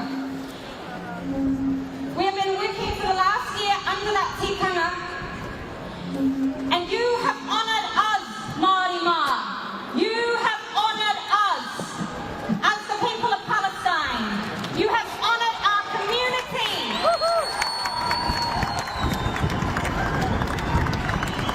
And our response to that is not to say thank you. It is to honour you. It is to honour you. It is to honour the iwi, the mana whenua, the hapu, the many nations that make this beautiful country, Aotearoa, the place we are proud to call home, but not homeland. I'm going to tell you really briefly a little bit about the place that we come from.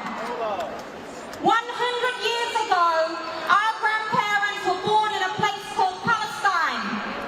They were simple people. They did not read. They did not write.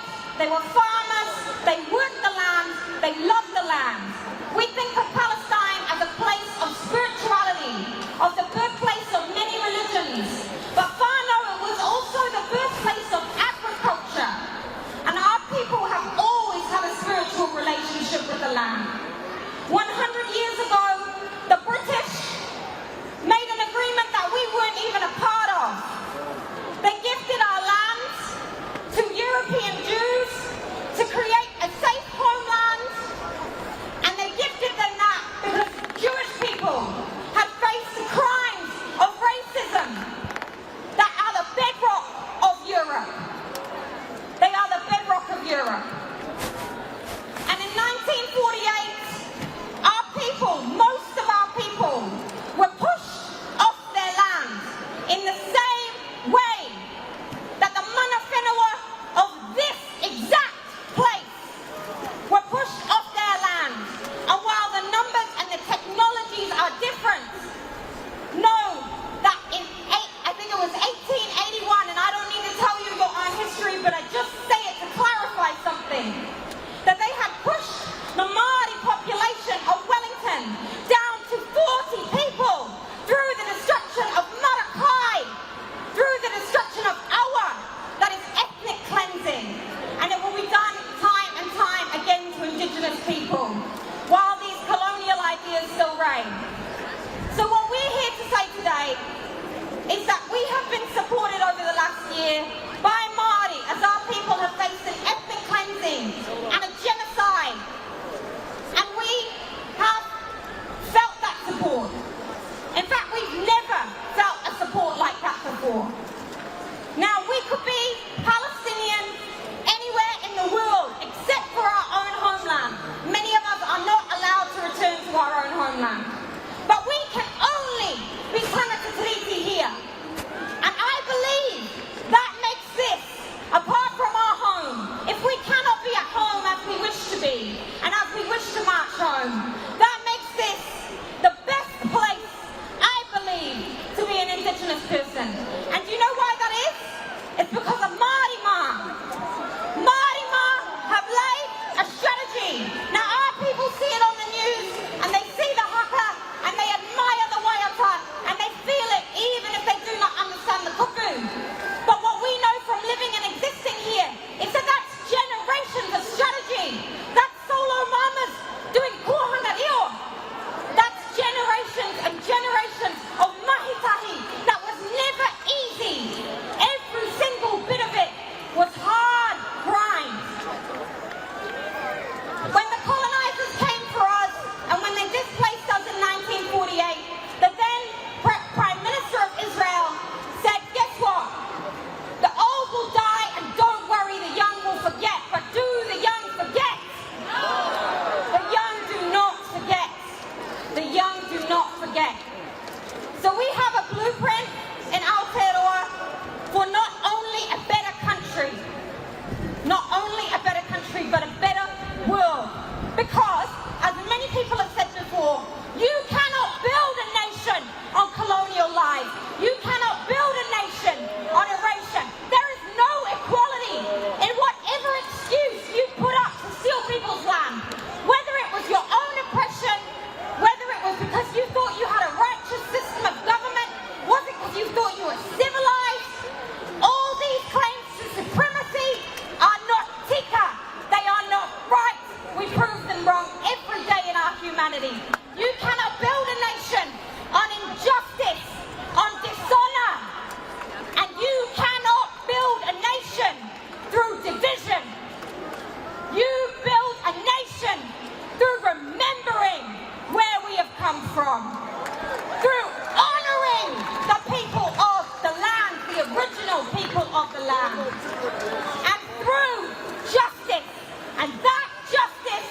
looks like the equality that already sat in Te Tiriti or Waitangi. It already sat there, and it was about recognising that Māori don't need anyone else to govern them. The laws already existed, the tikanga that already existed. All we need to do is uphold and honour it. So I say once again, you have honoured us. We are here in unwavering, enduring unity. Because when our people see the footage of today, they will know that the foundations of settler colonialism the world over are being shook by our kōtahitanga, by doing what is tika, and by our remembering.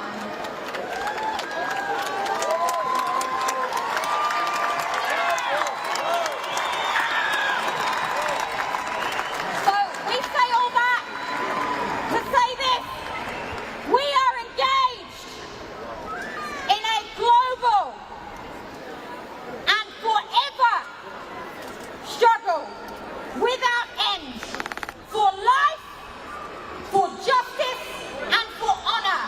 And we are with you all the way there. We will win. We walk that path every day. You have shown us it. We don't need them to honour Te Tiriti. If all of us out here can do it in our workplaces, in our ruhi, in all the areas where we operate in our community. So we seek to honour you as you have honoured us. Ka whawhai tonu mātou! Ake, ake, ake!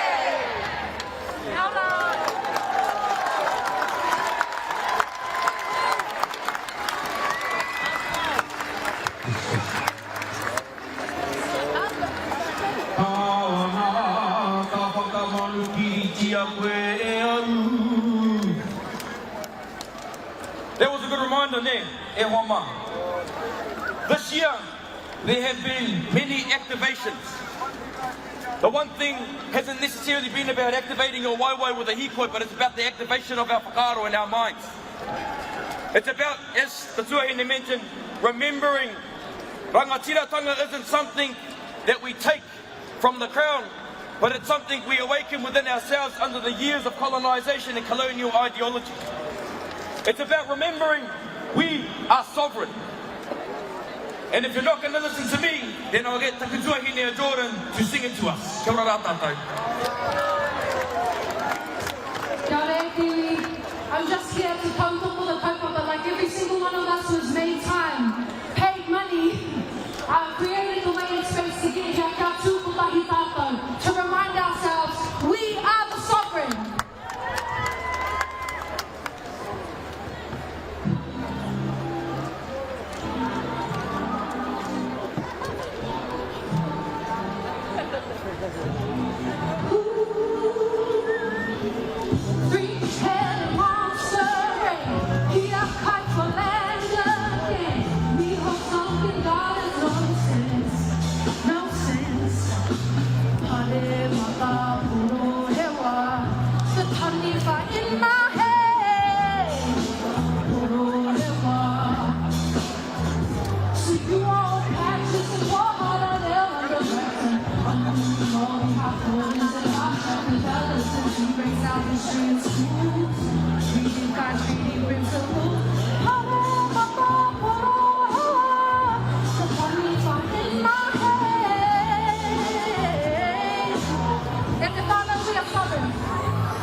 their plane.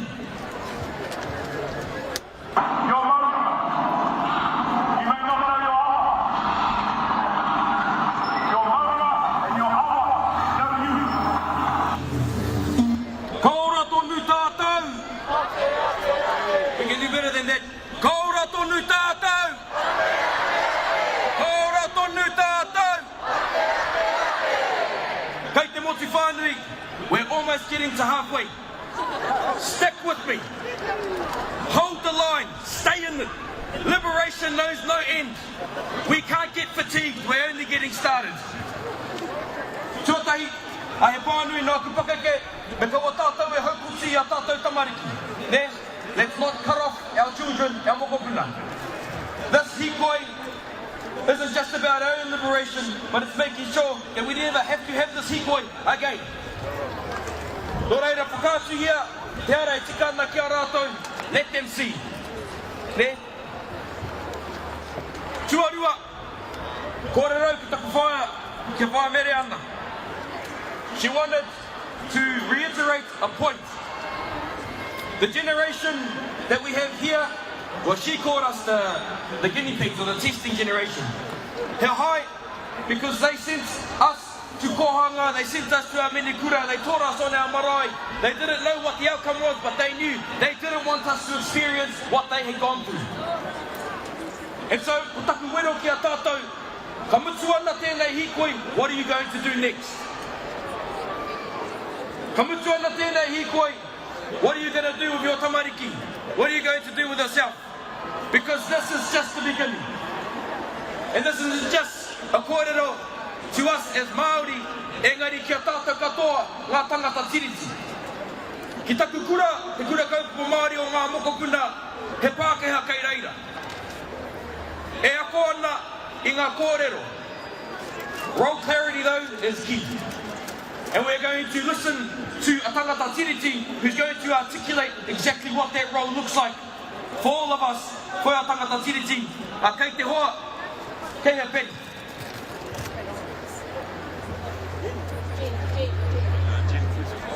Oh, cool, Jen. I should actually read my program. Our next speaker, sorry, Petty. Our next speaker, following on from the kōrero, mana ia e kōrero engari kei tērā āhuatanga tonu, te wāhi o te tangata tiriti me te tangata moana ki roto i ēnei āhuatanga ki roto I tēnei Aotearoa hau, Hawaii ki mokopuna I kōrero hia e eru, kei te tuakana e Jen, ara mai pala. A beautiful day. I keep it short, te iwi. He hororo, he kuroria ki te kahanga o te ao. E mai ngānamo ki te whenua, he whakaro pai ki ngā tangata katoa, ngā mana, ngā reo, ngā iwi, e rau rangatira mā, te ngā koutou.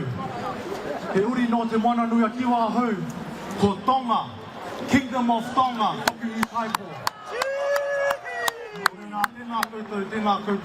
Tēnā koutou katoa. I stand here because Māori have made the call, and like many of us here, we have heeded that call.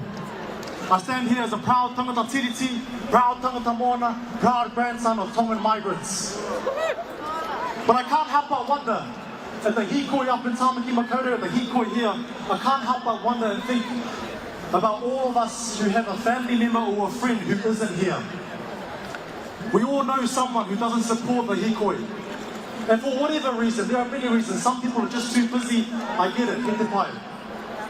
But what about those of us who disagree with this Hīkoi? What about those of us who actually support the bill? And I'm not talking about the very small group of rich Pākehā whānau. I'm talking about tangata tiriti, me tangata moana, me tangata whenua even. So I've been trying to understand where they're coming from.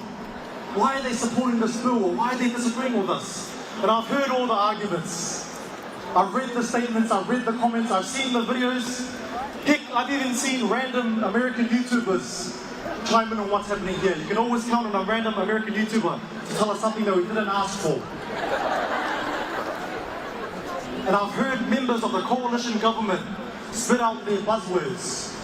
That this Hīkoi is grounded in critical race theory. That this Hīkoi is a part of their favourite buzzword, wokeism. I even saw one comment on media say that this Hīkoi, or this kaupapa, is grounded in critical race theory that belongs in America and the woke lands. Well, let's look at the facts. That theory is only over 40 years old. Māori have been saying honour the treaty for over 170 years.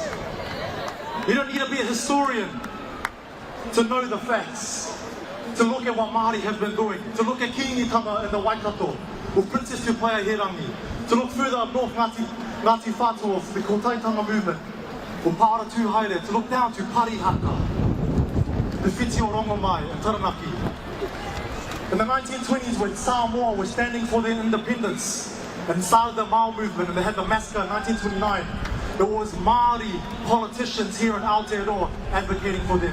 So Māori Pōmare, so Apirana Ngata. We stand here for that.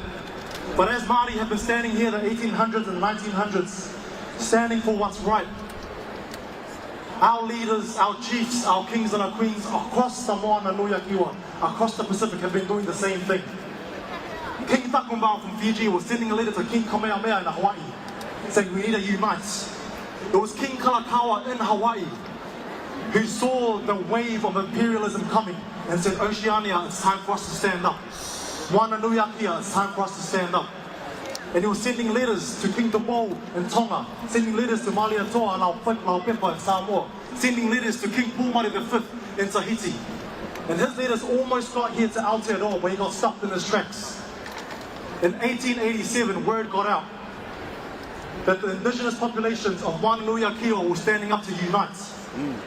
And a group of businessmen literally held King Kalakaua by gunpoint and said, this was their message. We're here to exploit the world so we can become as rich as possible. But we can't do that if native populations hold on to their sovereignty.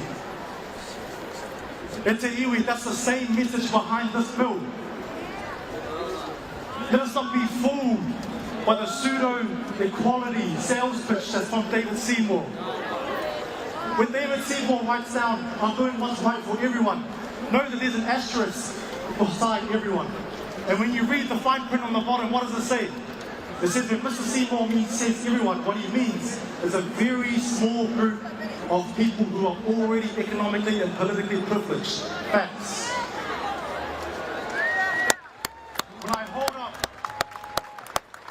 When I hold up the arguments of the bill against the facts of the history, it doesn't match up with the Iwi. I'm not here to talk about the bill.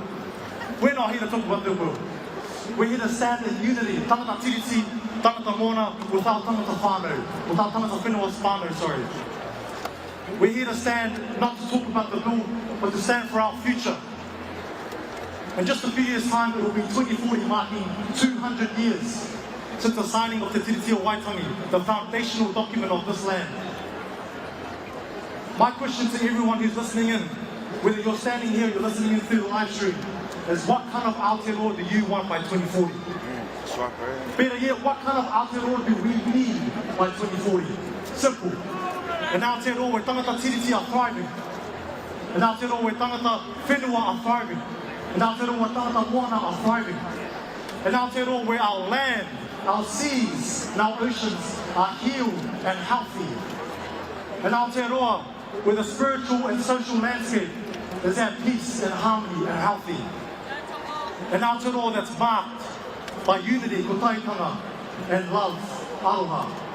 But here's the thing, as we all know, that Aotearoa is only possible if we honour Te Tiriti o Waitangi. Toitu Te Tiriti, toitu Te Whakaputanga, toitu Te Mana Māori motuhake. Ka ora tonu mātou! Ake, ake, ake! Ka ora tonu mātou! Ake, ake, ake! Ka ora tonu mātou! Ake, ake, ake! Tō tātou.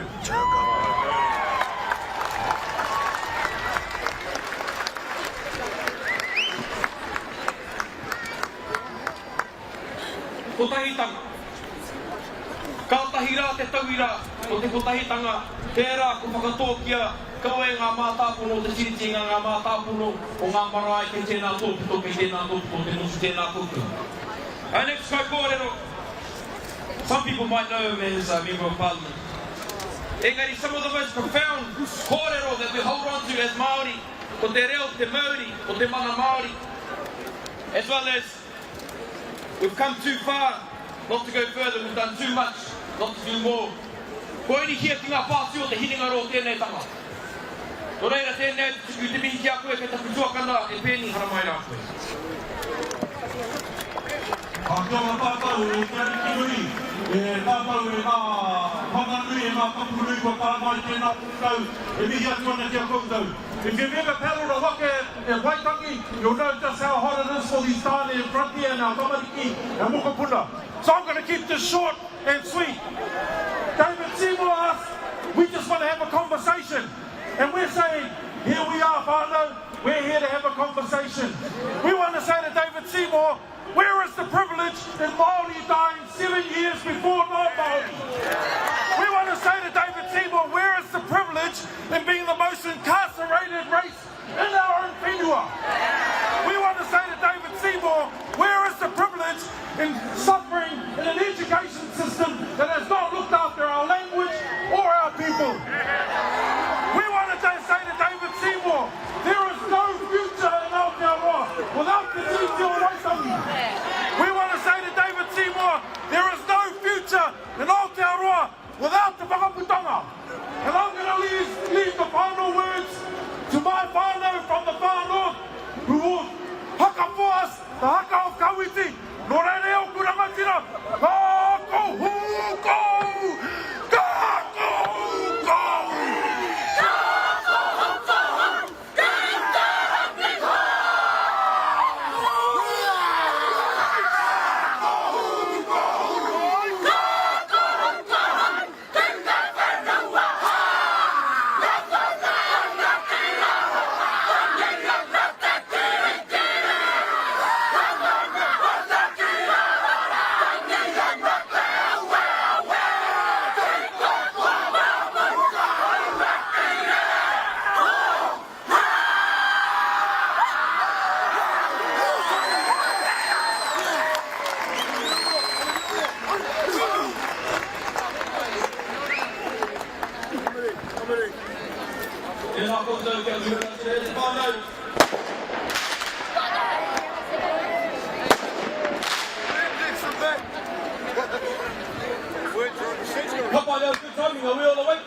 Okay.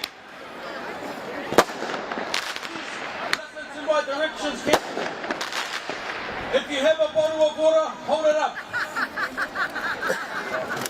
Open the lid.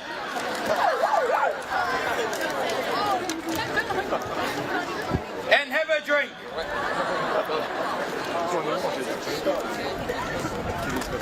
And then do it again. The serious stuff at Wama, we have had some people faint.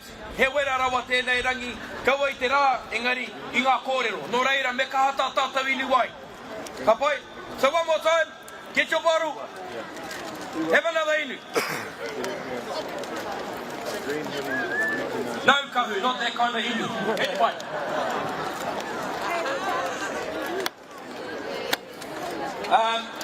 Pūkōrero anō. We do have another missing child. 2 years old. 2 years old. Mickey Mouse beanie. A Mickey Mouse beanie. Green hoodie. And a green hoodie. Ka pai? And then we have Iwa Napier Bell here. So, looking for a 2-year-old Mickey Mouse beanie, green hoodie. If you do find that 2-year-old, please bring them. Mickey Mouse dress. Oh, Mickey Mouse dress. Please bring them backstage so that we can give her lots of aroha. Iwa Napier Bell. Tuarua, we have Iwa Napier Bell here at the back of the stage. Parents are April and Hayden. Her parents? April and Hayden. Her parents are April and Hayden. Come here. Don't worry, we're all going to look forward. We won't look at the back if you're going to go and get them. Ka pai? But, koina te mea nui, I think we had mentioned before we left, if you do have tamariki, please write your phone number on their arm. And write it in vivid so that it doesn't get wiped away. That's actually a real thing. Ka pai? Hei whakaarotanga pēr mā tātou, especially when we start making our way back to Waitangi. Please, so if you can, do that right now. Ka mai, okay, ka haere tonu ngā kōrero. Our next speaker Kua roa ia e whakaore ana i te hinenga o Māori. Ka tahuri atu te tuku te rākau ki a koe i nānei kei te tuakana rāwiri hara mai rā koe.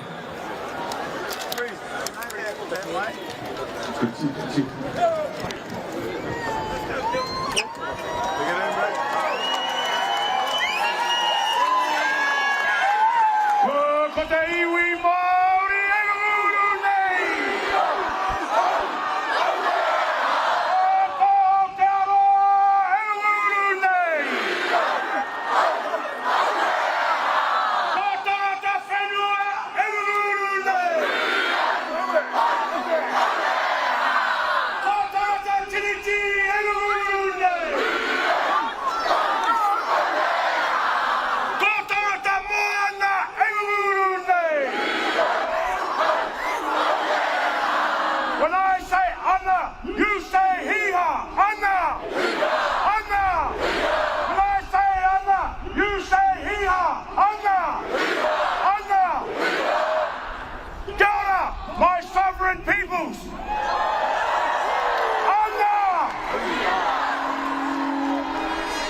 We are the sovereign, and Aotearoa is our kingdom, and we must protect it. We said to David Seymour, we'll see you next Tuesday. When I sat down there, it was midday. So my message to him is, see you noon Tuesday. I bumped into him down on the road yesterday. And him and I had quite a heated confrontation. I see him on the news today saying that Howard Waitsi told him not to come. You goddamn right I told you not to come. He said he wanted to have a say. You had your say on Thursday. Today is my people's say.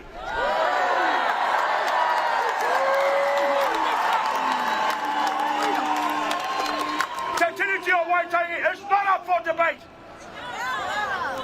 He doesn't have the mana to do that.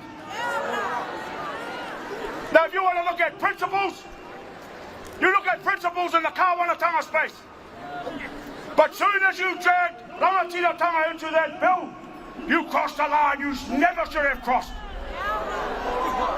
Rangatiratanga does not belong to this house. No government, no law has the right to debate Rangatiratanga.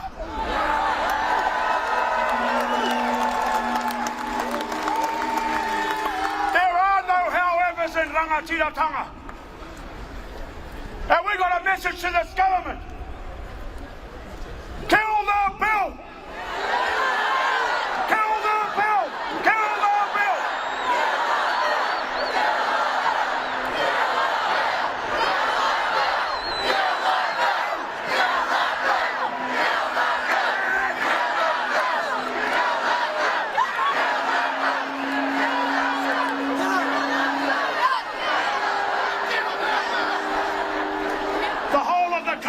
Watching.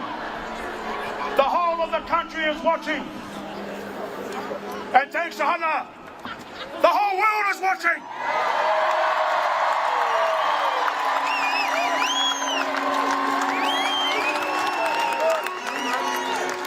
We are inspiring Indigenous peoples all over the world to rise up. And it's been driven out of our kingdom, Aotearoa. Kei te mihi atu au ki a koutou. Thank you for turning up. Thank you for turning up for our mokopuna. Our kaupapa has always been Tifuna inspired, Tiriti led, Mana Motuhake driven, and mokopuna focused.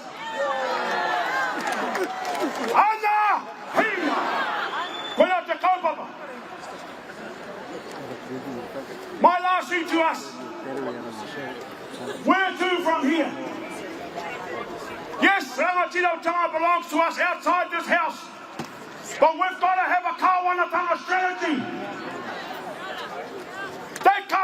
our strategy is everybody, Te Iwi Māori, get on the Māori roll.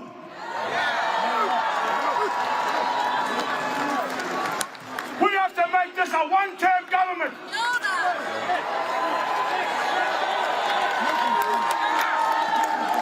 If it is not a one-term government, it's because we didn't turn up. Each and every one of us have a responsibility to our mokopuna to turn up and ensure we don't get a fascist government like this one we have today.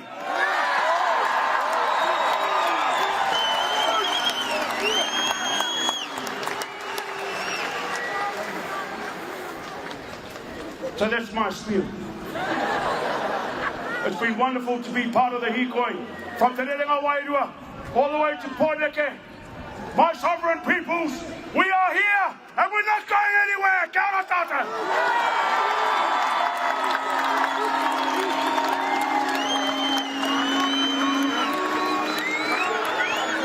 Toi tū, Te Tiriti. Toi tū. Toi tū. Anea Jordan with Toi tū Te Tiriti.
trust on me.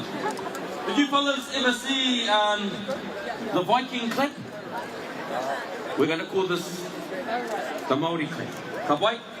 So what we're going to do to welcome on our next speaker, and Karere te whakaiti on my program, he's called Paddy the Pākehā. Te whakanui tā tātou kai Pōkōrero. If I mai ana, what I'm going to do is we'll try and get the timing ka pai.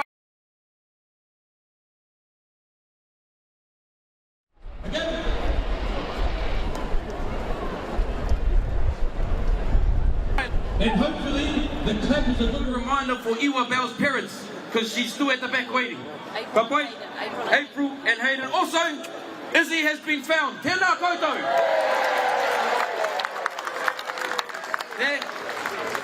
Tērā te kōrero mātua rautia te tamaiti, Izzy has been found. But still, write your number on your kids' arms. Ka pai? Okay, let's give this a go. Ready? Tahe. Ano. Come on, that's a good practice. Come on, okay, let's have a rest. We're going to try again, and then we're going to get faster, and then Paddy is going to love the applause. Come on, let's go. Toro, wha. Whoa, whoa, whoa, whoa. Start open first, open first. Toro, wha, open. Keep going. Faster!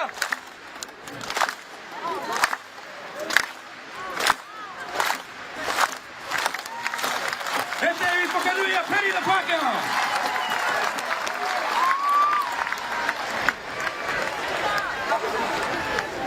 Tēnā koutou katoa.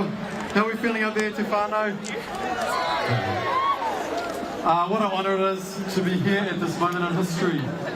A moment they will write about and a moment that our mokopuna will talk about. My name is Paddy and I'm no one special. I'm just some Pākehā fella who finally got around to learning some stuff about our past. And who ever since won't shut up about it. Because Te Tiriti, its history and its legacy is too bloody important to remain silent about. Today I speak to you all, but in particular to my fellow Ngā Māori, to those on this waka, and most importantly, to those not yet. To extend beyond those of us here today, to those we need to be here. Do you know what Te Tiriti is not? It is not just for Māori. It is, and has always been, a document that affects us all. For it is Te Tiriti that allowed our Pākehā ancestors the right to call Aotearoa home, and therefore, by extension, ourselves.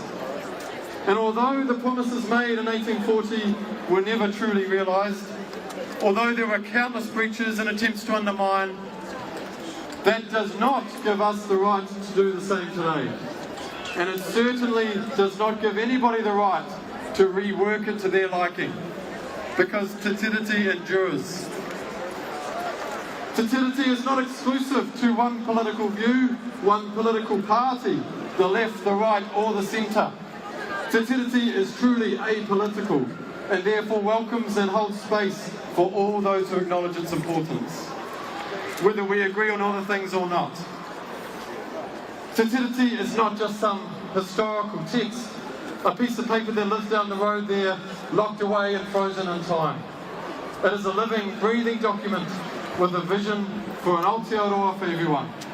And for me personally, I feel a deep connection to it, for its existence has quite literally led to me standing here today. To me, it is wakapapa, it is my blood, and upholding its mana should not feel a choice like a choice to any of us, but a duty, a price of citizenship. E Pākehā mā, Te Tiriti does not take away your rights, no matter what David says. Your culture and all you care about.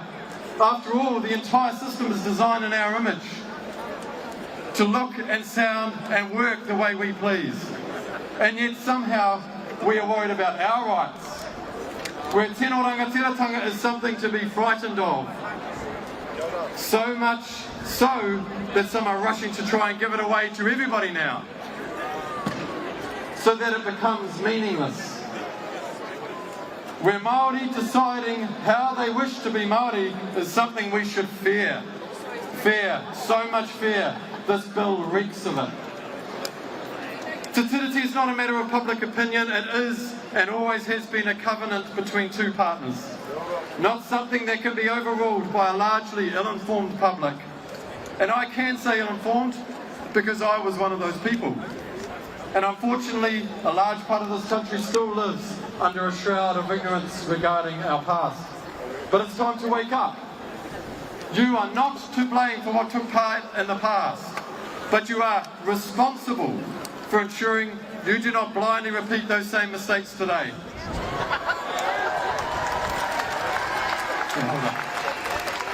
And there's no greater example of not learning from the past than this bill. Same shit, different century. More than anything today, I urge you to listen. Listen with an open heart and mind to the kōrero from our fellow citizens. Really listen to their call, to their concern, and to their love, all of it. And think to yourself, when tens of thousands of people come together to march on the steps of Parliament, Pākehā, Māori, Tauiwi, and countless other people from everywhere, standing united behind Te Tiriti, then it may just be something worth fighting for. Finally, as I stand here today, I can't help but realise the great irony that the very piece of legislation designed to silence has completely backfired. And I mean neck-level backfired. That it has poured jet fuel on a movement that is more determined than ever to see that the foundational vision set out in Te Tiriti is fully realised. And I think it should be very clear to the tens of thousands of people here and to the millions watching from all over the world, that waka ain't turning back now. E te iwi, kia tuturu witi waka maua kia tīna. Oimie uie. Tēnā tātou.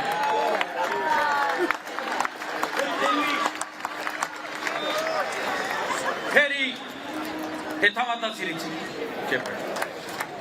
Just a few quick announcements. Kei te kimi kui keu mātenga I tana mokopuna, Cavalli. Although Cavalli is 14, so Cavalli! Hey!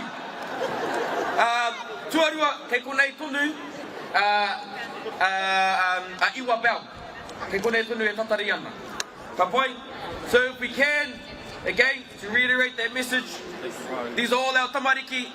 If we can look for, if you see any tamariki walking around, just say, nā wai koe, no hea koe. Ka pai? If they're lost, then make sure that they don't leave your side. Actually put your phone number on their arm. Ka pai? Tā tātou kai kōrero, e whai ake nei. We've spoken, we've heard from Uru. We've talked about this next wave, this next generation of leaders coming through. Nā tēnei is no exception. After fighting her way as a member of Wellington Central through the council, she then decided central politics was the playing ground for her to really add her impact. Tēnei te karanga tēnei kia koe kei te tuahine, te mparawaira.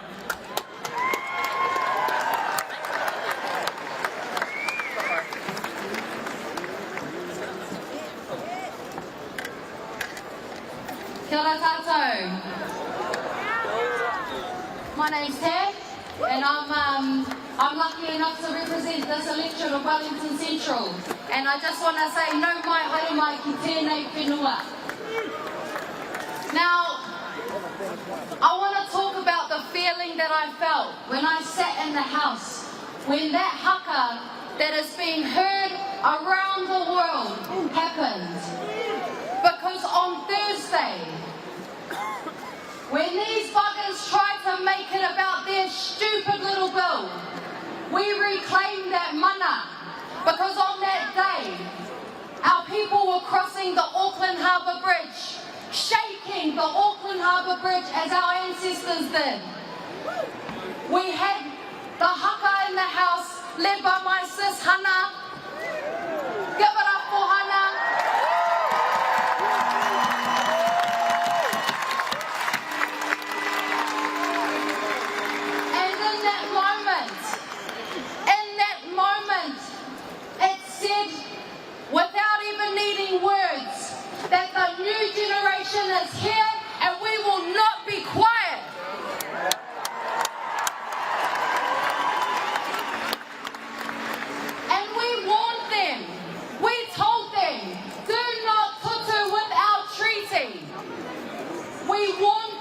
that there would be a mass resistance.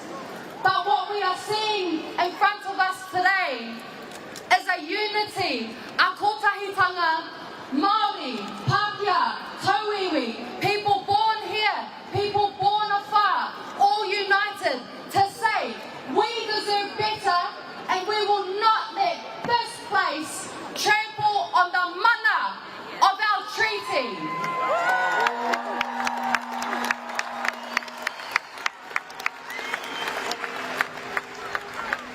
Now I know a lot of our rangatira have talked a lot about the way that this government and successive governments have continued to trample on our people. But today, we are not victims. We are strong. We are resilient. We have withstood worse than this in our history. And we will continue to rise because we are still here. Now, there's some big claims being made by people who we're not going to give a platform to today, who say that we need to have a conversation, and we do need to have a conversation about Mātiki Mai, about constitutional transformation, but not on these terms. Not on these terms, because this has been designed to divide us and to turn us against each other. To any of the haters that want to say this is about all New Zealanders, our rights, all of us as New Zealanders, are already protected under the Bill of Rights Act and under the Human Rights Act. But Te Tiriti, we can't have those things without Te Tiriti, because that is what gives us our collective right to stand on this whenua, to stand on this land, to be proud of our perfectly imperfect nation that we stand on. Now, whānau, the last thing I want to say to you today is that this bill will be killed thanks to you, not thanks to any of those buggers. But the fight has to continue, because it's not just this bill. It's New Zealand First trying to remove Te Tiriti from more than 28 pieces of legislation.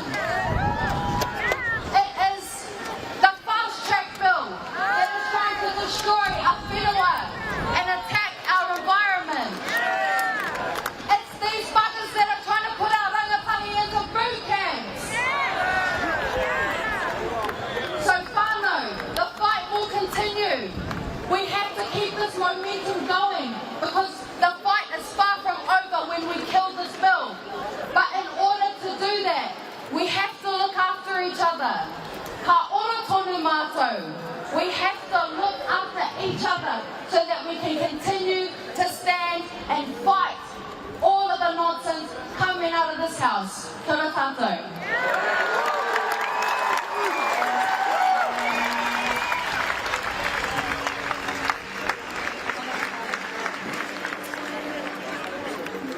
Koira, tētahi anō o ngā ngaru, pai whenua, ko whāngai hia ki te reo, ki ngā aguatanga, ki te mōhio, ki te mahara, o tēnei mea te mana Māori motuhake. Ko reira kei te tuahine tēnā koe. We've got to the last group of our speakers e hoa mā tēnā tātou. Let's give this one more go, see if you're still awake. Open first. Yeah, come on, you're still awake. Now, our last group of speakers, I won't say we've saved the best for last. Engari. Oh, yeah, keep going. I know it's not for me. It's not that we've saved the best for last, but one of the main messages of this Hīkoi is Hawaii ki mokopuna. It's impossible for us to advocate for that if we don't hear from our mokopuna. Nō reira, our kaikōrero, te kaikōrero e whaia nei. You might have watched the video that kind of went viral recently of her father doing this. That suspect thing. The kōrero was, suspect's daughter is more famous than his. And I'm talking about Shane. Tēnei kai kōrero, te mea e whai ake nei, he mataho ki te Upoko. Engari te punei ia i te rahi nei, te suari i ona whakaaro. Tēnei a whakaaro o te Hawaii ki mokopuna e tatari ana ki a tātou ara mai rā. Rāua kohana, hei tai tuara ki aia.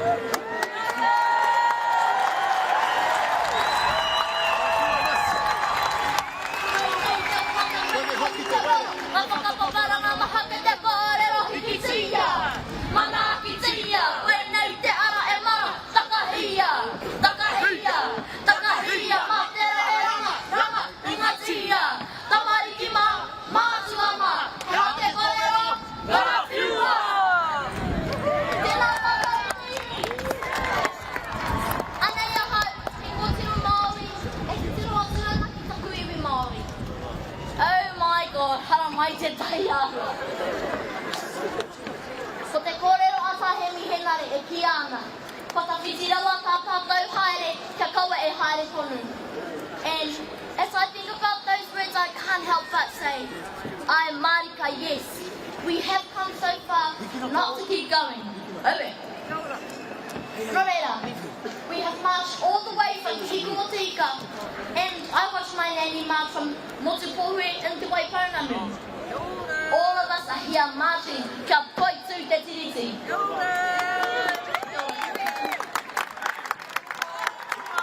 But I believe we should honour and run, kia poi tū Te oranga korutanga o Te iwi Māori. Oranga iwi, a reo, a hauora, a tōranga tuahu hoki. As Ngātahi Māori, we are watching, we are learning. We are watching Hanarapisi, and we're learning that as the youngest person in Parliament in the world, you can make people take notice. And then we're watching old people in Parliament that don't listen and don't change their mind. But we are watching young rangatahi who have helped organise this hīkoi, and we are learning that we don't have to wait until we're older to have our voice.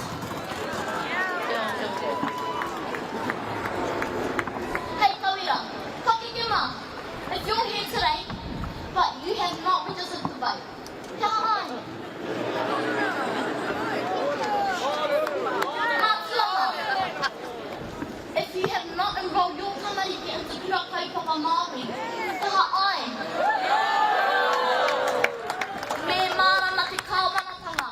Me maha ake ngā kura kaupapa Māori e toi tuai te reo.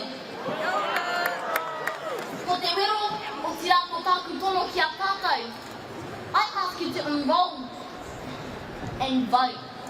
I ask you to be on the Māori roll. E mātakitaki ana mātou, e whakarongo ana mātou. And we need you for today and for our Upoko. Aha kua te kaupapa, aha kua te kāwaratanga o te wā. Ina koe tū te oranga, e kore rawa tātou e ngaro. Te kākano tātou, i ruia mai rangi ātea. Nō reira, takahia te whenua, rukuhia ngā moana, pikutia ngā maunga. Me hāmama te karanga, he Māori ahau, e koe tū ana te ora. Ake, ake, ake, te ora tātou.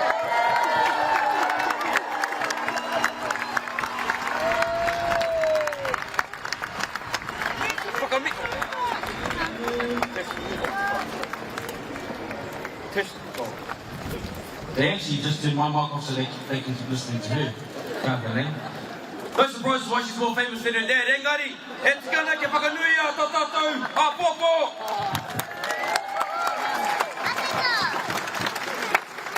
Same famous as the mum, same famous as the mum. Ko tai pia tātou ki tētahi o ngā wahanga hira o te rangi nei. This includes all of us. This is the presentation of the petition that you all signed. We just saw that the petition has reached over 220,000 signatures.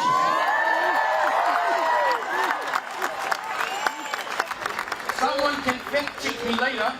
I'm happy, well, I'll be gutted if I'm wrong here, but I'm pretty sure that's more votes than the ACT Party got in the last election. Ko reira, tēnei au, te tuku, te karanga, ki a koe, te maringi. hara mai, kaue, i ngā āwhero, me ngā wawata, tērā i kite, ia hana te he marama, ana ko koe tērā e kaue ana I tēnei rangi hara mai rākoto. Mai e te tupua, mai e te tawhita, mai e te kahui o ngariki, mai e te whiki ati ki ngā tua. Oi, ka takina te Māori ahua noa, I runga ki ēnei taura, ki runga ki ēnei tauira, I runga ki tēnei petihana, he tukuna nā te whai ora tāne te wai ora. Nei te matatau kai ka mga tūtārewa ki te rangi, uhi, wera hara mai te toki, hau mi e, hui ei! A takina nā, te kawa nui, ko te kawa rā, ko te kawa whakatike, ko te kawa I ahua mai nā tiki o te rangi. I tupu ko te pū, ko te mau, ko te rito, ko te taka, ko te pūkenga, ko te wānanga, ko taura, ko te tauira. Tēnei rā, te awhinu, ko te awhirangi no te ora ngā tua. I puai ai te taka I wai nuku I wai rangi. Tēnei ko hahau ki runga ki te tupua, ki runga ki te tawhita, ki runga ki te kāhui o ngariki, ki runga ki tēnei petihana. O ia tēnei ko te reo, o ēnei kua hīkoi mai nei tēnei rangi nei. O inei rā ko te reo o te ringaringa, o inei rā ko te reo o te iwi Māori e ore nei. Ka tūturu e rangi, ka tūturu e papu whakamaua kia tīna! Tīna! Haumi e! Huinga! Haiki e! Mauri ora kia tātou. Ko ngongo taha te maunga, ko te rotorua nui a Pāremata momo I te moana, ko ngā tika kau te iwi. Tēnei e tū nei, e mihi nei. Tēnei kia koe taua. Tēnei kia koe taua. A tā rātata, Pōneke. E ko whitunu ana I pakangahia e rātou, waru te koutou kimiri. E harau te tangata e tino tū te rau te marea I te whakahuaki I atu ake whakaro, no reira ka tīmata ki ngā kupu a tō tātou mōrehu kraua a Korimako. I'd like for them to see us as a treaty partner, Korimako said, for them to look through it again and make changes, because we're still being pushed back.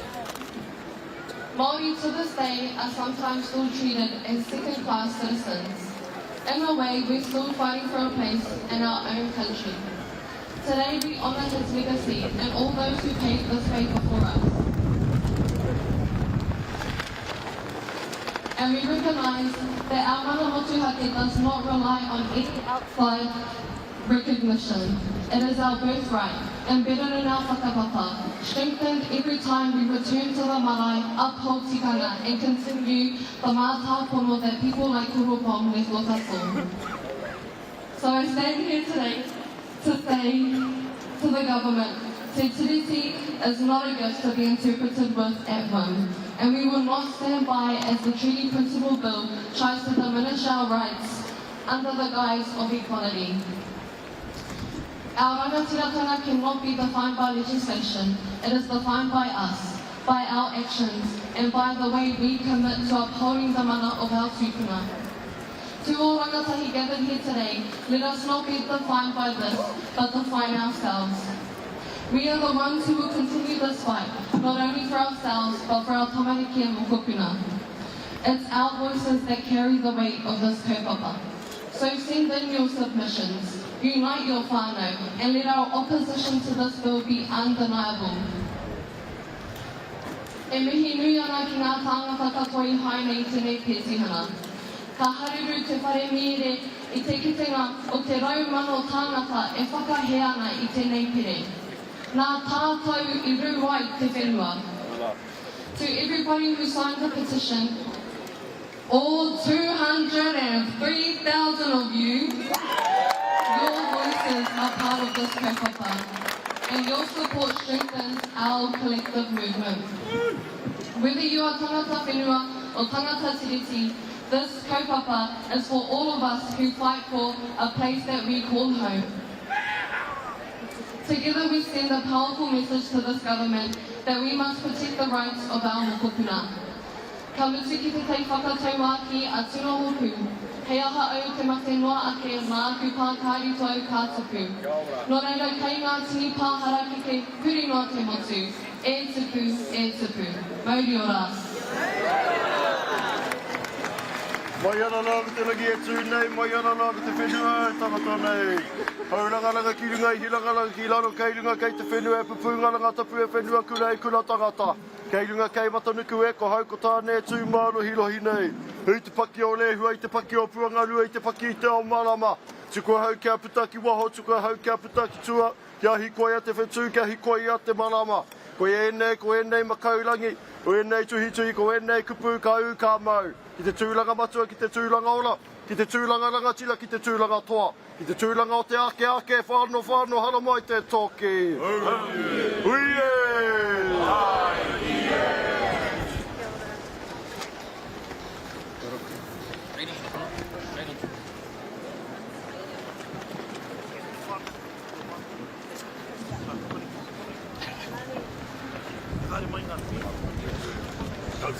Get into it.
Ko te atua tōku piringa ka puta ka ora. Kei taku ariki, te ariki nui kui ni ngā waihono i te pōtu tau te wherowhero te tuawaru. Ko te whare kawi ariki whānui, kua raratia koe i tō tātou nei hīkoi i tēnei rā. Ka noho whakaiti tō tātou iwi Māori i a koe. I tō arahi i a mātou ki runga o Pāremata.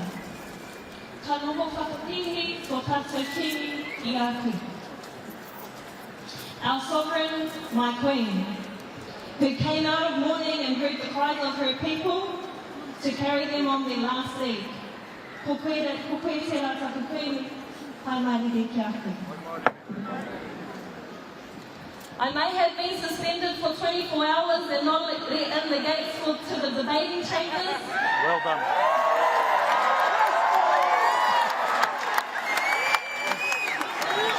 But the next day I showed up outside the steps with 100,000 of my people.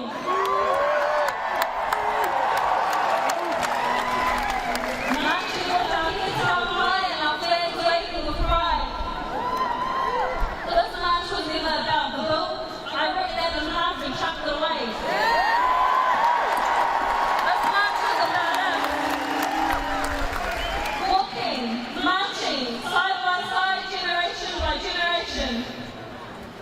This bill divides us as a country. The treaty unites us. All ages, all races. My karanga that I translated this morning was, Governor, I welcomed you here, and you have made me feel unwelcome in the place that I belong. My biggest mihi goes out to every single one of you over the past 9 days. We've seen our people run, cook, porphyry, usher, drive, walk, traffic patrol, police, Māori wardens, banner holders, ringa wera, videographers, all ages and all different races coming together for Te Tiriti o Waitangi.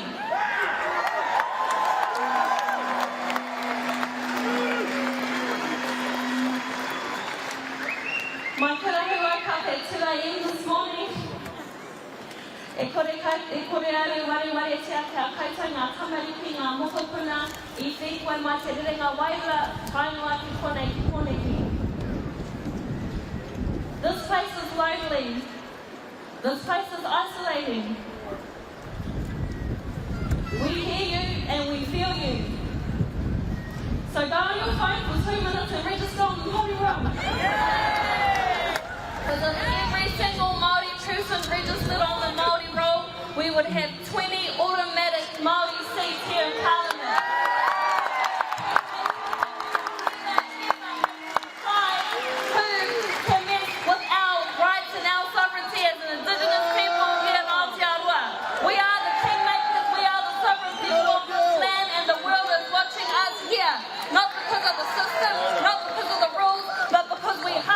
And because we have our reo, and because we have our culture, and our grandparents, and my nana Hana who came here and delivered the reo for the Piti Hana, her grandkid was able to speak her reo fluently and comfortably.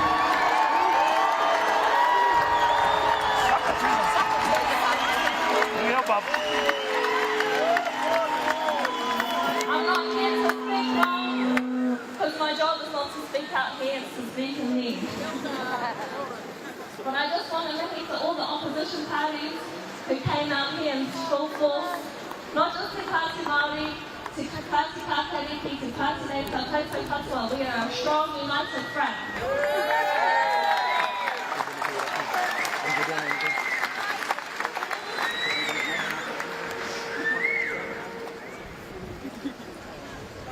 I end with this. Thank you for not letting me be alone on my 24-hour suspension. It's hard to climb when I got my groceries. But that's okay, because I know that we're here, and I know that we're strong, and I know our king would be proud of us today. I end with this. The world is watching us. The world is watching us. Te iwi Māori. Whatever we do next, all Indigenous people are relying on us. It's not just about us being Māori, it's about us as Indigenous people liberating ourselves to Hawaii and home. So who's coming with us?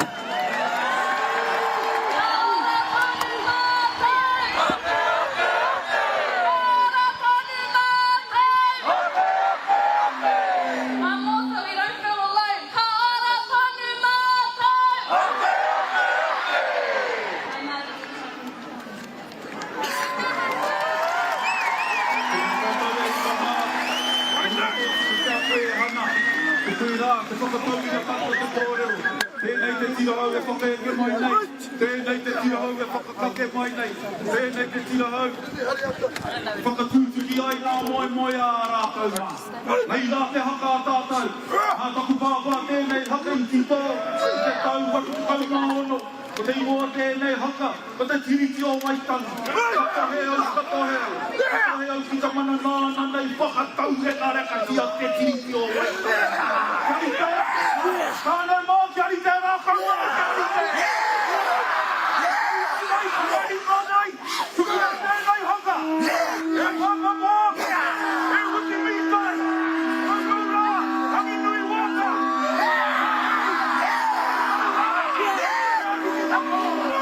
Mā koutou tēnei haka. Ora kia whakatau.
Ki konei whakairihia i tēnei pāhotanga arorangi mō te Hīkoi i tēnei rangi.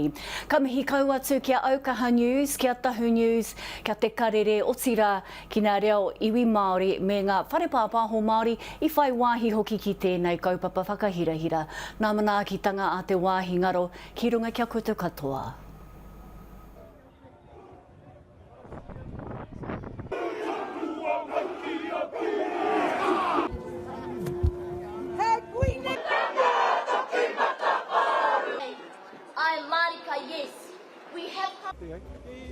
Thank you.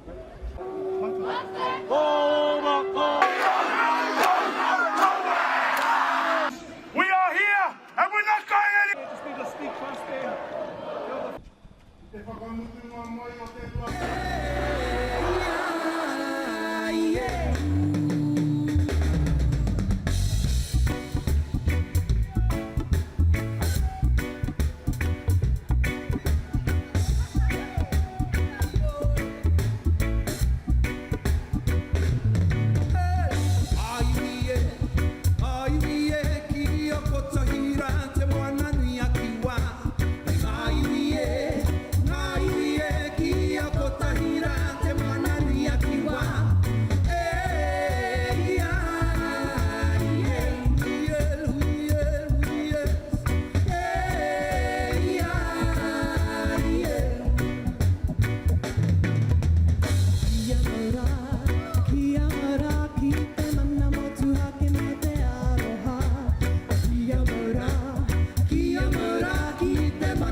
Tēnā koutou katoa, thank you so much for Ngāti Māori for hosting us. We've been having a great time.